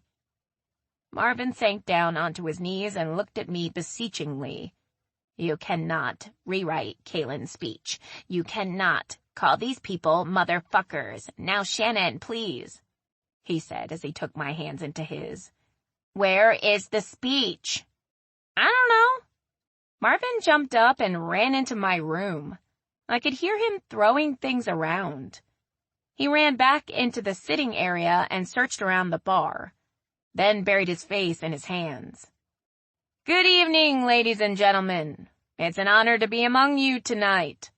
Yes, that's it. Marvin crossed the room and knelt in front of me again. Drink more of this. He handed the coffee to me, and I did as he asked because he was so damn funny with his hair sticking out on all sides.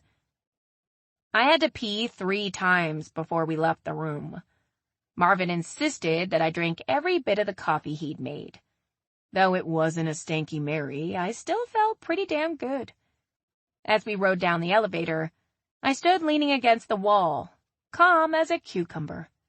Marvin stood in the corner praying aloud. Where have you been?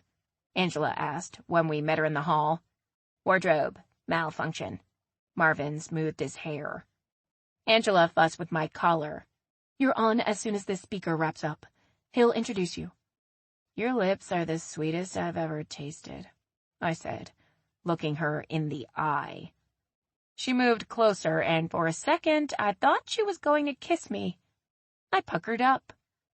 Angela's eyes narrowed as she looked into mine.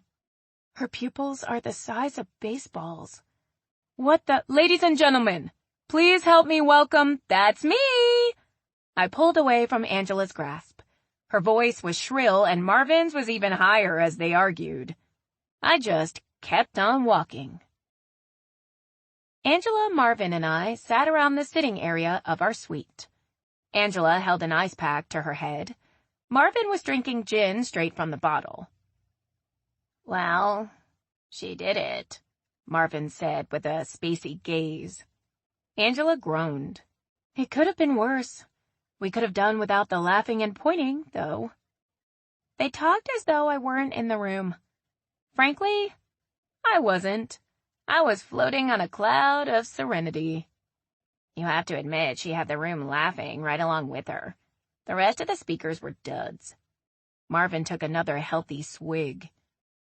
Images of Haley undressing me and putting me to bed flashed through my mind. I reached for her, but she pushed my hands away. Drink this, I heard her say as something cool was pressed to my lips. Her voice didn't sound the same. You're always pushing me away, I said, reaching for her again. Go to sleep. I felt her pushing me down onto the bed. Please stay, I said. I just want to be with you. The words seemed heavy as they left my lips. The bed was pulling me in deeper. I felt a hand softly stroke my brow and words whispered, I will.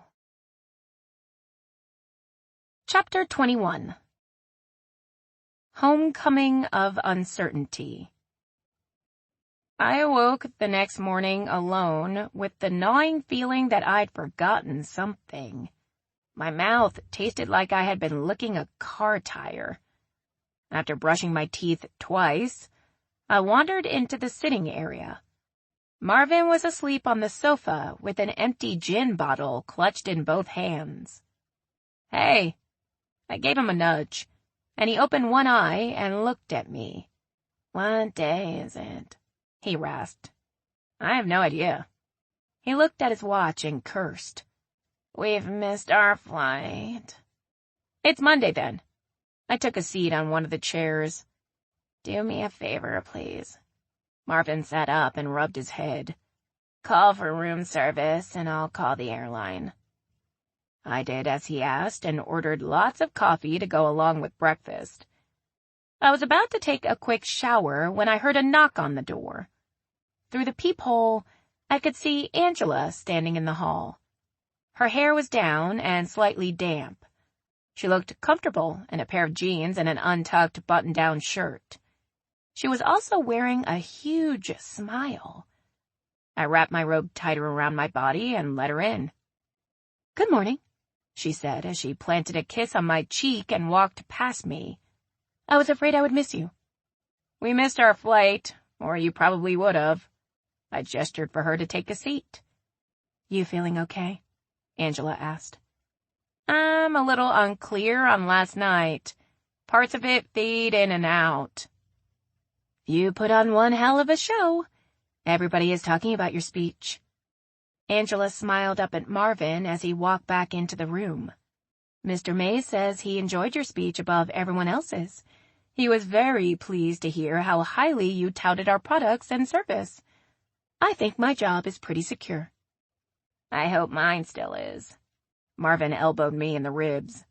I called Kaylin first thing this morning. Angela wrinkled her nose. She's thrilled. I left out a few parts, though. Thank you, Marvin and I said in unison. I must really thank you both. I know the past few days have been hell.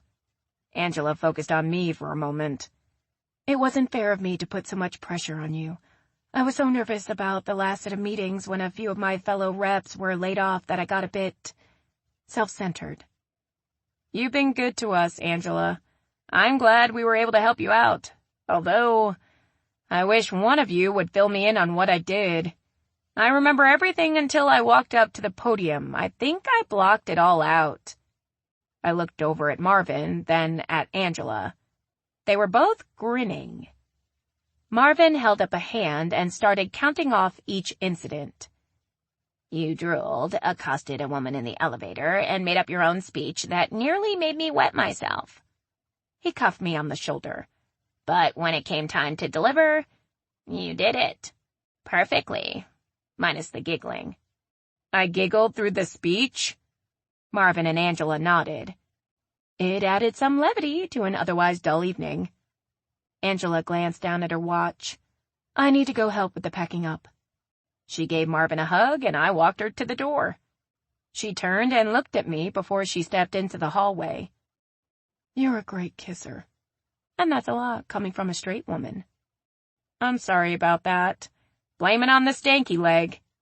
I looked away in embarrassment. I'm not mad, Angela said with a smile as she moved into my line of sight. Maybe now Zoe won't hit on me so much when I visit her salon. I seriously doubt that, I said with a grin. Oh, I put your jewelry in your cosmetic bag. Angela tucked her hair behind her ear. I put you into bed last night. Marvin didn't seem comfortable with the idea. I felt a flush wash over my face. I hope your girlfriend won't mind. I'm sure she won't, I said with a sigh. Maybe I'll see you next time I'm in town. It might be kind of fun to tell Kaylin that story. Fun for you, yes, but I'll hear about it for the rest of my life. Take care of yourself, Shannon, Angela said as she walked away. I'm so glad I don't have to work for the next few days, Marvin said as he sipped on a Mountain Dew. When this plane lands, I'm driving you straight home, then I'm going home to sleep for the next 24 hours. I reached into my pocket and pulled out the $500 emergency cash that I hadn't had to use and pressed it into his hand. Whatever bonus my sister promised you was not enough. Thank you for taking care of me. Marvin looked at the crisp $100 bills and tried to hand them back.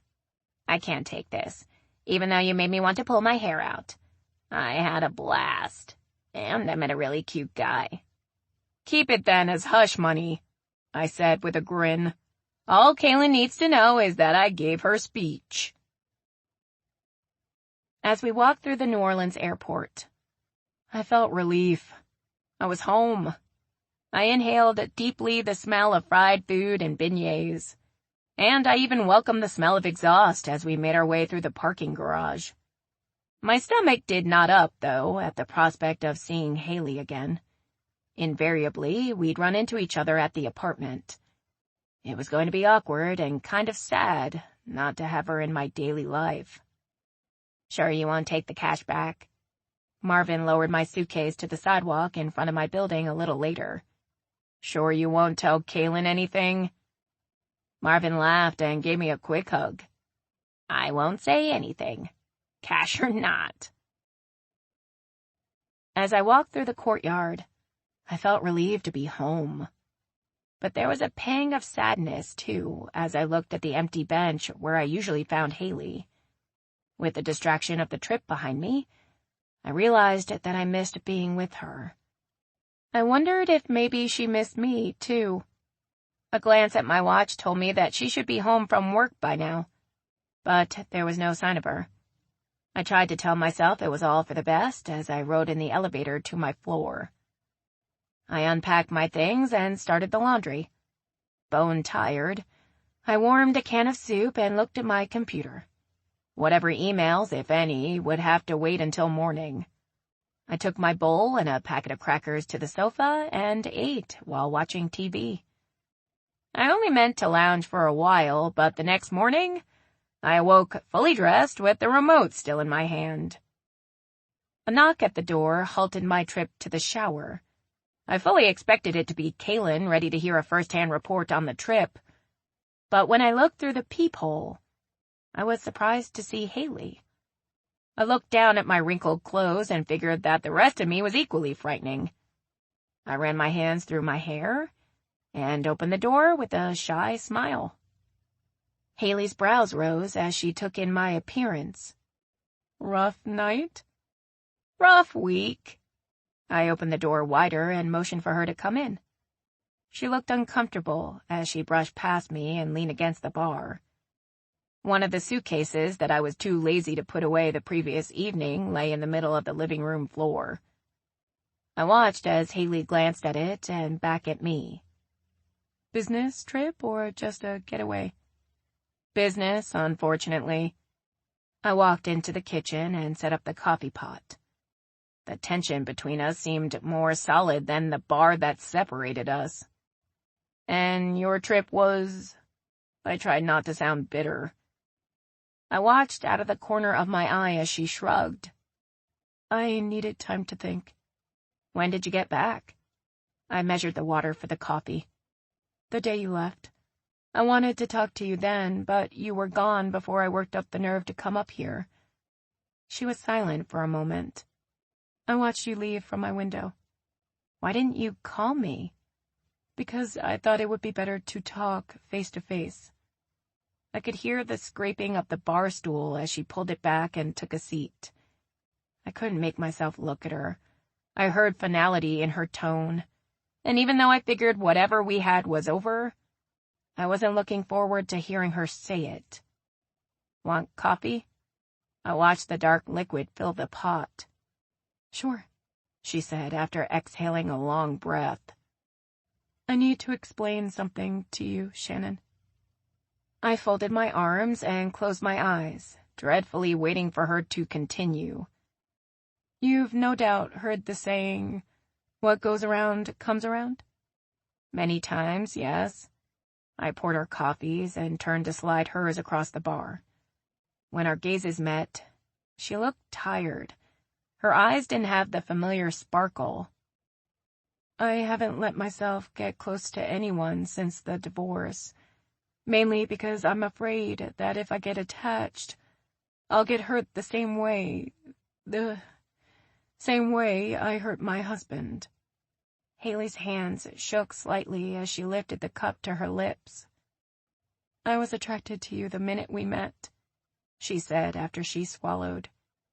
And when I realized that it was actually you I was talking to online, I tried to back off.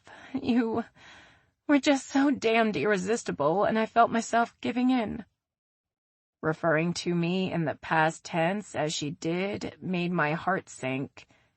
I sagged against the counter, suddenly feeling exhausted and longing for my bed. When you came home from visiting your family, you seemed so distant, and the warning bells started to go off. I panicked. I guess I felt a little panicky too. I didn't want to have to admit that I had some fears of my own, especially after Kaylin had gotten through with me. There's something I need to know. Like what happened to the woman you had the affair with? Haley's face showed surprise and her lips tightened and formed a straight line. She lost interest after the divorce. I think it was a thrill for her to sneak around. Once the marriage ended, so did we. So that's not where you went when you left? Of course not. Anger flashed in Haley's eyes. I went to the corporate apartment to think things over. Haley stared down at her cup for a minute. When she looked up at me, her eyes were teary. I don't think I'm ready for anything serious. I am, I said with resignation. I hadn't realized it until that moment. I didn't want to casually date. I just wasn't cut out for it. Once I found someone I was truly interested in, I didn't want to play the field to see what else was out there, and unfortunately, I was still very infatuated with Haley. I wanted to tell her that I'd wait forever for her to come around. But as I looked into Haley's misty eyes, I felt myself giving in, and I let her off the hook as gently as I could. I don't want it to be awkward when we pass each other in the hall, but I think it's best that we give each other some room. Haley's lip quivered as she wiped at her eyes with the back of her hand. I wish I was in a better place because you're a great catch. You are too, I said. One day, I hope you'll be able to accept that. Haley tried to smile. Thank you for the coffee, but I need to get back to my place and get ready for work. She looked so miserable as she stood. I wanted to take her into my arms and tell her everything would be okay. But my heart was breaking along with hers. If I took her in my arms, I didn't think I'd be able to let her go. I stood rooted as she walked to the door and let herself out. Maybe it was just exhaustion, but I felt my own eyes well up as I stared down at her coffee cup. I took a long shower and crawled into bed. Maybe it wouldn't sting as much after a long nap. But I doubted it. Chapter 22. Kaylin plus pizza equals indigestion. For weeks, I did my best to avoid Haley. Instead of cutting through the courtyard, I used the garage entrance to come and go. Not that I went anywhere much. I found myself often watching Haley in the courtyard from my window as she walked Fuzzy. She'd bounce the ball for a while, but Fuzzy would take it and drop it in a flower bed before returning to rest her head on Haley's knee. Even Fuzzy seemed to be sad. So I was surprised to see Kaylin letting herself into the courtyard on a dismal Saturday morning. As she made her way up the walk, I saw Fuzzy dart toward her. My heart thudded when Haley came into view, and Kaylin shook her hand while pointing up to my window. I stepped back when Haley looked in my direction. A little while later, I opened my door to Kaylin, who stalked past me. I picked a shitty day for a walk. Kaylin started to strip away her wet things in the middle of my living room. Do you have some sweats I can borrow? I'm soaked to the bone, she said through chattering teeth. Take a shower and thaw out. I pushed her toward the bathroom. You didn't walk all the way from your house, did you? I had Todd drop me off a few blocks from here. Kaylin pulled off her shirt, revealing a slight pooch in her belly. It started to rain on the last block. I reached over and patted her stomach. Is this the baby showing already? No, that's fat, Kaylin said with a sob. I'm gaining weight so fast, but I can't stop eating. She grabbed me by the shoulders with tears on her cheeks. Let's eat pizza. Todd has been following me around with fruits and vegetables. If I'm going to puff up, I want to at least enjoy what I'm eating. I'll order it right after I find you something to wear. Kaylin hugged me tightly and went back to tugging off her wet clothes. After I found something for her to put on and ordered the pizza, I warmed some milk for her hot chocolate. Kaylin looked better when she came out of the bathroom. We took a seat on the sofa, and she told me about vacillating between wanting to throttle Todd 1 minute and cuddle the next. It's like I have multiple personalities. I think he's afraid of me. I would have agreed with her if she didn't look so serious. Kaylin rubbed her stomach. Do you think I'll be like this through the whole pregnancy? You'll have to ask Mom about that. I have no clue. Kaylin smiled at me. I think you'd be so cute pregnant. I do not. I jumped up when my cell phone rang. Pizza's at the gate. I'll be right back, I answered and told the delivery guy that I'd be right down. I took the stairs instead of the elevator, kidding myself that the exercise would combat the calories I was about to inhale. I trotted through the courtyard and opened the gate. A teenage boy balanced the pizza in one hand while he petted Fuzzy. I looked up to see Haley making her way slowly toward us. As I paid for the pizza, Fuzzy bumped my leg with her ball. I missed you, I said in a whisper as I scratched her behind the ears. Haley held the gate open for me. How are you? She asked when I moved past her. I wanted to say empty and depressed, but I mustered a smile and lied. Fine, and you? I watched with sadness as Haley's lips twitched. I'm okay. Neither of us seemed to know what to say as we walked toward the building. Fuzzy circled us as we went, sniffing the air around the pizza box. Does she like pizza, too? Haley shooed her away when she got too close. She thinks she does, though she's never had it. Haley opened the door and held it for me and Fuzzy. Enjoy your dinner, she said as she and Fuzzy took the stairs. When I entered my apartment, Kaylin was standing in the window with her arms folded across her chest. She's pretty. She walked over to the coffee table where I set the pizza and dove in without waiting for a plate. I met her in the courtyard earlier. Yeah, she is, I said quietly as I poured a couple of glasses of tea. Kaylin had already polished off one piece and was going after another when I slid a plate onto her lap. You're seeing her, aren't you? No, she broke it off with me. I met Kaylin's glance. She was up front and said she didn't want anything serious. Kaylin bit into her pizza, watching me. This is why you've been hiding yourself away lately, she said after she chewed. I've had a lot of work to catch up on. Atlanta put me behind. After one slice, I was full. I put my plate on the coffee table and sipped my tea. Kaylin dipped into the box for another piece. You can't give up, Shannon, just because this didn't work out. There are still a lot of nice women out there. I know, but right now I'm not interested. I toyed with the string on my sweatpants, aware that Kaylin had stopped eating and turned her full attention on me. I can't go out with someone else while I'm thinking about her. She watched you the whole time you were paying the pizza guy. That's not helping. I tossed my napkin onto the table. I think she wants to be with me, but she's as scared of me as I am of her. You know the saying, once a cheater, always a cheater? You have to let her go. I wanted to argue the point. Dad would have been the example, but that would have devastated Kaylin even after all these years. You don't think there are people that realize the terrible mistake they've made and resolve never to do it again?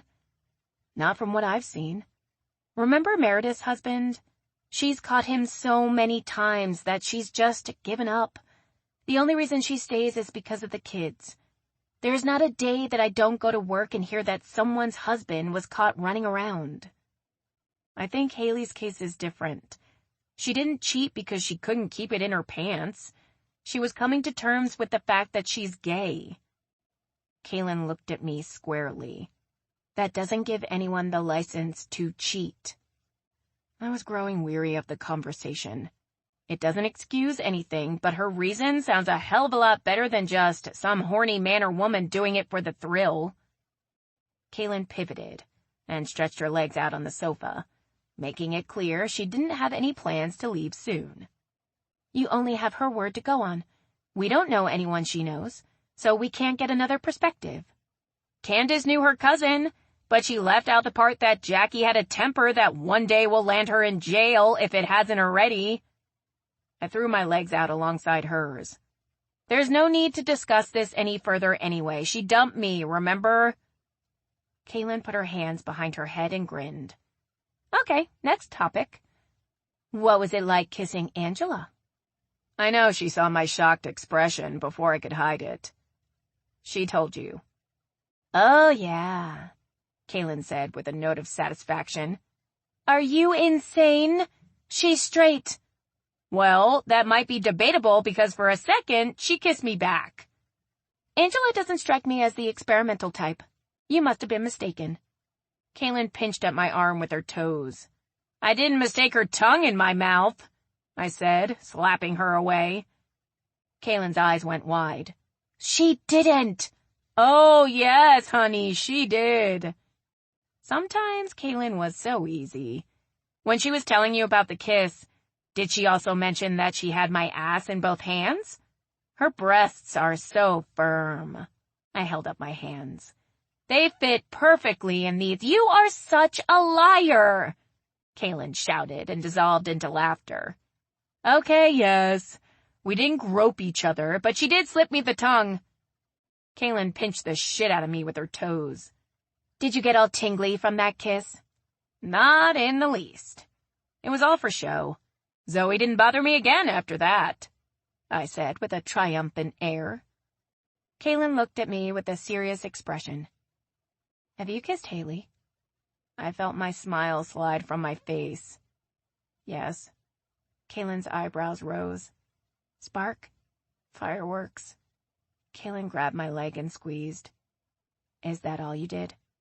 What can I say? Passion took control and we were rolling around in the courtyard. No, I haven't slept with her, I said when Kaylin's mouth dropped open. Well, I did sleep with her, but we didn't have sex. The night you called me about Dad, I was at her place. Kaylin made a face like she didn't believe me. You slept in the same bed but didn't do anything, She didn't try anything?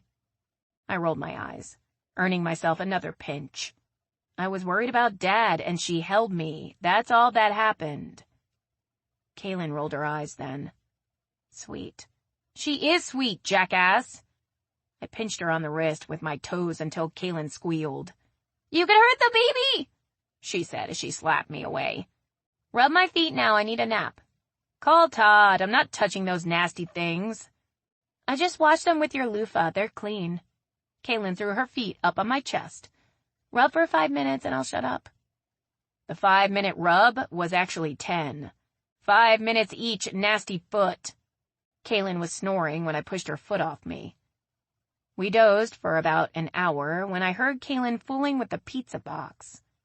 I opened one eye and watched her inhale 2 slices before she caught me watching her and informed me that I would be driving her home. When I pulled back into the garage, my headlights swept over the back of Haley's SUV. A new Louisiana license plate had taken the place of the Georgia tag. Apparently, She had plans to stay in New Orleans. Part of me was pleased. The other part sort of wished I didn't have to run into her. The saying, absence makes the heart grow fonder, was very true in my case. Chapter 23. Duty Calls. On Monday morning, my phone rang at 5:30. No one called at that hour unless it was an emergency. "Hello, hello?"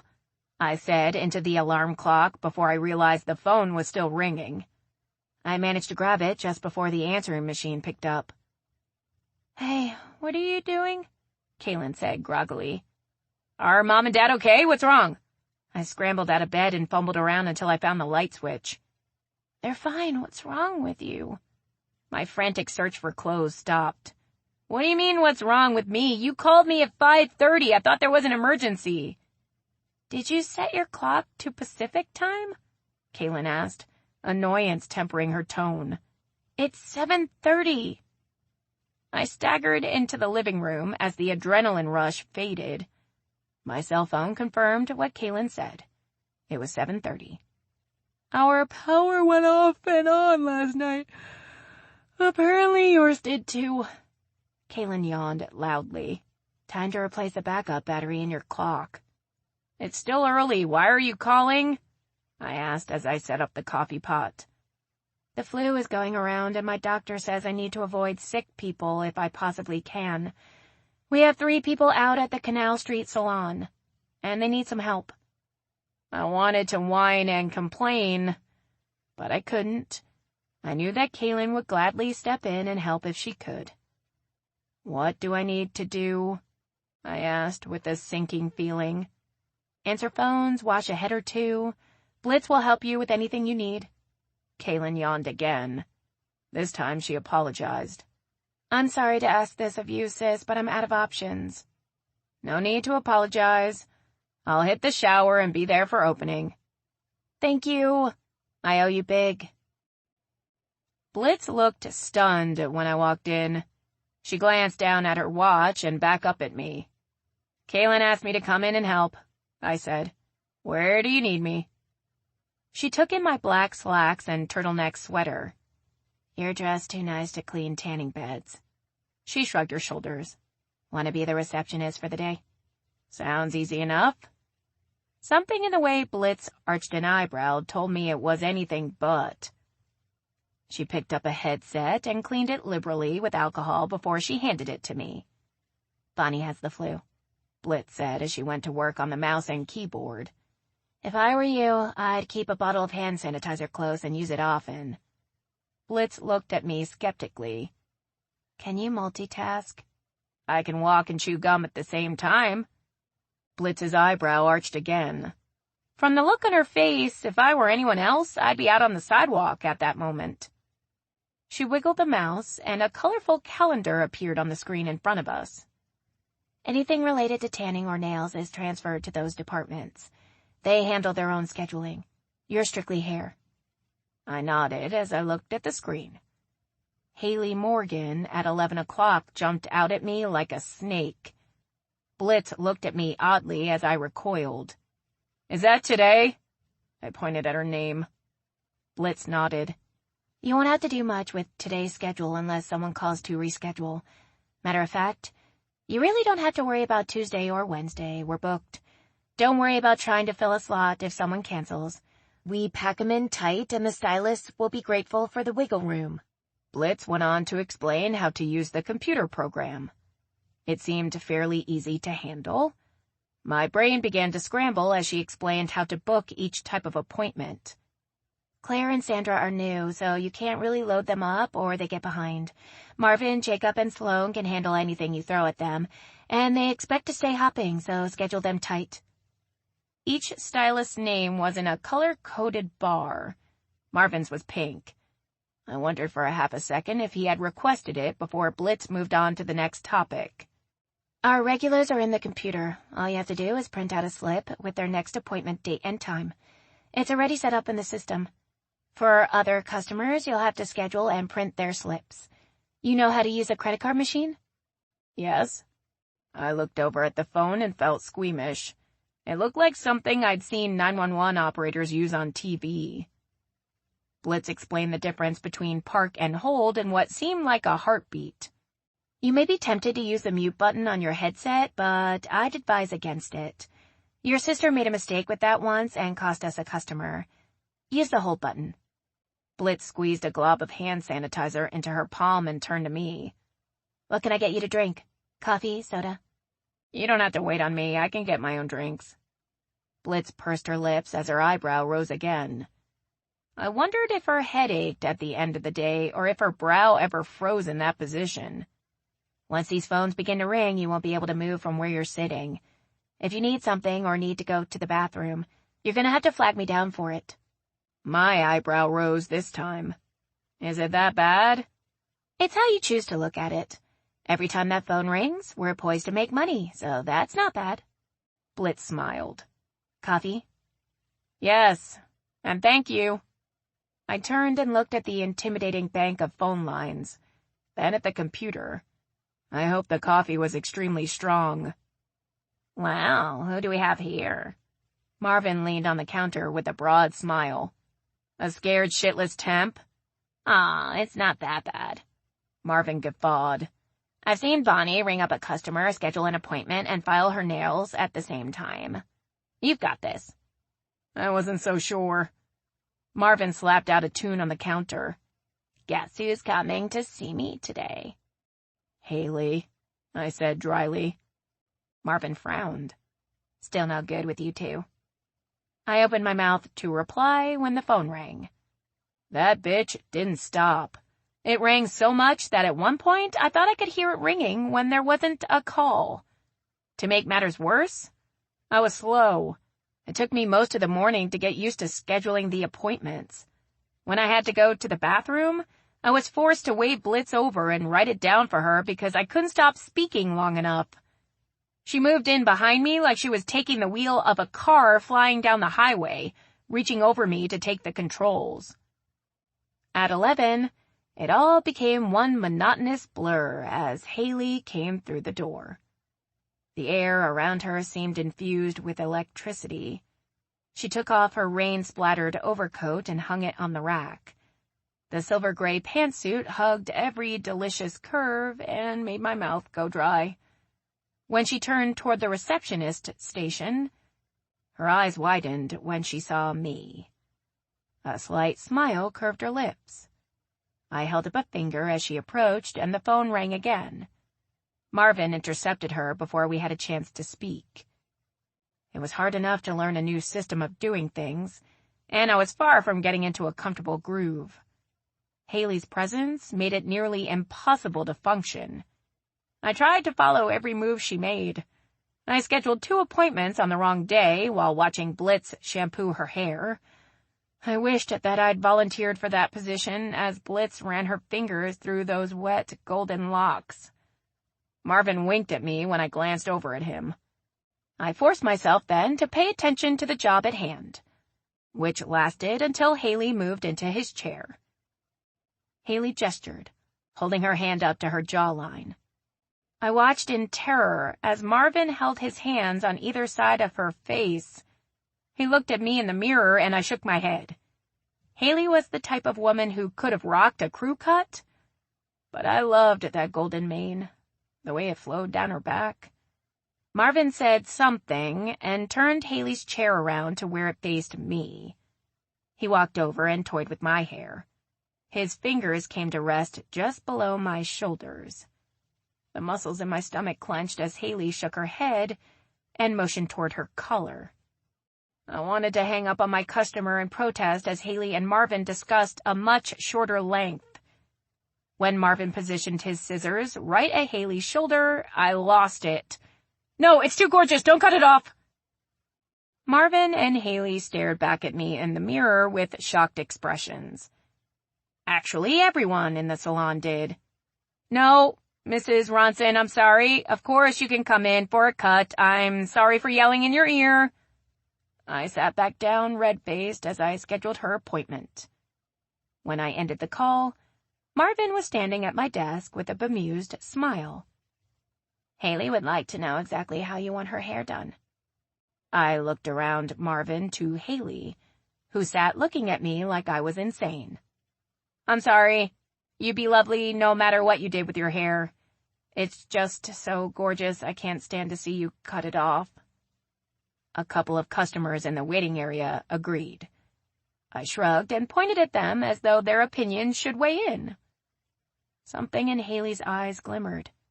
She nodded and smiled at me. The warmth of it turned my insides to jelly. Marvin took off 2 inches.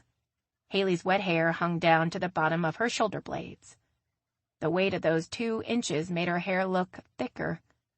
I was mesmerized at how ringlets formed around her face as her hair began to dry on its own. "Lunch break." Blitz came to stand beside me. "Take as long as you want. You're still the boss." I felt like shackles fell off my hands and feet as I passed her the headset. I'd been freed, but I still stood at the counter and watched as Marvin dried Haley's hair. My fingers twitched with envy as he ran his through those golden strands, making the curls loosen and flow. "Her cut is on the house," I whispered so only Blitz could hear. She nodded and deleted the appointment without hesitation. I watched as Haley hugged and tipped Marvin. She walked over to the counter with her wallet in her hand. I discreetly pushed it away. "My treat," I said as she looked at me in question, "especially since you let me intervene." She ran a hand through her hair. "You like it?" she asked, shyly. "Yes, I do." Her shyness became contagious. I looked away as I said, "You look beautiful." "Thank you. Why are you working here today?" I looked back at her then and felt my knees go weak. Some of the staff is out with the flu. I had to fill in. Haley nodded as she stuffed her wallet back into her purse. She reached over and touched my arm. "I have to get back to the office, but it was really nice to see you." She smiled, and for a second I saw something in her eye that filled me with sadness. I imagined that she saw the same thing when I looked at her. Longing, regret. I watched her put on her coat and slip out the door, taking my heart along with her. Chapter 24. No good deed. You know the rest. I spent an entire week at the salon and developed a twitch every time the phone rang at home. A tiny dose of post-war syndrome. By Monday the following week, I was in bed with a fever and coughing up things that looked like Yoda. Marvin took pity on me and went grocery shopping. He showed up at my apartment wearing a face mask with 2 sacks in his arms. "I brought you chicken noodle soup from the deli down the street," he said, keeping a distance. "I've never had it, but Alicia swears by it. Some oranges and orange juice, a pint of bourbon, lemon, and honey for toddies, and a gun in case you want to shoot yourself." "You eat the soup. Give me the bourbon and the gun." I lay on the couch, feeling weak and puny. Marvin put his hand to my head and looked at me with a worried expression. "Caliente," he said, shaking his head. "You're very pale. Have you gone to the doctor?" "Nope, I'm gonna ride it out." I shivered and pulled my robe tighter around my body. My throat feels like it's on fire.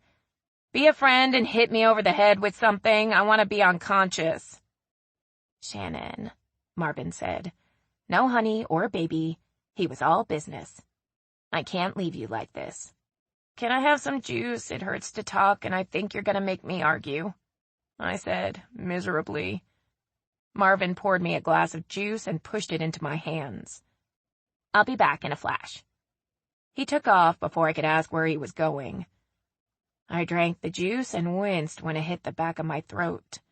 I was lying on the sofa, trying to remember the last time I took Tylenol and if the Valium I still had left would send me into orbit.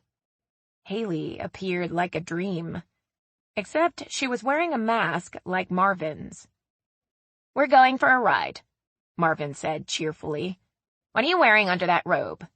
"Nothing and no." I shook my head and wanted to cry from the pain it caused.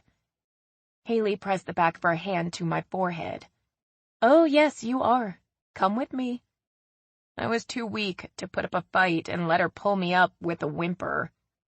"We'll be back in a minute," she said to Marvin as she steered me to the bedroom. Haley sat me on the bed as she fished out clothes from my file cabinet/dresser. She laid a pair of underwear and sweats on the bed next to me. "As much as I'd like to see you naked," she began with a smile, "I will do my best to preserve your dignity. You turn your back to me and dress, and I'll steady you." The trip to the bedroom wore me out. I stood wearily and pulled on my underwear and pants. Haley slipped my robe off my shoulders. The feel of her hands grazing my back added to my fever, and if I hadn't felt like someone dropped a blowtorch down my throat, I might have swooned. She helped me into my shirt and called for Marvin. "I'm going to need your help. She's swaying all over the place." I felt them hanging a coat over my shoulders and leading me to the door. They stood on either side of me in the elevator, holding me up. I think I may have fallen asleep because the next thing I noticed was Marvin sitting in the back seat of Haley's SUV as she pulled out of the garage. "Hospital or doc in a box?" Haley looked at Marvin in the rear view. "There's an after-hours clinic 2 blocks down on the right." Marvin looked at me. "She's looking kind of green. Let's try there first." Marvin knew half of the people in the waiting room. He sauntered around in his mask like he was at a social while I leaned heavily against Haley. She stroked my hair and back as we watched Marvin flirt with some guy who looked as bad as I did. When my name was called, Haley went back with me. I was too sick to protest. The first thing I did after they weighed me was throw up. My eyes teared partly from embarrassment, but more from the pain. That was actually a good thing because someone came in minutes later and jabbed me in the throat with a swab. I had nothing left in my stomach, but I did gag like a cat with a hairball long after the nurse left the room. All the while, Haley petted and stroked, whispering words of comfort. Despite all the embarrassment, I was glad she was there. After my blood pressure and temperature had been taken, a doctor whisked into the room. He bent sideways and smiled at me cheerily. "I have good news and bad news," he said as he stuck something in one of my ears, then the other. "You don't have the flu, but you do have a nasty case of strep." "Yippee," I said with as much enthusiasm as I could. "Will you be taking care of her?" he asked Haley. "Yes," she said without hesitation. I listened as he explained the antibiotics that I assured him I wasn't allergic to. My entire body stiffened as he explained next that they were going to give me a shot for the nausea. My eyes had to be the size of saucers as he patted my shoulder, wished me well, and walked out. "What is it, honey?" Haley looked down at me with concern. "Did he say shot?" Haley smiled behind her mask. "It's either that or a suppository." "Okay, shot." The ride home went by in a blur. I was barely awake as they half-dragged me back into my apartment. I had a vague recollection of Fuzzy circling my bed with a mask on her head before I slipped off into merciful oblivion. Chapter 25. Breakfast and Haley in bed. My phone rang once before I heard Haley answer it.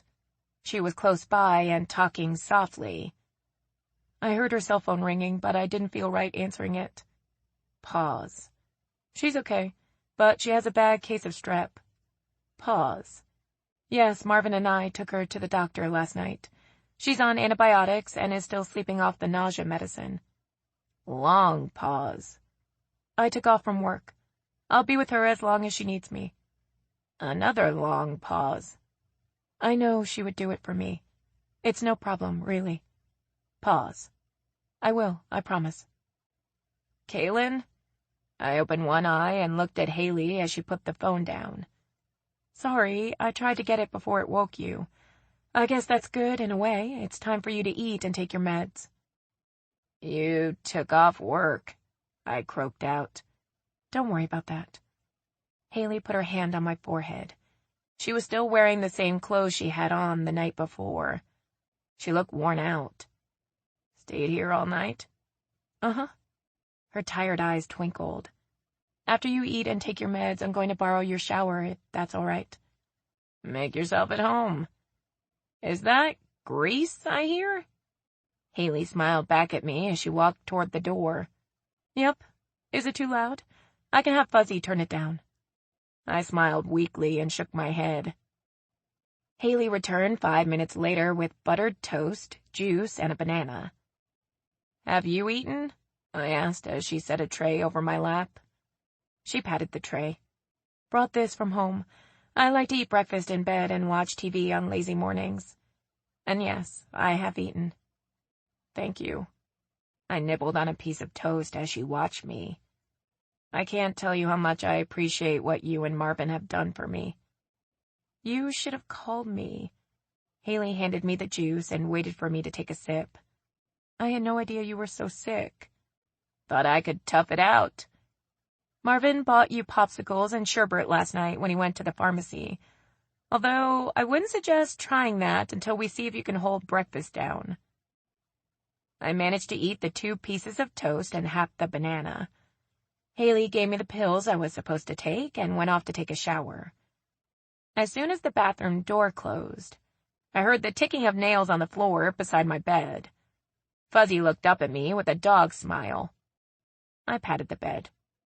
Want to come up here and... She was on the bed curled up next to me before I could finish the sentence. I turned on the TV and flipped through the channels. Fuzzy yipped when I landed on the Home Shopping Network. Surely you jest, I said in disgust. She looked back at me as if to say, I jest not, leave it there. What about the Sci-Fi Channel? She grimaced. Animal Planet? We came to an uneasy truce with America's Funniest Videos. When Haley came into the bedroom a while later, she looked at Fuzzy and me. Did you invite her up there? I did, so don't fuss at her. She's very sensitive. They're doing a segment on funny cats. We haven't seen a dog yet. Haley felt my brow and frowned. You're still a little warm. How's your stomach feeling? Better, but my throat feels like hamburger. Haley made a face. How about a popsicle? Grape would be good. I felt like I was 5, but I had to admit it was nice to be taken care of. You can sit on the bed with us, I said when Haley returned with my popsicle and a coffee for her. All right, but let me know if we keep you awake. She settled on the other side, propped a pillow against the headboard, and immediately started laughing at the show. I have pay-per-view. We could order a movie if you'd like. Haley looked at me and smiled. Maybe later. Your eyes look like 2 slits. I doubt you'd make it through the first scene. She reached over and took the melting popsicle from my fingers and wiped my hand with a tissue. I fell into a restless sleep. All sorts of weird dreams played through my mind. I was on the podium at the conference, and Haley was in the audience watching me as Zoe shaved her head. I tried to yell, but couldn't make a sound. I couldn't move, either. My feet were stuck to the floor. It switched to me and Haley being in the back seat of my car while someone drove us around. The car started to go faster, and as we began to complain, we realized that Fuzzy was at the wheel. I awoke to find Fuzzy draped over my legs and Haley curled up in a ball next to me. They were sound asleep. Both of Haley's hands were tucked beneath her chin. She was off deep in dreamland as her eyes moved beneath closed lids. I wondered if Fuzzy was chauffeuring her as well. It felt good to have her there. I could see us on Sunday mornings with the newspaper spread out across the bed, both of us nibbling on something and drinking coffee as Fuzzy dozed at our feet, playfully arguing over whom would cook dinner, me winning, her cooking, and choosing what movie we'd see that afternoon. Okay, maybe I'd cook, I thought as I drifted off with a blissful image imprinted on my brain. A shower? Haley shook her head. I don't know. You were staggering all over the place last night. I just polished off a bowl of soup and was feeling stronger. I stink. I've been sweating and my hair feels awful. It'll make me feel better. Haley pursed her lips. If you can make it to the bathroom without stumbling, it's a deal. But I'm going to sit outside the door. If I hear anything that scares me, I'm coming in. I made the short trip without incident and closed the door in Haley's and Fuzzy's faces. The warmth of the shower and the feeling of being clean made me feel better. When I dropped a bottle of lotion, the door opened a crack. I saw one green eye and a snout much lower that sniffed and backed away. I'm dressed. You can open the door if it'll make you feel better. Haley put the lid down on the toilet as I brushed my teeth. You can sit here and I'll blow dry your hair. Her nails against my scalp felt like heaven. My hair didn't look like it did when Marvin got a hold of it, but I have to say, I enjoyed Haley's technique much better. Haley switched off the dryer. I've changed your sheets, so everything is all fresh. Time for you to go back to bed. That is so sweet. I looked forward to snuggling in it. How am I ever going to make this up to you? She ignored my question and smiled. They were easy to find since you had them filed in the cabinet marked sheets. You're just jealous, I said as I climbed into bed. Not everyone is as organized as I am. Haley looked kind of awkward as she watched me get settled. Climb in. I tossed the covers back on what I considered her side of the bed.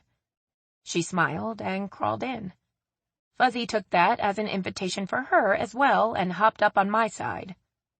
I'm sorry. Haley sat up and opened her mouth to say something to Fuzzy before I stopped her. She's fine. She keeps my feet warm. Let her stay. We decided that a scary flick was perfect for the overcast gray day. A haunting in Connecticut scared the shit out of us. After it was over, we lay a bit closer while we told scary stories of our own. I was terrified of the house we lived in when I was a little girl, Haley confessed. It was old and it creaked all the time. When Dad was away, which was often, I used to crawl into bed with my mom. I couldn't help but smile at the mental image I had of Haley as a child, all curls with big green eyes beaming out beneath them. I don't know why, but my mother's closet always gave me the jitters. Haley turned on her side like she had done when she was sleeping. She toyed with a lock of my hair as her eyes took on a faraway look. One night, she was taking a bath, and I was lying in her bed staring at the closet door that was open. I was too chicken to get up and close it. Haley laughed. I kept asking my mom when she was going to be done, and I think she got irritated with me for bugging her while she was trying to relax. Anyway, I worked up the nerve to go and close the door, but when I got out of bed, the door swung open wide like someone pulled it. Did you scream? I asked as chills ran down my spine. Did I? Mom had to drag me in there to show me there was nothing to be afraid of. I remember how the shag carpeting felt like it bunched under my feet as she pulled me. What was in the closet? I looped my pinky around hers. Clothes, boxes, shoes, but nothing out of the ordinary. Haley shivered. It just gave me the creeps to go in there. Now tell me your story. Everybody's got one. Mine actually happened as an adult. I shivered this time. Haley tightened her finger around mine as if the connection would protect us from the stories we shared. Kaylin and Todd had just gotten married, so I moved into a place of my own, a small house out in Harahan. The landlord was a friend of Todd's and made me a good deal. There was a lot of stuff left in the attic from former tenants, and he told me if I'd take it to the curb, he'd knock off the first month's rent.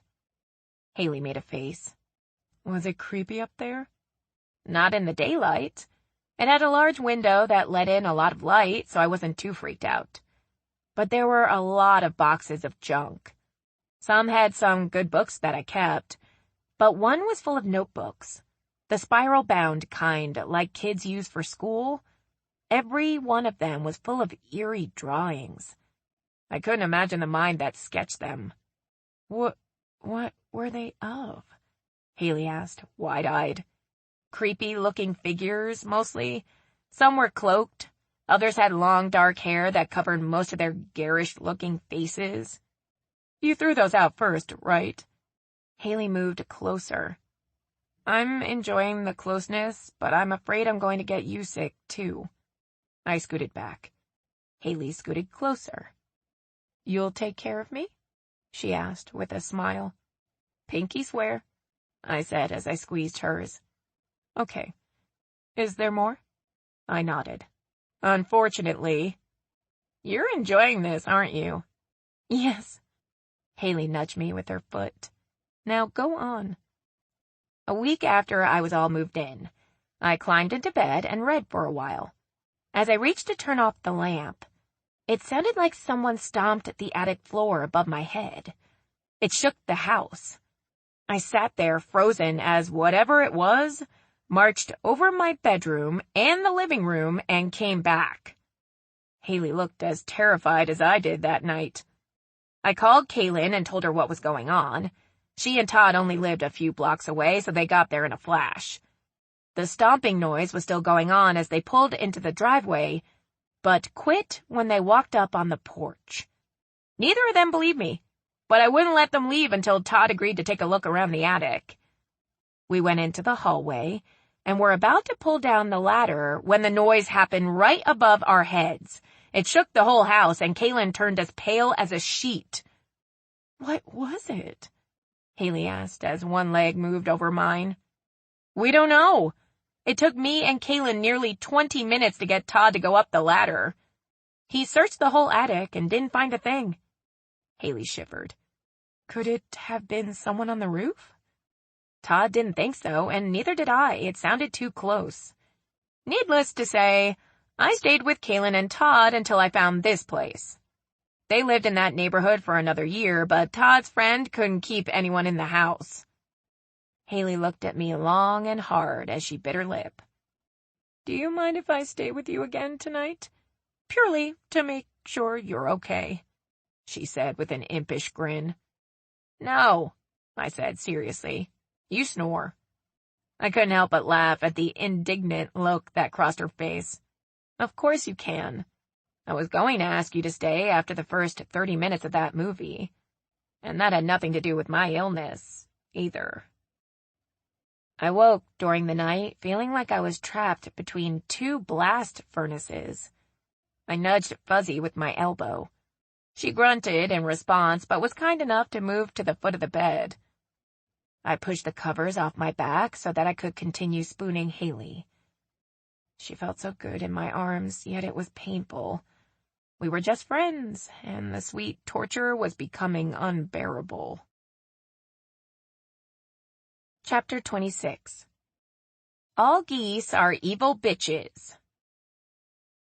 Haley went back to work the next day, but she brought me dinner each night. Sometimes we'd watch TV together. Others we'd sit in the courtyard and entertain Fuzzy. I was getting better by the day, and there was no excuse for her to lie in bed with me. We were closer than we'd ever been. But still, the friendship barrier seemed firmly in place. Do you have plans for Saturday? I asked one evening when we were in the courtyard. No, but I wish I did. It's supposed to be sunny and warm, Haley said with a smile. I was thinking about going to the park. We could pack a lunch and make a day of it. I took a turn bouncing the ball for Fuzzy. It'd be something all three of us could enjoy. I would absolutely love to do that. What can I bring? The sparkle in her eyes sent a thrill through me. Just you, Fuzzy, and tennis balls. I half expected the weatherman to recant on his forecast and tell us to expect cold wind and rain. Louisiana winters were nothing if not unpredictable. It could be warm enough for shorts one day, and the next, you'd need a coat. But the forecast was dead on, and I dressed in shorts and flip-flops with a sweatshirt, just in case it was cooler than expected. Haley had the same idea with a pair of cargo capri pants and a t-shirt, and a hoodie draped over her arm when I picked her up. What's in the bag? I asked as we drove to the park.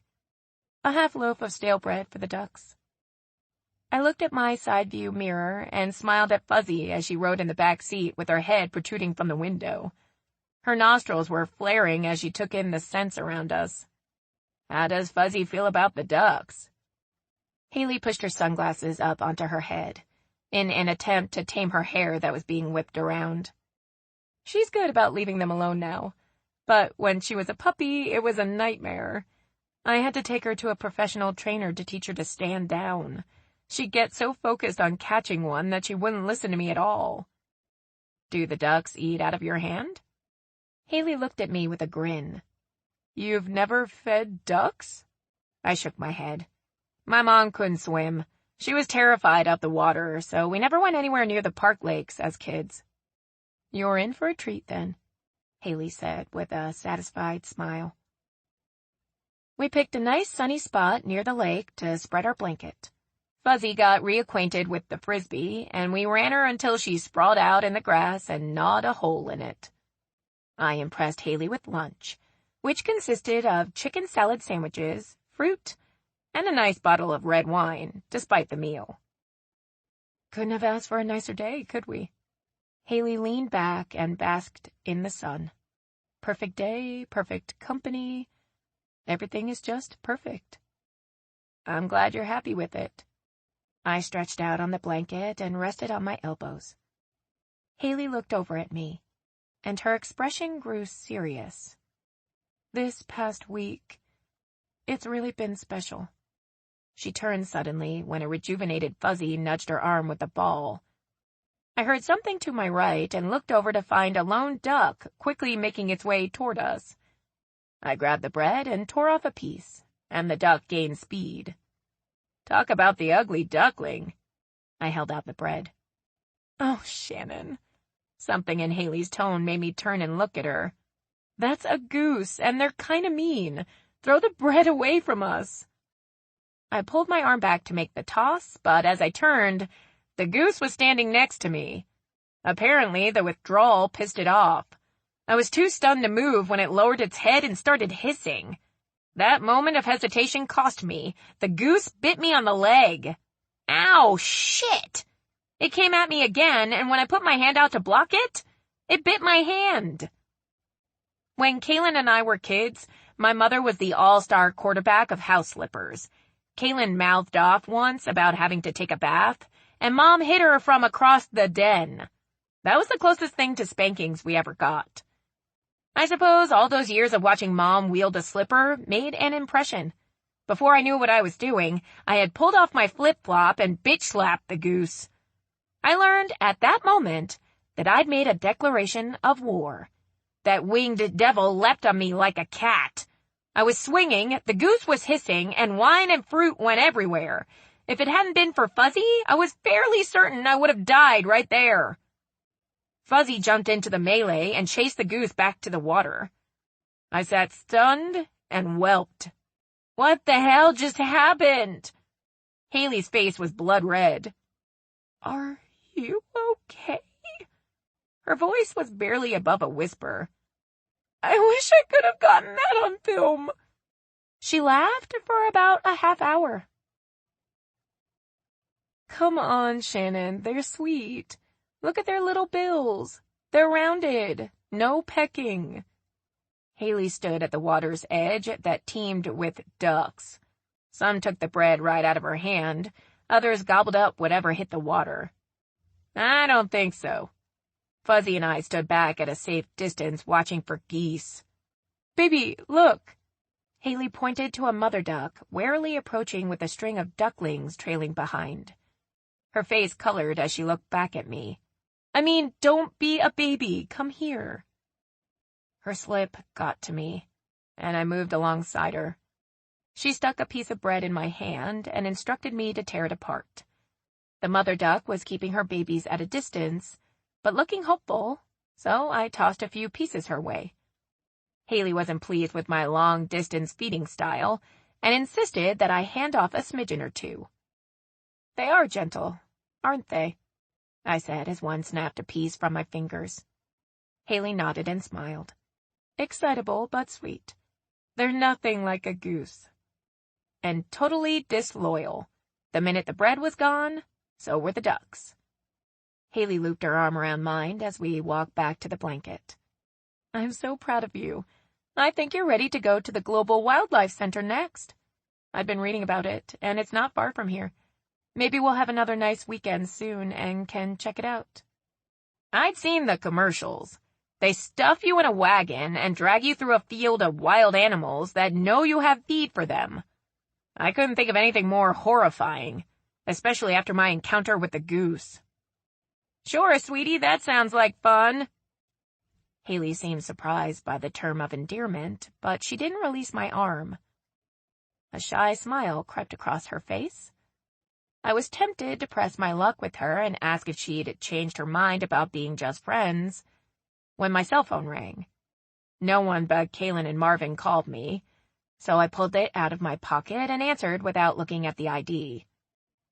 Marcy, hi, how are you? I blurted out, surprised to hear her voice. I closed my eyes when Haley's arm slipped from mine. I just wanted to call and see how you were doing, and to let you know we're having a pet adoption day. I was thinking you might be interested in having a pet. I can give you the address to the clinic if you think you'll come. Actually, I'm sharing a dog with my neighbor right now.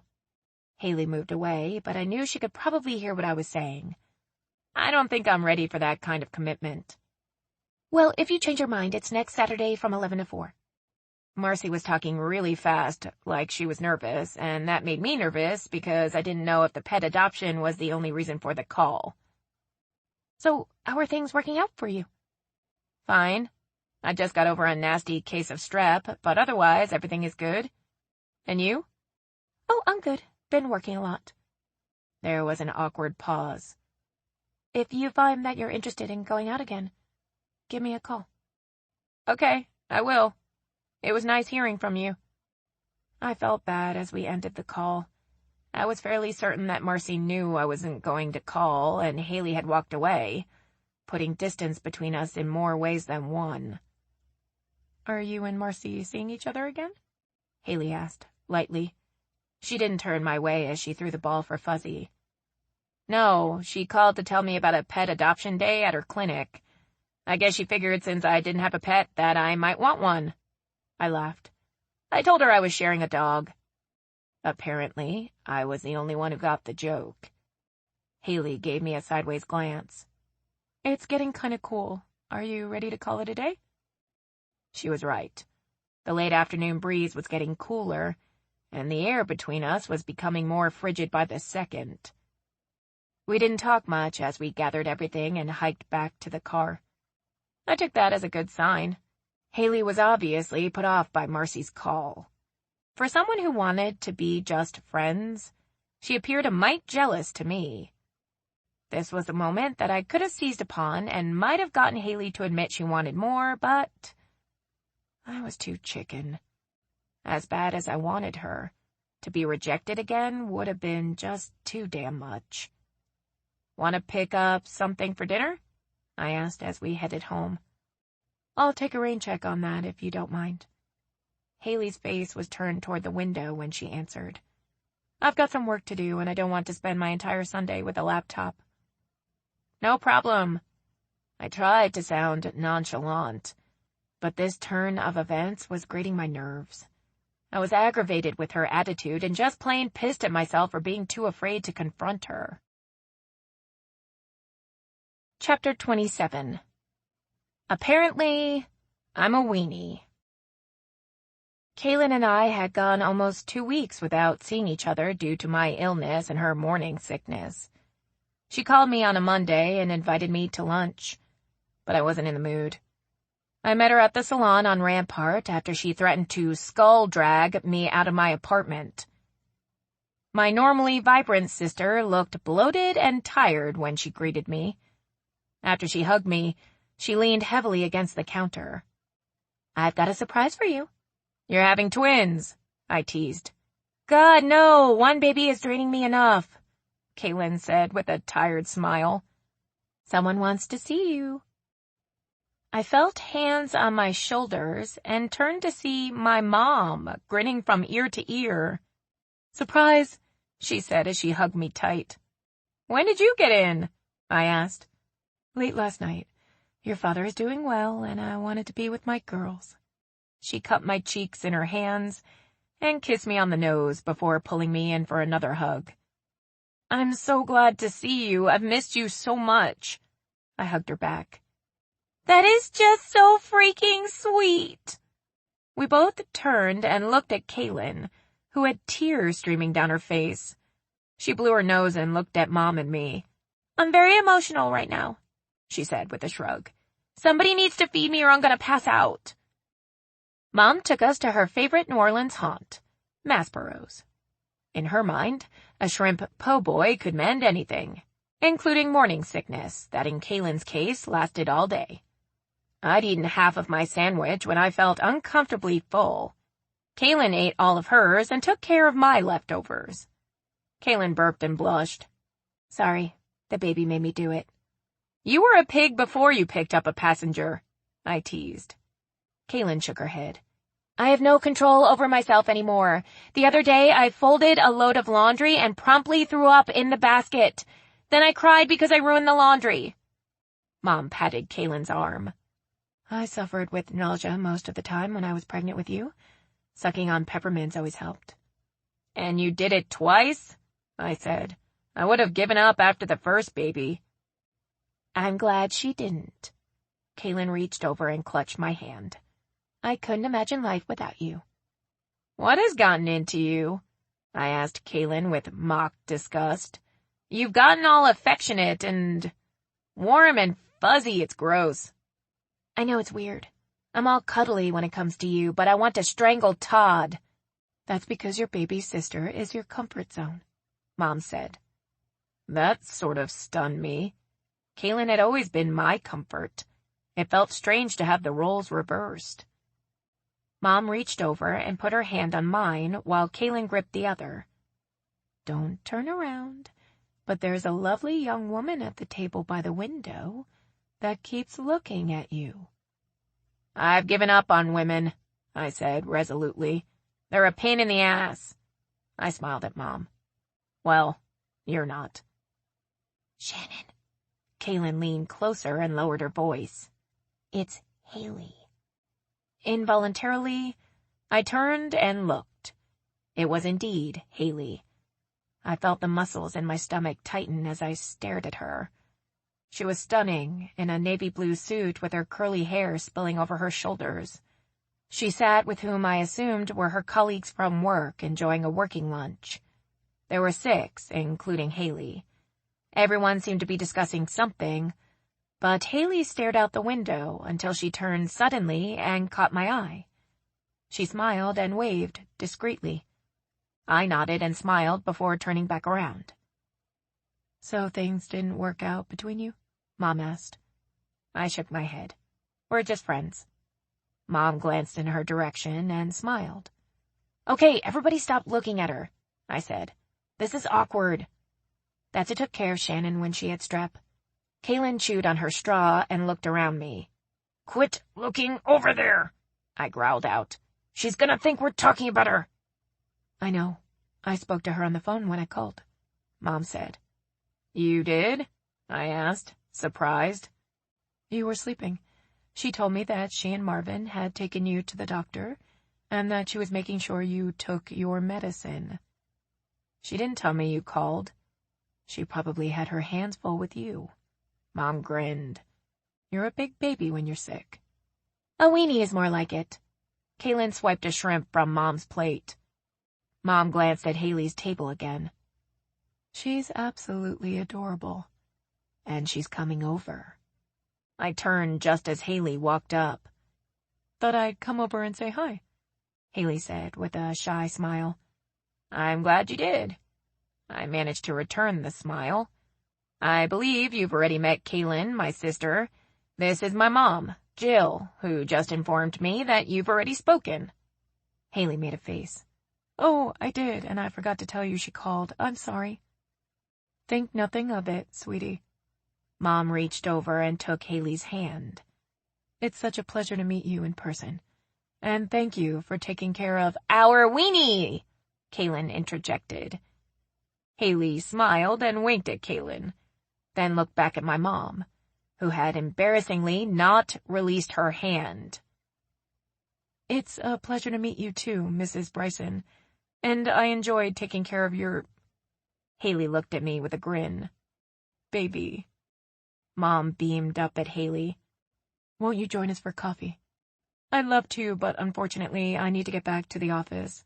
The bigwigs are in town, and the whole office is standing on their ears to please them."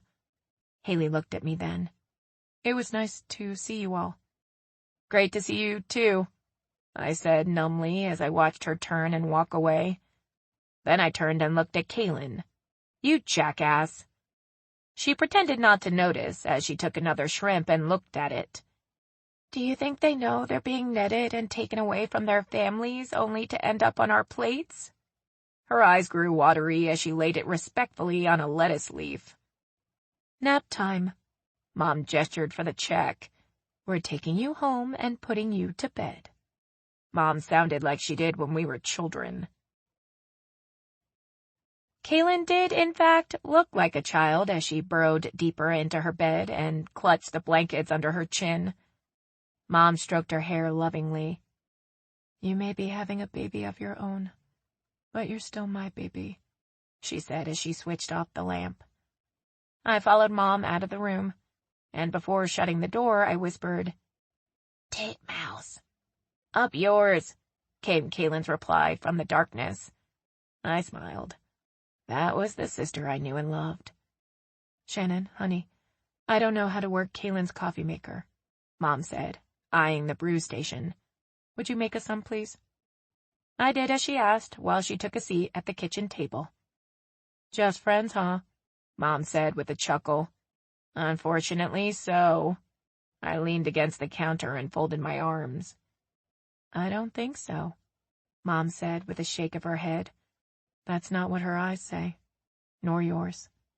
"Well, her mouth says it just wants to be friends." I filled Mom's cup and set it on the table. "That woman is crazy about you, and you can be a total tool when you're sick." I whirled around and looked at Mom. "Where did you learn that term?" "Kaylin, that's what she calls Todd when she's mad at him. You need to ask Haley out again." I filled my cup and joined Mom at the table. "I can't," I said as I stirred cream into my coffee. "Why not?" "Because I'm a weenie, and I don't want to hear her tell me that she doesn't want anything serious again." "Oh, honey," Mom said with a knowing smile. "It's already serious." I told her about how Haley acted when Marcy called, and Mom rolled her eyes. "You're missing all the cues. She may be saying she doesn't want to be serious, but what she's really saying is that she's scared." "She's basically admitted that before." "I know you're scared too, given what you've told me about her past." Mom took a sip of her coffee and grimaced. "Cream, pass the cream. I'd forgotten about New Orleans coffee being so strong." After she added a considerable amount of cream, she took a sip and sighed. "She adores you, Shannon. Ask her again." I left Kaylin's and bought flowers. Not for Haley, but for Marvin. He was grinning like a schoolgirl when I presented them. "Thank you for taking care of me, and one night when you're free, I'd like to take you to dinner." Marvin batted his eyes. "If you were a man, I'd take you in the back and have my way with you." Thanks." I backed away a step. He reached out and grabbed my arm. "Come back here, let me look at this hair." He fingered the ends of my strands and made a face. "It grows so fast. You need a trim, little monkey. I had a cancellation. You walked in at the right time." My hair was washed, and I was sitting in his chair before I knew what hit me. "So," Marvin began with a grin, "did Haley take good care of you?" I nodded. "She did." Marvin planted his fingers firmly on the top of my scalp. "Don't nod. Never nod when I'm cutting your hair." I nodded again out of reflex. "Do you secretly want to be bald?" Marvin asked as his eyes went round. I was tempted to shake my head to really send him over the edge. "No, I'll be still." Marvin exhaled loudly and went back to work. "No movement." "Did she stay with you that night?" "Because she said she was." "She did, and the next night, too." Oh, she's so sweet. Marvin smiled as he moved around me. I bet she'll say yes if you ask her out again. Marvin let the comment hang in the air, then rolled his eyes when I sat there looking like a scared rabbit. Here's where I'm at. I'm too afraid to ask and too afraid not to. I fought the urge to shrug, keeping my head still as Marvin clipped and snipped. I think she wants more, too, but if I push her and she backs away again, I don't know what I'd do. Chase or run, it's all so frustrating. But I have to do something or I'll lose my mind. When I looked at Marvin in the mirror, he was sporting a toothy grin. What? I asked, annoyed that he found my dilemma amusing. I don't suppose that either of you realizes that you've basically been... He held up his fingers and made quote marks. Courting each other.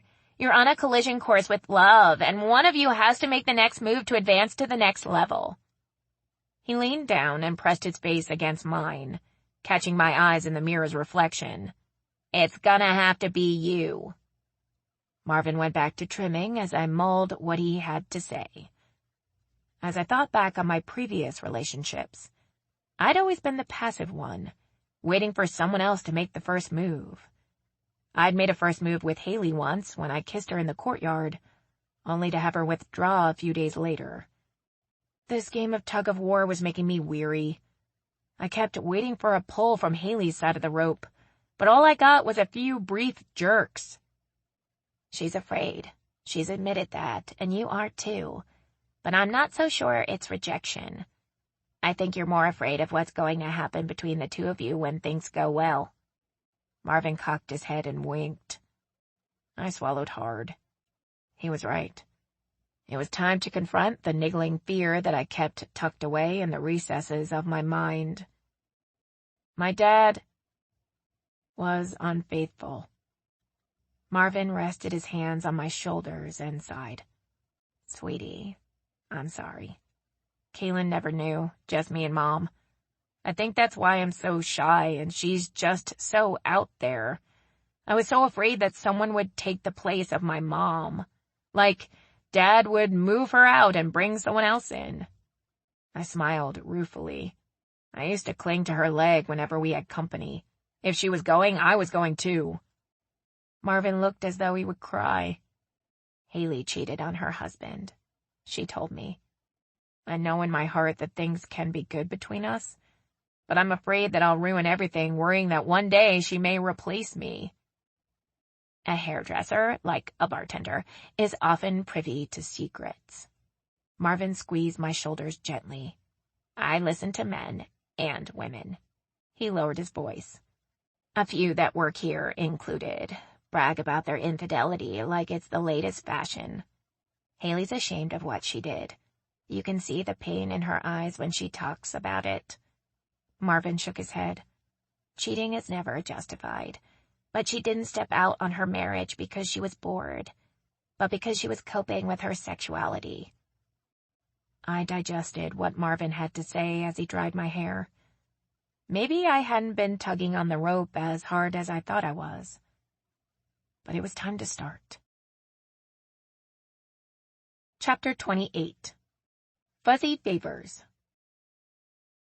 On the drive home, I mentally rehearsed several scenarios for asking Haley out.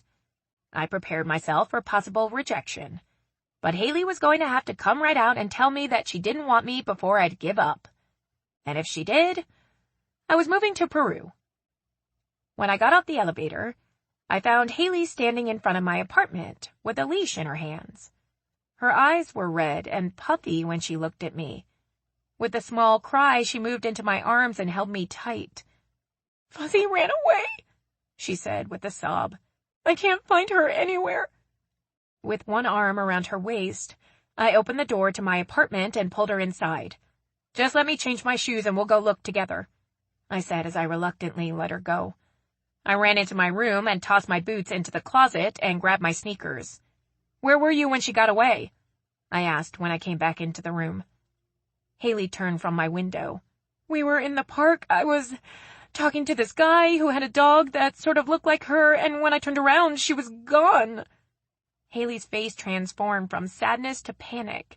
"She's never run away. Do you think someone took her?" The same thought went through my mind as I pulled her into my arms. "Maybe she chased a squirrel or something. I promise that we'll turn this city upside down until we find her." We left the building on foot, retracing their steps toward the park with both of us yelling, "Fuzzy!" at the top of our lungs. Someone yelled back, "Navel!" At any other time, I would have found that hilarious, but Haley looked so distraught. "Was she wearing her collar?" I asked. "Yes, it has my phone number on it. Hopefully someone will call me." Haley patted her jacket pockets frantically until she found her cell phone. "Wouldn't you call if you found a dog roaming?" Of course I would. I tried not to let Haley's panic infect me as we walked. One of us had to keep a cool head, though horrible scenarios were running through my mind. Cars barreled through the narrow streets of the quarter without regard for pedestrians, much less an animal. I worried with every corner we turned that we'd find Fuzzy lying in the street. I couldn't bear the thought of Haley seeing that. We passed another couple walking their dog along the street. "Have you seen a blonde, fluffy dog that sort of looks like a golden retriever?" I asked. The woman looked at us with compassion and shook her head. "We'll keep an eye out for her husband offered. "Do you have a number we can call if we spot her?" I gave him my number and Haley's that he jotted on a card in his wallet. "There's a $500 reward for anyone who finds her." "Shannon," Haley began when we walked away, "I'll pay it." I wiped the tear that streaked her cheek. I would pay anything to wipe that painful look from your face. Haley smiled through her tears, but I didn't allow her to say anything as I took her by the hand and hurried toward the park. "We were right here," Haley said as we stood on the winding park walk. "See? Here's her ball." Haley bent down and scooped up the dirty tennis ball with a sob. "I shouldn't have let her off the leash, but there's a gate, and I didn't think she'd be able to get out." We walked every inch of the park, weaving through branches of live oaks, calling for Fuzzy. Then we circled the outside. Haley checked her cell phone nearly every step. My heart was growing heavy as dusk approached. "Do you walk the same route every time you come home?" I asked. Haley frowned. "No, I switch it up all the time." "Okay, let's take every one. Maybe she's following her trail home." We walked back to the apartment twice, and still no Fuzzy. In my mind, I was designing flyers that we would pin to every pole within a 10-mile radius. I looked over at Haley. Her shoulders slumped in defeat and exhaustion. "Once more, okay?" I rubbed her shoulders. She nodded wearily as we trekked back toward the park. Knowing Fuzzy as we did, we should have hiked the last route first. The smell of Chinese food wafted on the breeze. Haley and I looked at each other and quickened our pace. In front of her favorite restaurant sat Fuzzy, looking expectantly at the doors. Haley sank to her knees and hugged the stupid mutt's neck, while Fuzzy looked up to me as if to say, "I hope you brought your wallet. You owe me chicken on a stick." That was one reward she wasn't getting from either of us. "I came this way twice before I came to find you." Haley looked at me as she tugged the leash from her pocket and clipped it to Fuzzy's collar. She stood without a word and latched onto my neck, hugging me tight. "Thank you so much. You have no idea how much your willingness to help means to me." I allowed myself the enjoyment of being in her arms for a minute before saying, "I'd do it again and again. But if you buy her chicken on a stick any time soon, I will choke you both." Despite my aching feet, the walk back to our building was the most enjoyable stroll we'd ever taken together. Haley looped her arm through mine as Fuzzy led us at a leisurely pace. "I didn't realize that I was starving the whole time we were looking for Fuzzy," Haley said when we entered the courtyard. "Would you join me for a late dinner?" There was no hesitation as I jumped at the offer. "I'm sure I'll enjoy whatever you're serving, even if it's liver." Haley made a disgusted face, but Fuzzy seemed interested. "I was thinking more along the lines of eggs and fried potatoes and maybe some bacon." "Much better than liver." "I'll peel the potatoes," I said with a smile. Fuzzy made no complaints about eating her dog food. After which, she sprawled out on the living room floor and actually snored while Haley and I ate. "She's a cute little shit," I said between bites. "I didn't want to tell you, but I was so afraid that we wouldn't find her." "I could see it on your face." Haley looked over at me. "You were so reassuring, but I could see the worry in your eyes. That was more comforting to me than anything you said. It shows you care." I won't deny that I'm attached to her chicken-chasing ass, but if I were to be honest, I'd have to say that I was equally worried about you, if not more so. I looked at Haley unflinchingly. "I've tried hard not to care for you, but I do." Haley looked away and pushed her plate back. I wasn't expecting her to jump into my arms, but a smile would have been a bit encouraging. "I'm tired, and I know you are too." I gathered our plates and took them to the sink. Haley picked up the glasses and followed me into the kitchen. She gently grabbed my arm when I began to scrape the plates. "Don't clean up. You've done enough already." I backed away from her touch. She was looking at me oddly, like she wanted to say something, but for whatever reason, she couldn't. "Thank you," she said finally, and moved in close to give me a hug. I pulled her into my arms and kissed her hard. Her surprise lasted for only a second before she gave in to my lips. Her body felt hot as she molded into me, but the kiss burned hotter. I pulled away breathless, still holding on to her. Deny what you will, Haley, but when you kiss me back, I feel what you refuse to say. I let her go and walked toward the door. When I turned back to look at her, she was still standing in the same spot. Her cheeks were flushed and her lips were bruised from my kiss. "That's the second time I forced a kiss on you. The next time, you'll meet me willingly." I watched as a small smile crept across her face. "Next time?" "Yep, like after dinner tomorrow night." "I'll be ready at 7, Haley said haughtily, matching my tone. "See you then." I walked briskly out of her apartment and past the elevator. I ran up the stairs to stave off the urge to charge back into her apartment. Chapter 29. The Southern Inquisition. I awoke the next morning feeling less cocky than I did when I left Haley's apartment. I didn't think she would back out on her date. What worried me was the way I felt when I kissed her. I barely had enough control to back away from her then, and that night, I wondered if I had the restraint to keep things from getting out of hand. I tasted the passion in her kiss, but I didn't want to destroy the progress we'd made by jumping on her like a wild herd of hormones out of control. My phone rang as my body responded to the memory of Haley's sigh when she gave in to my kiss. The way her hips felt as she pressed into me. "What, Kaylin?" I said as I answered on the 4th ring.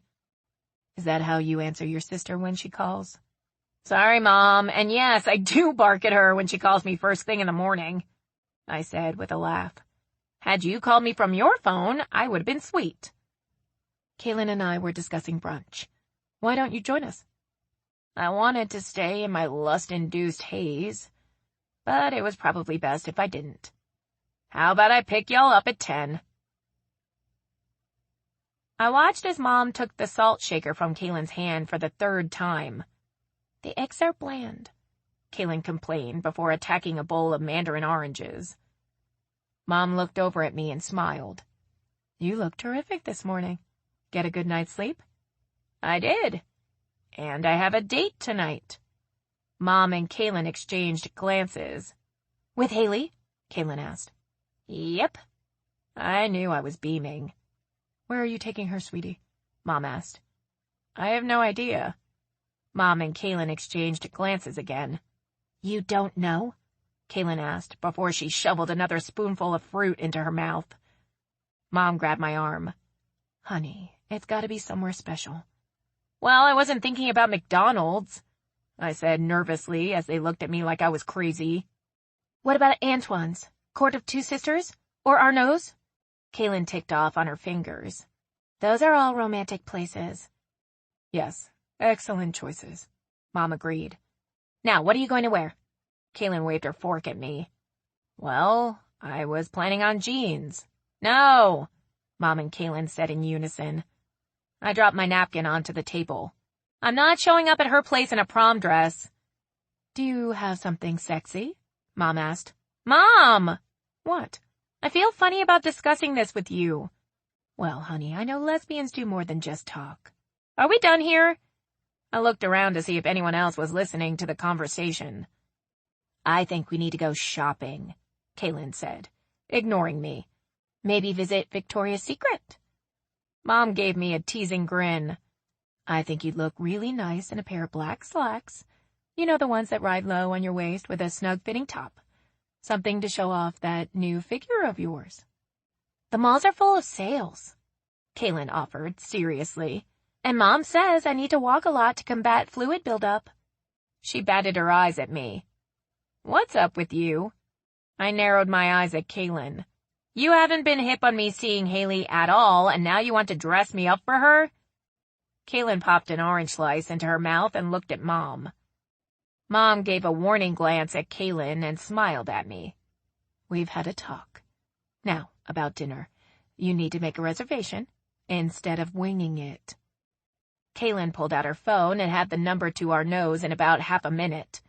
Want me to call for you? Yes, my mother replied before I could and turned to me. We are going shopping. 7 was the best they could do, Kaylin said as she set her phone down. I need to call Haley. That's what time I'm supposed to pick her up. The noon sun felt good on my face as I stepped outside and dialed Haley's number. Hey, she said brightly when she answered. Hi. Have you recovered from last night's hike? I asked. I have, but Fuzzy is on nap number 2. Are we still on for tonight? Yes, but I'm going to have to pick you up at 6:30 instead of 7. We have reservations at Arnaud's. Oh, wow, I've heard about that place. Very pricey. Haley lowered her tone, sounding sultry. Are you trying to impress me? Yes, Haley laughed. I'm already impressed. Dinner at McDonald's wouldn't diminish that. I look forward to spending time with you tonight. Me too, Haley said, sounding suddenly shy. See you soon. Chapter 30. Steak, crab, and, In hindsight, it was good to spend time with Mom and Kaylin. Their playful banter and being dragged from store to store made the day pass quickly. Otherwise, I would have sat home and waited impatiently for the hours to tick by. I returned home to relax for a while and launder my new outfit. Now, as I stood in the mirror, I was actually happy that Mom and Kaylin were so insistent on dressing me for the occasion. The black slacks and the lightweight burgundy sweater showed off the figure that I'd worked for. It wasn't so dressy that I felt uncomfortable, yet the ensemble looked a lot dressier than jeans. I slipped into the matching blazer and wished for a second that Marvin had been around to do my hair and makeup. I rode the elevator down to Haley's floor with a grin. My arms were full with flowers for Haley and a gift bag for Fuzzy, since her chicken hunting stunt provided the perfect segue for me to ask Haley out.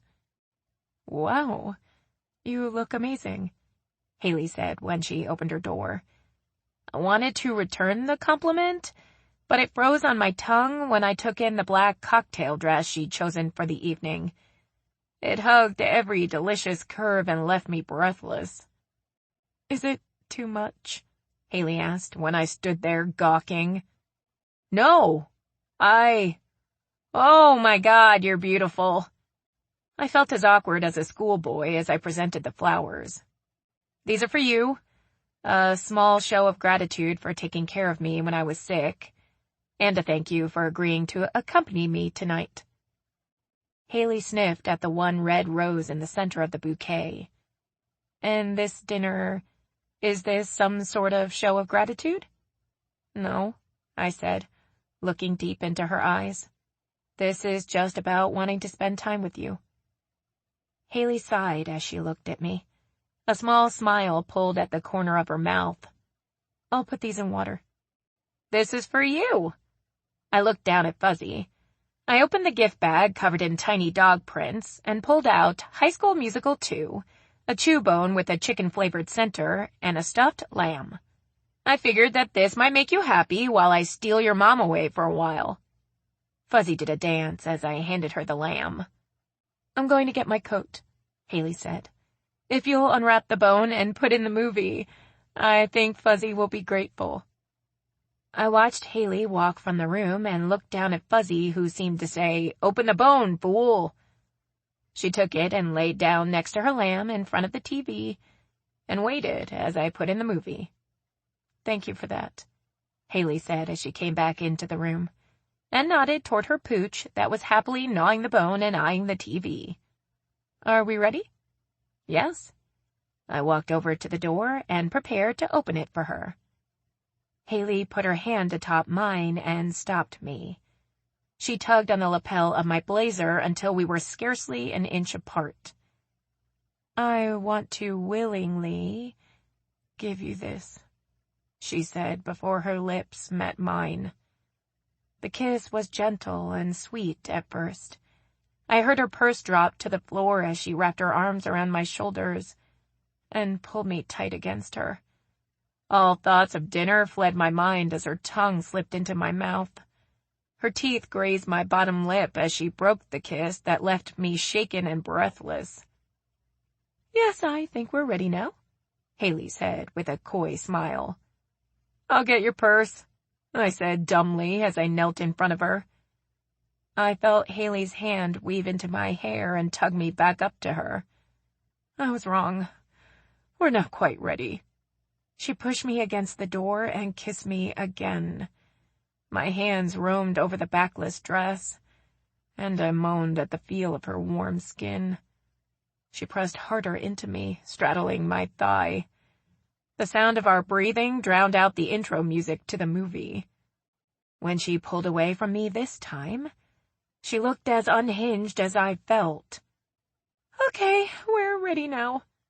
Haley took an unsteady step back. I bit my lip to keep from asking, "Ready for what?" I wasn't sure we were talking about dinner anymore. I felt like we skipped straight to dessert. Haley wiped her lipstick from my lips with the pad of her thumb. "I'm sorry. I think I kissed away your lipstick. And mine. You'll hear no complaints from me." Haley slipped the toe of her shoe under the strap of her purse and lifted it high enough for me to grab. After she plucked it from my trembling fingers, she opened the door. "Let's go," she said with a pleased smile. I knew my face was flushed when we stepped into the elevator. I smiled at two tenants I didn't know very well, and wondered if they could sense the sexual tension flowing off of Haley and me in waves. No one said anything as we rode to the ground floor. They followed us into the courtyard, and when I glanced over at Haley, she was grinning from ear to ear. "What's so funny?"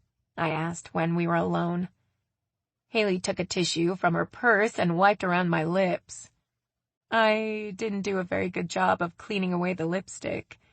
I think it was fairly obvious to our neighbors that we'd been making out. I kissed her again, making her repeat the process with a laugh. We were still standing on the step when the cabbie I'd called honked the horn. "Is that for us?" Haley asked as I tugged her hand. "Uh-huh. We'd spend all night looking for a place to park." I opened the door and watched Haley's legs as she slid across the seat. We didn't talk much on the half-dozen block ride, but Haley entwined her fingers with mine and looked at me with an unguarded intimacy that I'd not yet seen in her before. "Do you feel like everyone is watching us?" I asked, hiding behind my menu. Haley's eyes twinkled as she took a sip of her wine. "They're all looking at my gorgeous date." I could argue that point. Haley shook her head as she set her glass on the table. "Did you ever notice how we always seem to run into each other at the apartment, especially after we first met?" I shrugged. I always thought it was cosmic timing. I can see the street from my window. I used to sit in front of it and watch for you. Then Fuzzy and I would make a mad dash down the stairs. I sat back, stunned by the revelation. Haley made a face. I realize now that I've said it that I sound like a stalker. Not at all. It's a sweet surprise. Ladies, have we decided? The waiter asked as he came to our table. Haley winked at me. You go first.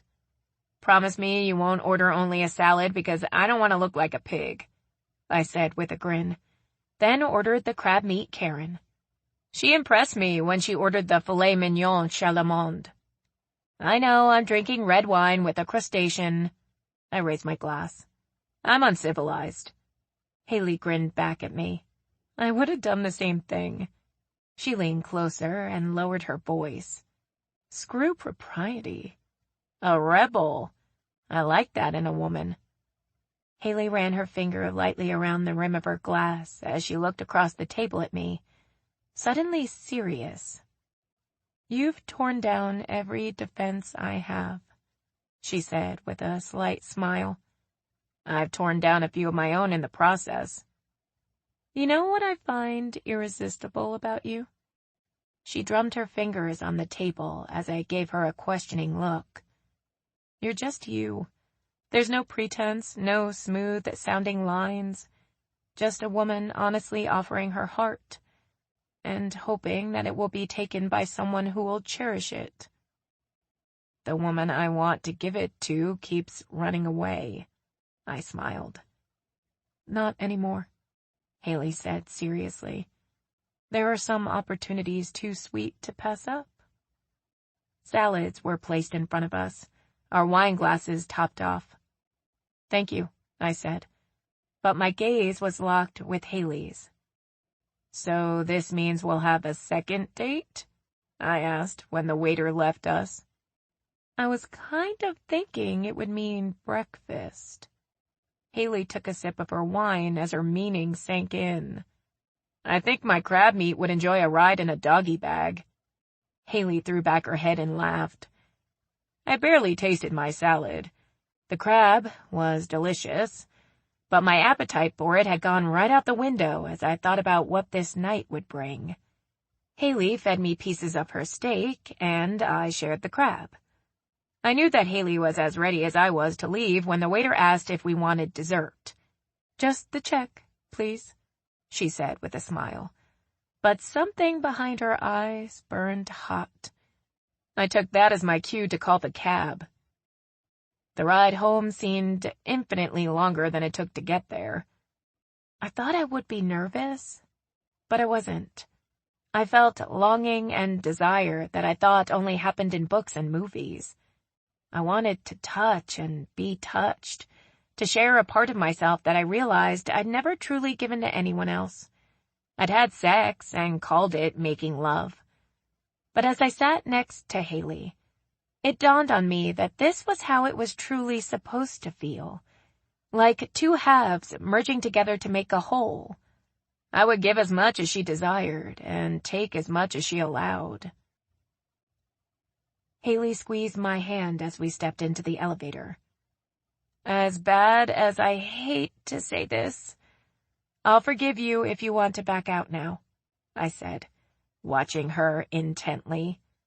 We're about to cross a line that, for me, is going to make being just friends again impossible. I know, but I think we've crossed that line already. Haley squeezed my hand tighter and held it as if to say she wasn't backing down and wouldn't let me either. I watched as Haley's hands shook slightly as she put her key in the lock and pushed open the door. Fuzzy greeted us with a doggy smile, even though the movie had ended and was showing the scene index over and over. Haley gave her a scratch behind the ears before she popped the DVD out and put in grease. Fuzzy walked over to me, expecting the same treatment. I scratched her behind the ears and rubbed her chest and gave her a wink. Fuzzy grabbed her sheep and settled back down on the rug as Haley took my hand and led me to the bedroom. As I closed the door behind us, she stepped into the bathroom and washed her hands. I watched as she looked at herself in the mirror and exhaled a long breath. Her eyes met mine in the reflection. I stepped in and reached around her to wash my hands. She took them between hers and rubbed them with soap. It was a luxurious feeling to feel her slippery hands move against mine. Something so simple was torturously sensual. Her gaze locked onto mine when I leaned down and kissed her bare shoulder. Her sigh as her eyes fluttered shut made my knees weak, and I leaned heavily against her. She pushed back against me as she fumbled with the faucet and cut the water off. The only sound then was her breathing as I kissed my way to her neck and softly bit into her skin. She leaned her head forward as her hands gripped the sink. I felt like I was dreaming as my hand slid down her hips, leaving wet marks on her dress. I pulled back slightly and kissed down her back as my hand slid down her thighs until I touched her skin. It was warm and smooth against my mouth, and her thighs were hot to my touch as my fingertips grazed against them while I pulled the dress higher. I used to dream about this, but I never thought it would happen, Haley said. Her voice sounded shaky and breathless. It came out in a hiss when I pressed my hand against the dampness between her thighs. I wanted to be inside of her so badly as my fingers found the seam of her underwear. "Don't," she rasped as she grabbed my hand. "I want to be facing you when you touch me." I pulled my hand away and stepped back.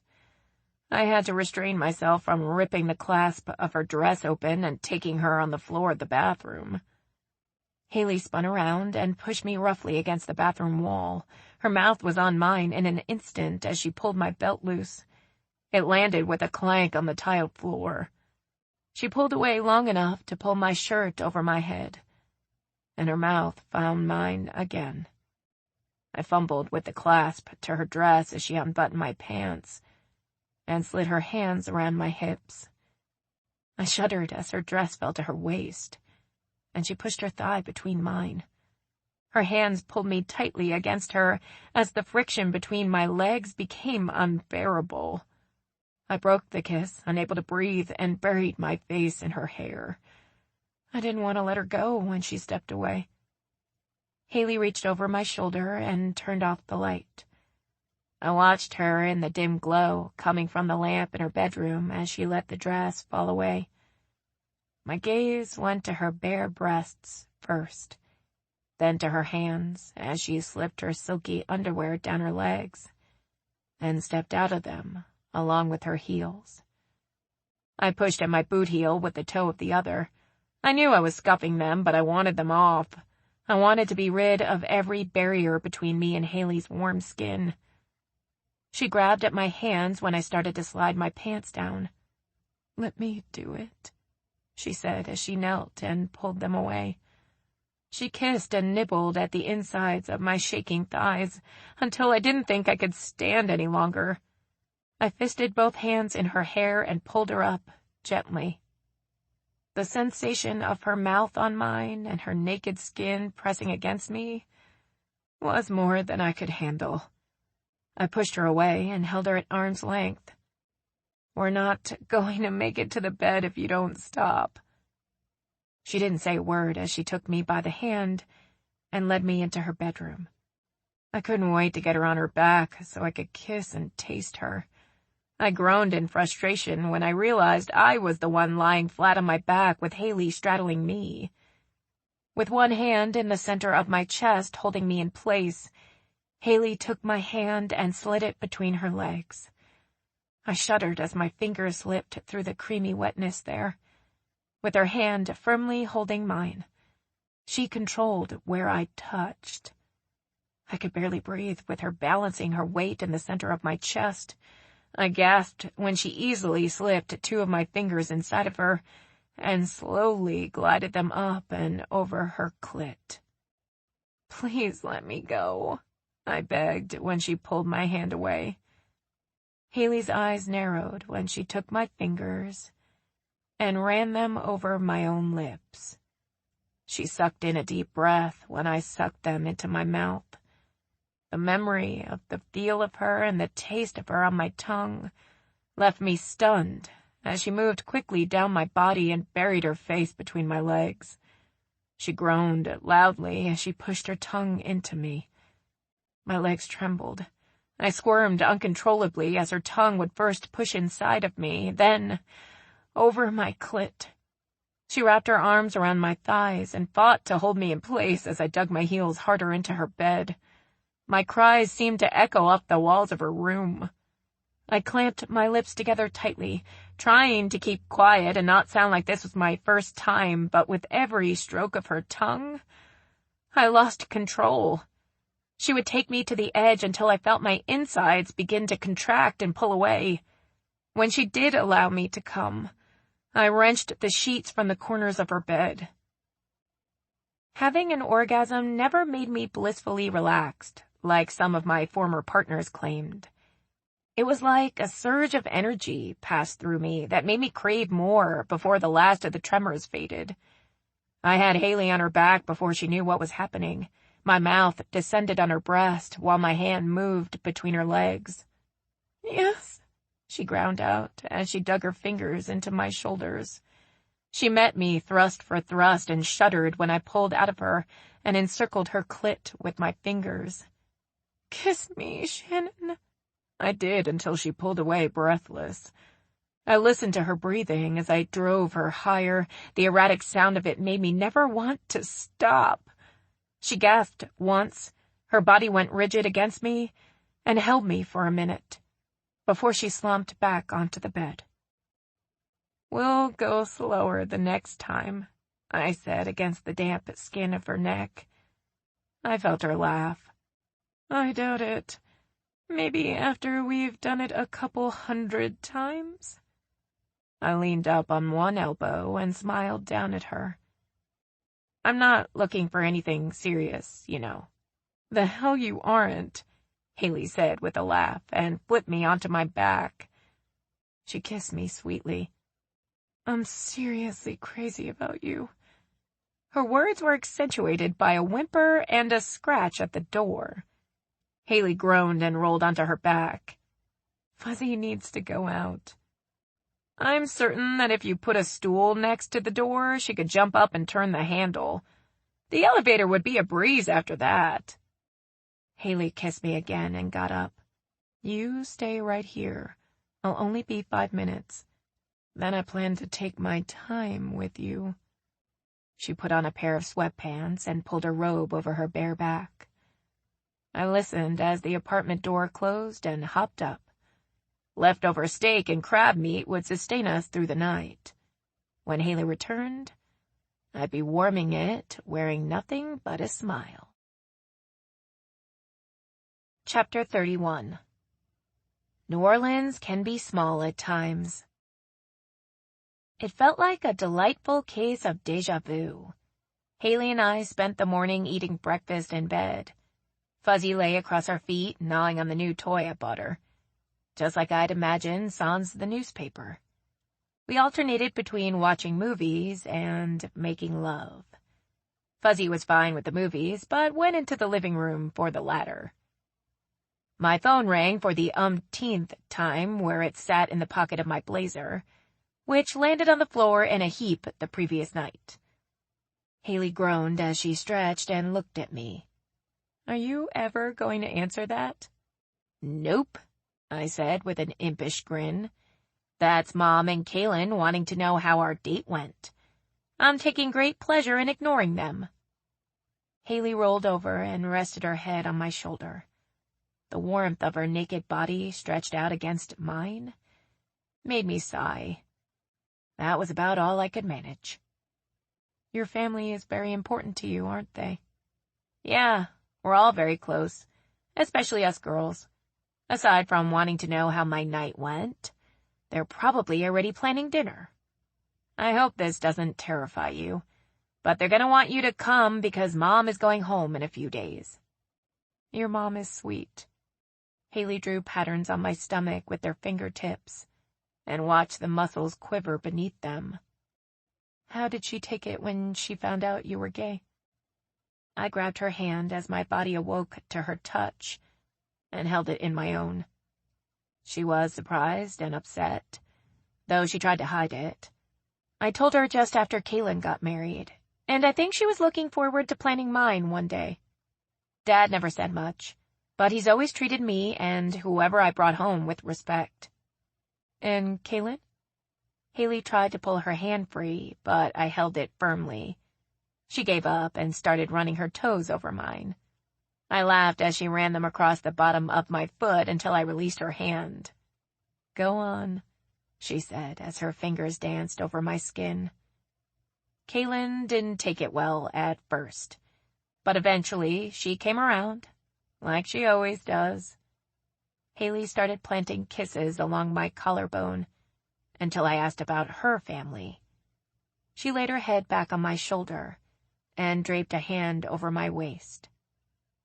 I told them about my sexuality the same day I told them about the divorce. Haley sighed and snuggled in tighter. As you can imagine, the news wasn't well received. It was really rocky for a while, but now they don't ask me anything about my personal life, and I don't mention anything. I'm sorry. I kissed the top of her head. They'll come around someday, just like Kaylin did. Haley said the words, but they sounded empty and insincere. She rose up on one elbow and smiled down at me. I don't want to talk about them. What do you want to talk about? Lunch, maybe? Or if we'll be sleeping at your place or mine? I wiggled my eyebrows for emphasis. Your hip bone, Haley said as she moved lower. I'd like to nibble it. I sat straight up and pushed her away. Don't you do it, Haley. I'm ticklish there. Actually, everywhere. Haley came after me as I made a dash for the bathroom. Your butt is especially ticklish. I noticed how you wiggled when I ran my nails over it. I yelped and hopped around as I tried to escape her grasp. Fuzzy started barking and ran around us as Haley tried to reach around me. My phone added to the noise as it played the tune signaling Kaylin's call. You have to answer it, Haley said with a grin, as she backed away and pulled my phone from my jacket and handed it to me. Yes, Kaylin. I gave Haley a warning glance as she and Fuzzy circled me like two sharks. Haley and I were running. I rolled my eyes and grinned at the accusations. We like to exercise. Haley made a grab for me as I ducked into the bathroom. At 6, okay. Need us to bring anything? Okay, gotta go, sis. Love you, bye.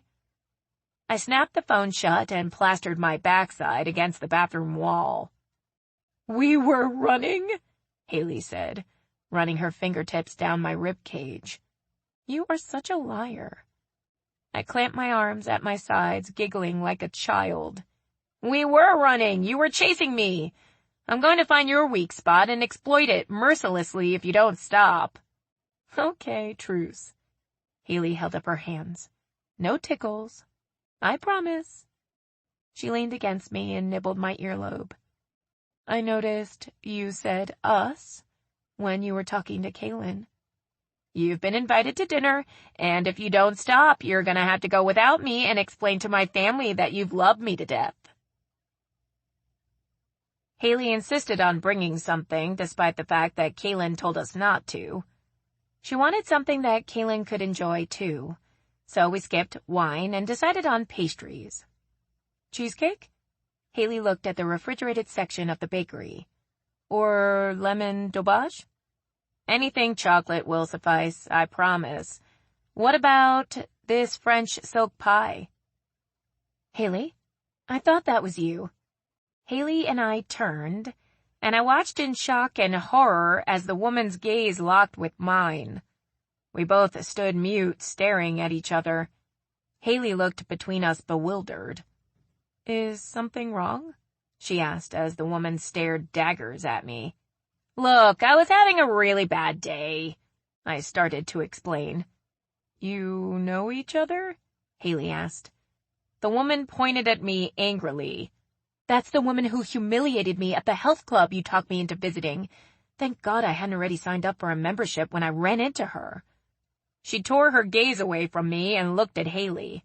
I'll see you Monday, she said before she stalked off. We paid for the pie in silence, neither of us willing to discuss the encounter until we were in the confines of my car. Haley's face was flushed as I let her in. I took my time as I walked around to my side of the car. Taking a deep breath, I climbed in and waited to hear what came next. Start stepping, sister. That's what pissed her off the most. She ranted for 2 days about it. Haley ran a hand through her hair. Well now, you've already met my boss. Guess I don't have to make that introduction at the banquet next year. I sank low in my seat and covered my face with my hands. It was just such a bad day, I said, my voice coming out muffled. The car went silent. At first, I thought Haley was crying. I looked over at her with shame and regret to find her head thrown back in laughter. She was clutching her chest and gasping for air. Oh, my God! We laughed behind closed doors for weeks, Haley said between fits and snorts. She's such a bitch, and it was so great to hear that someone cut her off at the knees. Haley wiped at her eyes. It was worth the ass chewing she gave me for talking her into visiting the club. I half laughed as I relived that embarrassment. Haley clutched my shoulder and kissed me on the cheek. You're a hero around the office. I can't wait to tell everyone that it was my girlfriend who humiliated Sue Kellerman. I felt so relieved that Haley didn't want to choke me, and even more elated when she referred to me as her girlfriend. Kaylin's house smelled of pasta sauce when we let ourselves in. My stomach growled in anticipation for her spaghetti. When we walked into the kitchen, Mom was at the stove and Kaylin was at the table with her feet propped up. You are pathetic, I teased, making our dear mother slave over the stove while you lounge around. Bite me and put the bread in. Kaylin pointed to the garlic bread awaiting toasting. I set the pie in front of her. A gift from Haley. Oh, Haley, you're my hero for the next hour at least, Kaylin said as she eyed the pie. Mom smiled and kissed my cheek, then moved quickly to Haley and did the same. Sit down, sweetie, she said to Haley as she pulled out a chair. Let me get you a glass of wine. Can I help with anything? Haley asked. No, you sit, Mom said as she coaxed Haley into a seat. I smiled over at Haley as my mom fawned all over her. I hugged Kaylin, who held on to me a bit longer than normal. You feeling okay? I looked down at her swollen feet. She's been drinking Gatorade. Mom stabbed a spoon in Kaylin's direction. Can you believe it? I'd like to have had a stroke when I caught her chugging from a bottle. What's wrong with Gatorade? I looked at Kaylin, who sank down in her seat the same way I did a while ago. Mom looked at me like I was insane. It's loaded with sodium. That's why she's been so puffy lately. She's full of fluid. I've been throwing up. Kaylin waved her hands in the air. I thought I was supposed to replace my electrolytes. She's on a strict no-salt diet, so if you see her with anything but water, slap her. Mom turned back to the pasta and stirred. Pour the wine, please, Shannon. It's nice to see you again, Haley, Kaylin said as she leaned on the table. I'd give you a hug, but I'm grounded, and I have to sit in this chair. I'm sorry to hear about your incarceration, Haley said with a smile. Can I get you anything to make your stay more comfortable? Get me a spoon and drag my chair into the den. I'll hold the pie. Don't be nice to her, I said. She's punished. Don't let her get close to the pie either. Haley, let me give you a word of advice, Kaylin said drolly. Don't ever get pregnant. Everyone tells you what to do. Mom and Todd tell me what I can and can't eat. The doctor tells me the same, and the baby says eat everything in sight. Haley simply smiled in response. "Did you girls have a nice time last night?" Mom asked as she drained the pasta. Haley shot me a grin before she answered. "We did. Dinner was lovely." "Yeah," Kaylin drawled the word out. "They must have eaten a lot because they went running this morning. Of course, my sister never runs unless I invite her to go antique shopping.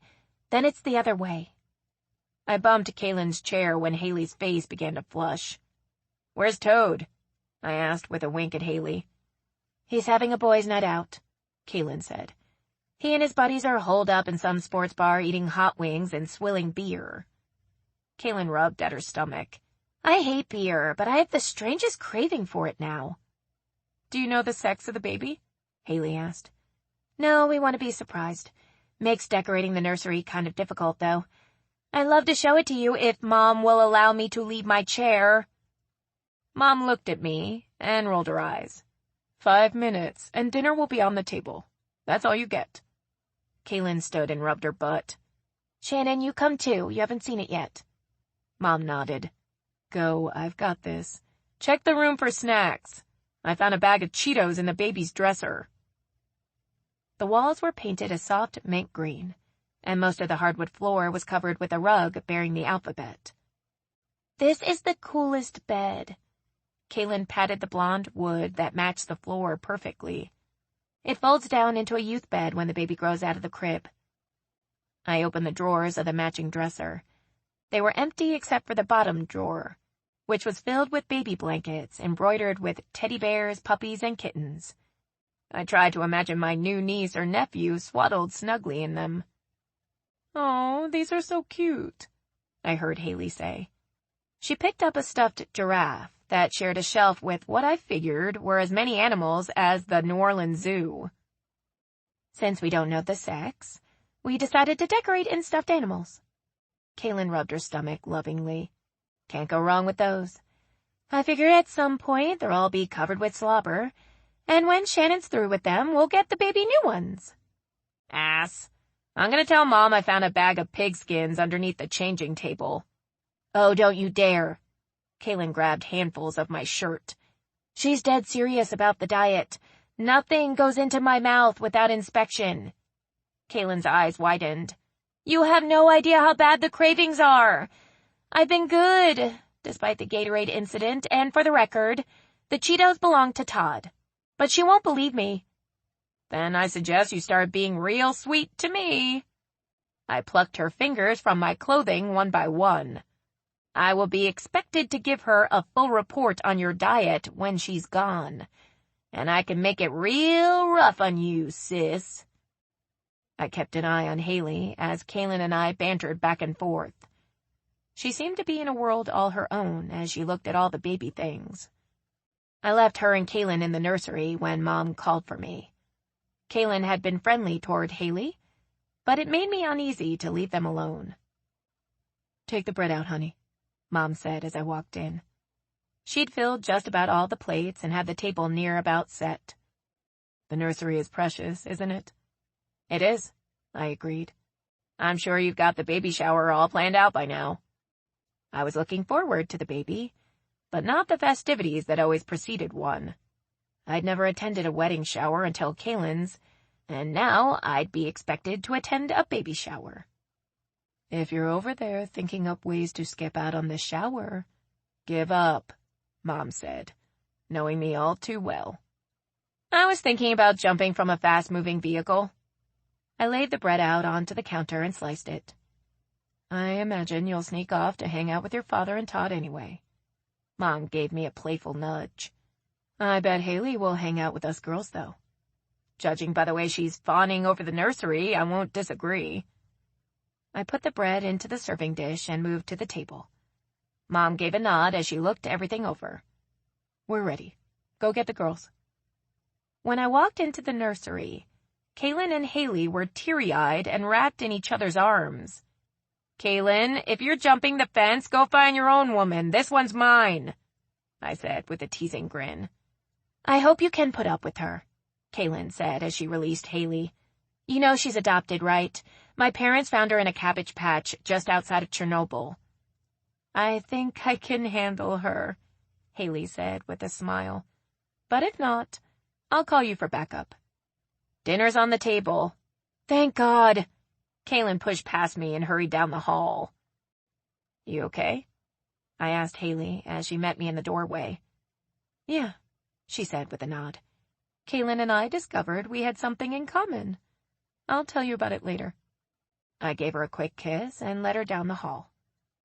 Kaylin had already pulled out a chair.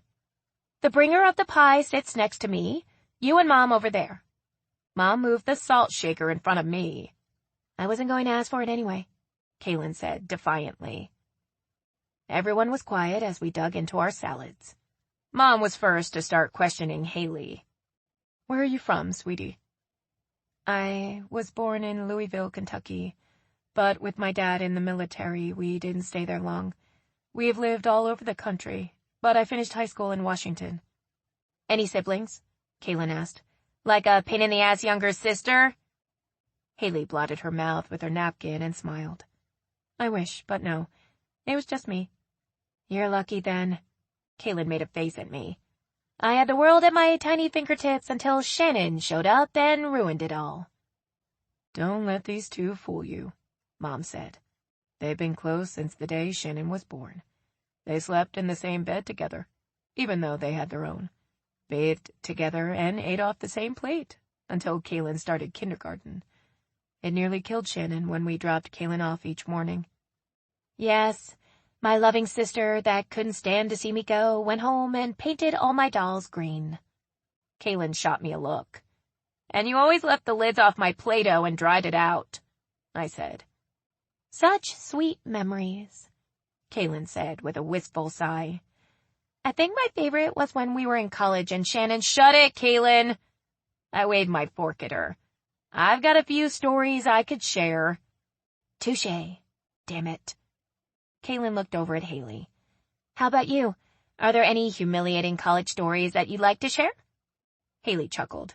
No, you'd find me incredibly boring.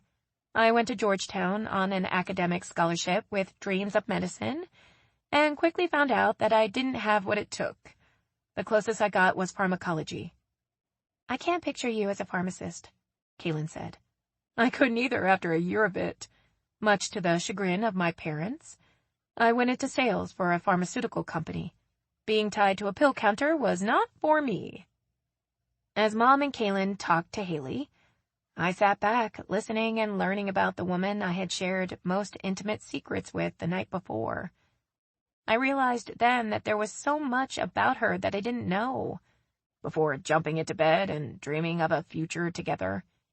Nothing that I learned detracted from the way I felt about her. But I did sort of feel like I was giving my heart away to someone I only knew half of. Haley insisted on cleaning up after dinner, and I was more than happy to help. The quicker we got out of there, the quicker we'd end up in Haley's bed. Or mine. I didn't care which as long as we were naked. Kaylin put my intentions on hold when she slapped the kitchen table and practically yelled. Oh my God! I forgot to tell you what Zoe Martinez sent me. I pretended not to hear her exclamation, and Mom had to ask, What? She videoed Shannon's speech. Y'all can't leave until we watch it. Oh yes, we can. I dropped the dish towel on the counter. I lived through that once. I don't want to experience it again. Kaylin told me about how wonderful you did. And Angela raved, Mom argued. Stay. I want to see it. I'm tired. Haley, aren't you tired? I asked, looking to her for help. I'd like to see it too, she said, looking at me and Mom. I learned another thing about Haley. She was not good at picking up on my subtle clues for escape. That was something we'd have to work on if she still wanted to see me after watching the video. Wow, Mom and Kaylin said in unison as the camera zoomed in on me at the podium. Kaylin looked over at me with a satisfied grin. Sis, I think you're beautiful, but Marvin made you look like a supermodel.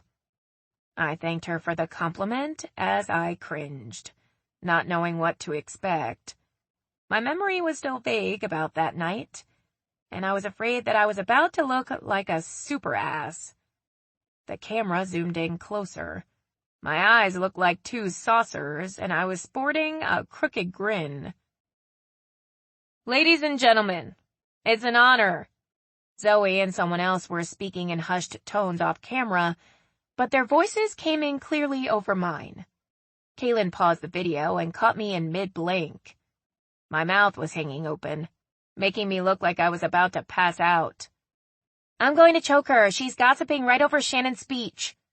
Kaylin hit the play button. "4 successful salons in New Orleans."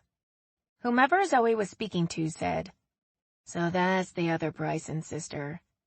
"Yeah," Zoe whispered. Between Zoe's conversations, we could only hear bits and pieces of the speech. But with the camera in my face, there was no denying that I was half out of my mind. "Specialized service provided by Angela Kennedy." Kaylin hit the pause again. "Were you drunk? What's with the giggling and pointing?" "I was nervous," I shot back.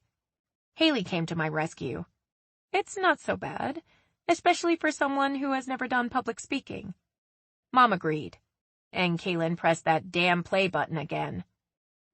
I could tell that Zoe and her compadre had moved away from the camera, but the mic still picked up their voices over mine, which sounded like a blur in the background. Apparently, Zoe had not watched the video before she sent it to Kaylin because of what she said next. "I've always wondered if there was something going on between Kaylin and Angela, even though they claim to be straight. But I was wrong about which of the Brysons Angela was servicing. They were into it hot and heavy the other night in the bar bathroom. If I hadn't have walked in when I did, Angela would have been giving Shannon the works." The TV screen went blank. I looked over at Kaylin, who looked mournfully sad for me. I looked at Mom next, who sat with her mouth hanging open. Then last at Haley, who had no expression at all. "That's not what happened." I hoped that Haley would believe me. "No, it wasn't," Kaylin agreed. "Zoe was pissed because Shannon rejected her, and she didn't want to look like a loser." I could only imagine how Haley felt. She smiled, weakly. "We weren't really even dating then, so I have no right to be upset, even if it were true." "Well, it's not," Kaylin said. "That asshole. Wait till I get a hold of her." And that concluded our peaceful evening. In retrospect, I suppose Zoe's comment was a good thing, because it opened up a very candid conversation between Haley and me on the way home. I told her about kissing Angela and why. Haley got a kick out of it, but she wanted to know who Angela was. She's a straight sales rep for Natural Beauty and a friend of Kaylin's. I'm not interested in her, and I can assure you she has no interest in me. Haley squeezed my hand. "Good, because I don't want to see other people. And I don't want you to either. Does that bother you?" "It's official. We're a couple," I said with a smile. "But I'm not looking for anything serious," Haley said, returning my smile. "The hell you aren't." Haley's laugh thrilled me. "I should tell you something that I told Kaylin tonight. I probably should have told you first, but I got so caught up in the baby talk that it all just came out." Her tone turned serious, somber. I waited silently for her to continue. "I had a miscarriage. Well, actually an ectopic pregnancy in the 2nd year I was married. I was told it was going to be very difficult for me to conceive. Haley, I'm sorry. I wished she had waited until we were home to tell me, so I could take her in my arms.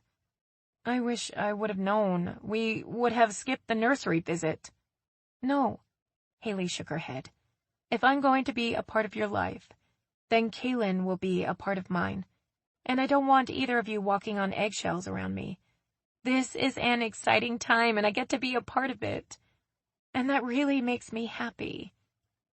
I was truly excited about having a niece or nephew to spoil, but my own pitter-patter of little feet? No thanks, unless they were 4 fuzzy paws. And then a startling thought hit me. What if Haley did want a baby and wanted me to carry it? My palms started to sweat on the steering wheel, and the one that Haley had in her grasp was more than likely doing the same. That was a conversation we'd save for another day, preferably after I went through menopause. The following morning, Kaylin and I saw Mom off. We were all teary-eyed as we said our goodbyes. Kaylin promised to read the labels closer on everything she ate and drank. Mom turned to me. "Take care of your sister and your new girlfriend." She winked. "You're right about Haley. She is special." Kaylin and I stood back and watched her go through security. She looked over her shoulder and blew a kiss as she headed to her gate. Kaylin sniffed. "I wish you didn't live so far away now. When your baby arrives, they'll be here so often that it'll feel like they live here." I took her by the arm and began leading her through the airport. "You'll be begging for them to go back to Florida then." Kaylin wiped her eyes with the back of her hand.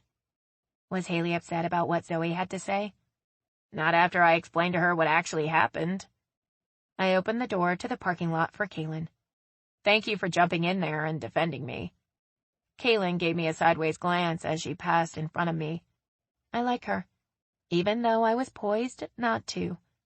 But she's sweet and seems to be very genuine. "Thanks. I'm glad she has your approval.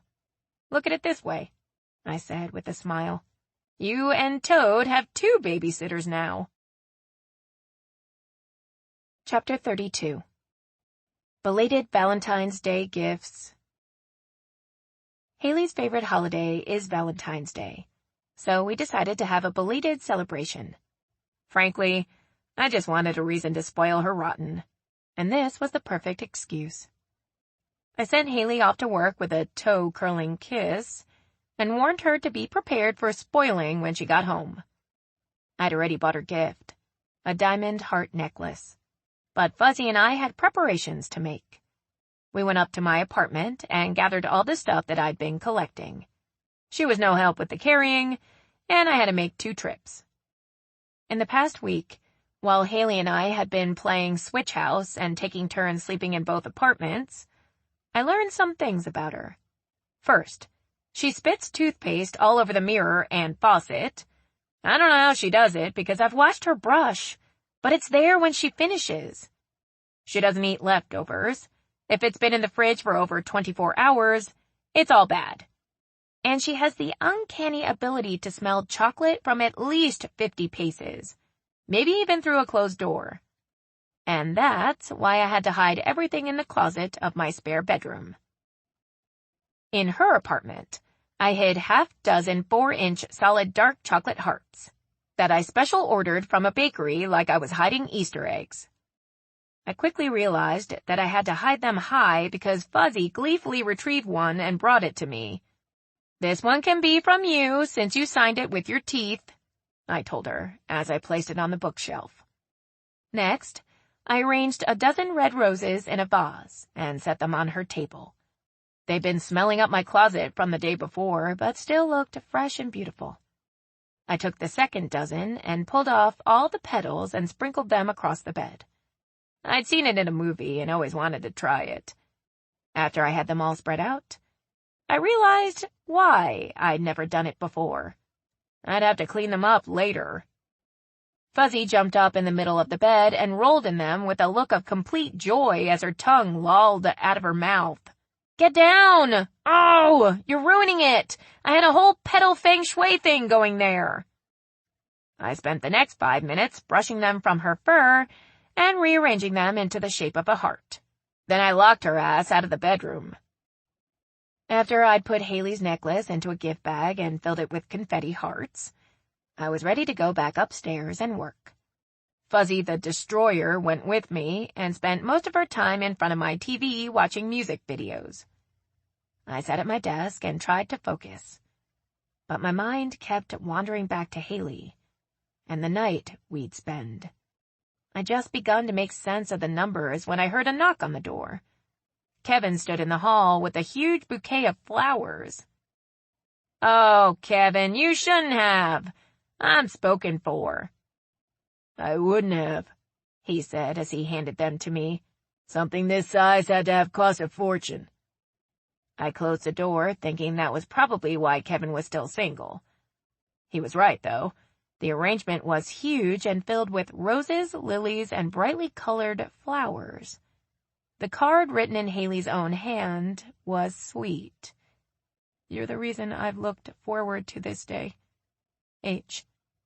I sent her a text message saying that some woman named H sent me flowers, and she had some competition.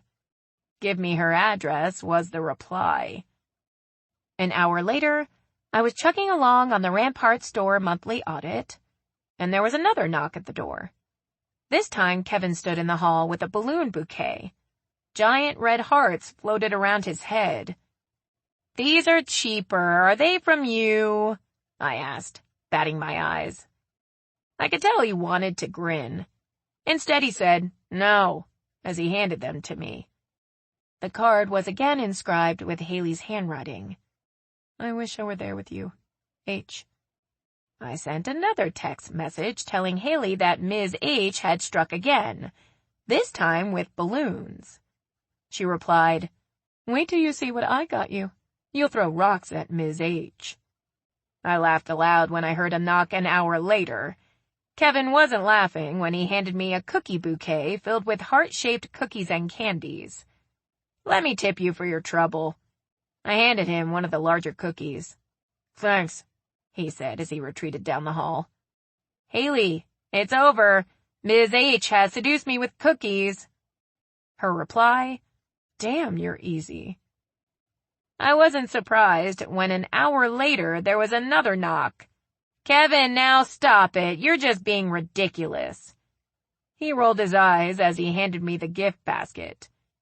Haley had been to Bath and Body Works. The basket was filled with all the stuff I loved. The card said, "I was going to give you a gift certificate for a massage, but I'd rather do that myself. H." Before I could send a message to Haley, she sent me one. "You won't have to worry about Ms. H anymore. I found her, and she won't be sending you anything else. So you'll have to settle for me." At 4, I took a shower and used some of Haley's gift to make me smell nice. Fuzzy got a spritz of body spray too, and pouted for 10 minutes. Afterward, I picked up dinner and took it and Fuzzy down to Haley's apartment, where Fuzzy was dressed in her Cupid costume. I played hell getting her halo aligned, but the bow and quiver fit nicely on her back. Her thick fur prevented it from sliding, unlike the halo. Haley walked in just as I was setting the table for dinner. "Oh, look at Fuzzy Cupid," Haley said as she stepped in the door and kicked off her shoes. Fuzzy did a circle dance at her feet as she showed off her costume. I walked over to Haley and tried to pull her into my arms. Her purse hit me squarely in the stomach before I could get close to her. "Sorry." Haley stepped back to toss it aside. She gave me a quick peck before she reached for Fuzzy. "Don't pet her. She shot me with an arrow today." "Oh, yeah?" Haley gave Fuzzy a pat anyway. "Show me where and I'll kiss it." "I'll have to show you later. It's hidden under my clothes." "Forget later. Show me now." Fuzzy yipped her displeasure at being ignored. "I guess you can pet the Cupid while I serve dinner. I'm sure she won't mind if you relieve her of her gear." I watched them as I put the Chateaubriand onto our plates. Haley took off Fuzzy's costume and scratched her belly. "Now this is all the petting you're gonna get out of me. I want to pet Shannon tonight." I moved the potatoes onto the plates and set them on the table as Haley washed her hands in the kitchen sink. I told her the bedroom was off limits since I'd moved her necklace to the middle of the heart on the bed. She kissed me again, before taking a seat at the table and rolling up her sleeves. "My favorite," she said as she sniffed the air above her plate. "How did you know?" "I didn't. It's just what I picked out." "Excellent choice." Haley took a bite of her steak and sighed.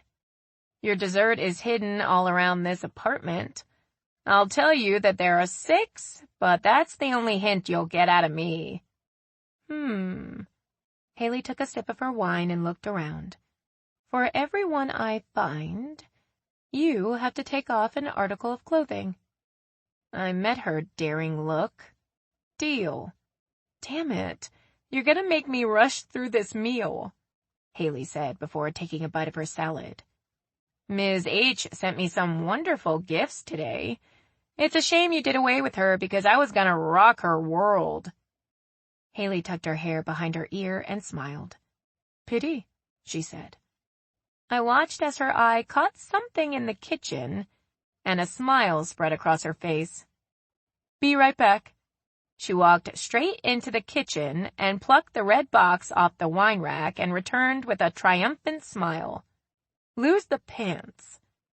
I stood and pulled off my khakis. Haley frowned. I wish you would have worn a shorter shirt. Pity. Guess you're gonna have to find another heart to see the rest. Haley took another bite of her steak, her eyes smoldering. You smell nice. Compliments of Ms. H. I lowered my voice to a seductive tone. She knows what I like. Haley turned around in her seat and stood again. This heart was hidden better, but she managed to spot it leaning against her books on the shelf. She returned to the table and laid it atop the other one. The shirt this time. That one's from Fuzzy. See the teeth marks? Haley pursed her lips.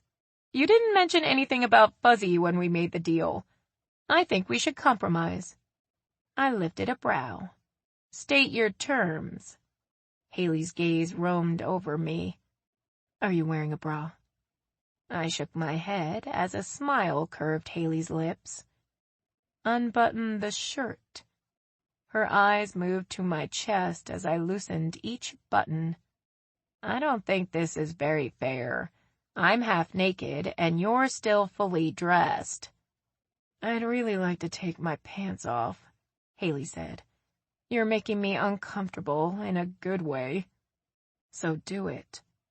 Haley unbuttoned her pants and wiggled around in her chair until she got them over her thighs. She kicked them off without ever standing. Okay, I feel cheated. I was expecting some sort of provocative dance. I'm shy. Haley smiled over the top of her glass before she took a sip. You're shy? I had you in every position imaginable last night. I took a sip of my wine and grinned. You don't want to admit that I worked you out good and you're sore. Haley's grin was as cocky as mine when she replied, I can handle anything you dish out. I looked over at my half-eaten steak and pushed it away. Haley took a sip of her wine. Her green eyes were full of challenge. 2 hearts down, and 2 are in the bedroom where you can't go. I don't need the 2 in the bedroom to have you naked, Haley said with a shake of her head. She set her glass on the table and smiled. 1 is in the windowsill. The other is mixed in with the DVDs. Do I have to physically fetch them to make them count? I polished off my glass of wine and shook my head. Panties first. I stood and slipped them off. Haley scooted her chair back from the table. Come here. I did as she asked and wound both hands into her curly hair, pulled her head back, and kissed her as I straddled her lap. Is this what you had in mind? I looked down into her eyes. Haley's smile was firmly fixed. All day long. She tugged on my shirt until I sat on her lap. Happy Valentine's Day, she whispered against my neck as she covered it with kisses. Something hard pressed against my stomach. I pulled back suddenly and nearly fell off her lap. What is that? Your Valentine's Day gift. Haley's smile was huge. I heard you liked them so much that you actually sank to stealing one. Now I know why you were vibrating that night. That bitch! I tried to stand. Haley was laughing hard as she pulled me back to her. Alicia was really drunk and embarrassed when she told me the story, and the only reason she did was because she thought you were mad at her. I'm furious with her, even more so now." "Forget her." Haley pulled me tight against her. "Have you been wearing that thing all day?" I asked when Haley resumed her kisses, turning my anger into something else. "No, I stopped at your apartment before I came here. I bit one of your cookies, though." "Let me see it." I tried to wiggle from her hold. "I'd rather you feel it." Haley tightened her grip. "It's two-sided, and it's putting pressure on my—" Her eyelids fluttered when I pushed against it. The thought of the other end being inside of Haley sent chills down my spine. "We can go into the bedroom now." Haley shook her head. "Walking in here and collecting those two hearts nearly killed me." She leaned down and sucked one of my nipples into her mouth, gently biting before she released it. "Let's stay right here."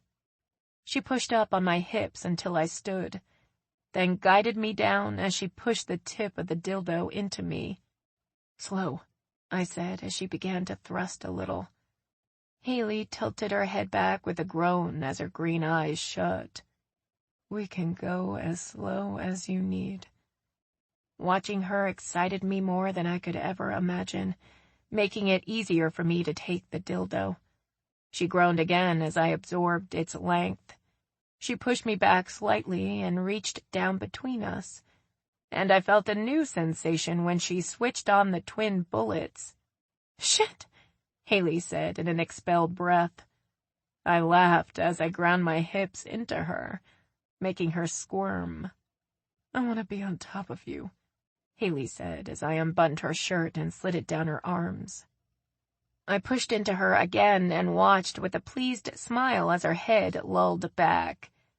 Then I pulled her to me roughly and kissed her hard as I unclasped her bra. "It was your idea to stay right here," I said against her lips. "And I have all the control." She pushed me back and caught me before I toppled off her lap. "You don't have as much control as you think you have." I planted my feet and lifted off her. She followed me to the floor and kicked the chair out of the way as I tossed her bra after it. We both groaned when Haley slipped her hand between my legs, then guided the dildo into me. "Go slow at first. I've never been on the business end of one of these." Haley's eyes showed surprise. "Ever?" "Ever. You're my first." "Well then, this is a first for both of us," she said before she kissed me. It might have been Haley's first encounter with a strap-on, but she had it figured out pretty damn well as she moved. Her thrusts were slow and deep, and she used the positioning to both our advantages. The variety of sensations was incredible. The feel of her breasts sweating against mine, her soft thighs moving between mine, and the muscles in her back as they flexed, combined with the strap-on, sent me to heights that I never wanted to come down from. But her loud cry when she came was my undoing, and sent me spiraling fast behind her. We lay flat on our backs, staring at the ceiling as we tried to catch our breath. "When Kaylin asked me what you gave me for our belated Valentine's Day, I'm going to tell her bruises on my ass." Haley laughed breathlessly. "If you're crazy enough to tell her that, then you may as well explain how, but I don't want to be around when you do." We made a half-ass effort to clean up dinner and went into the bedroom where I gave her the necklace, and she gave me a silver charm bracelet that she would add a heart to every Valentine's Day until she ran out of room. Though we didn't discuss it, I went to sleep that night wrapped in her arms, thinking that this day would be our anniversary. Epilogue. "Haley, if you have any more stuff, we have to burn it." I flopped down onto the floor next to her, feeling like every muscle in my body was on fire. "That's the last of it," Haley said with a groan. Did we bring Fuzzy? She's in the backyard chasing squirrels. When we put in a garden, we won't have any problems with those guys. The Healy's weren't particularly thrilled that we wanted to break the lease on Haley's apartment. Mine had long expired since I lived there for what felt like forever. Mrs. Healy did give us a break when we offered a replacement tenant, Marvin, who was recently promoted to manager of the Rampart Salon. Haley and I bought a house 2 blocks away from Kaylin and Toad's, and spent the last 2 weeks painting our new place and moving. Everything seemed to happen in the blink of an eye. The catalyst for all the change occurred one hot night when Haley burned our dinner, and I ruined one of her shirts while doing the laundry. It was our first fight. "Why?" Haley exclaimed as she held what was left of her favorite silk shirt in her shaking hands. "Why on earth would you wash something like this with the towels?" "Because you put it in the hamper with the towels." I slammed the lid down on top of the pan of fettuccine alfredo to stifle the smell of it as it fried. "I asked you to watch this. If you hadn't been so busy bitching at me, then we'd have something to eat besides molten lava." "Did you use an entire gallon of bleach on that load of towels?" Haley tossed her spotted shirt at the trash can. "If I weren't so in love with you, I'd choke the shit out of you right now." We both froze and stared at each other. "Do you mean that?" "Yes, I want to choke you." A sliver of a smile tugged at Haley's lips. "I love you too, Haley. With all my heart." We started house hunting the next day. "I just want to shower and go to bed." Haley sat up and looked at me. "Or we could skip bathing and sleep right here on the floor."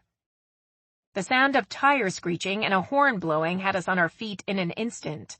I know we both had the same thought. Fuzzy escaped the backyard and had gotten into the street. Haley threw the front door open with me on her heels and stopped short. I nearly ended up on her back. Mom's head was hanging out the back window of Kaylin's car. "The baby's coming!" Toad burned rubber backing out of our driveway, leaving us to stand bewildered in a cloud of exhaust fumes.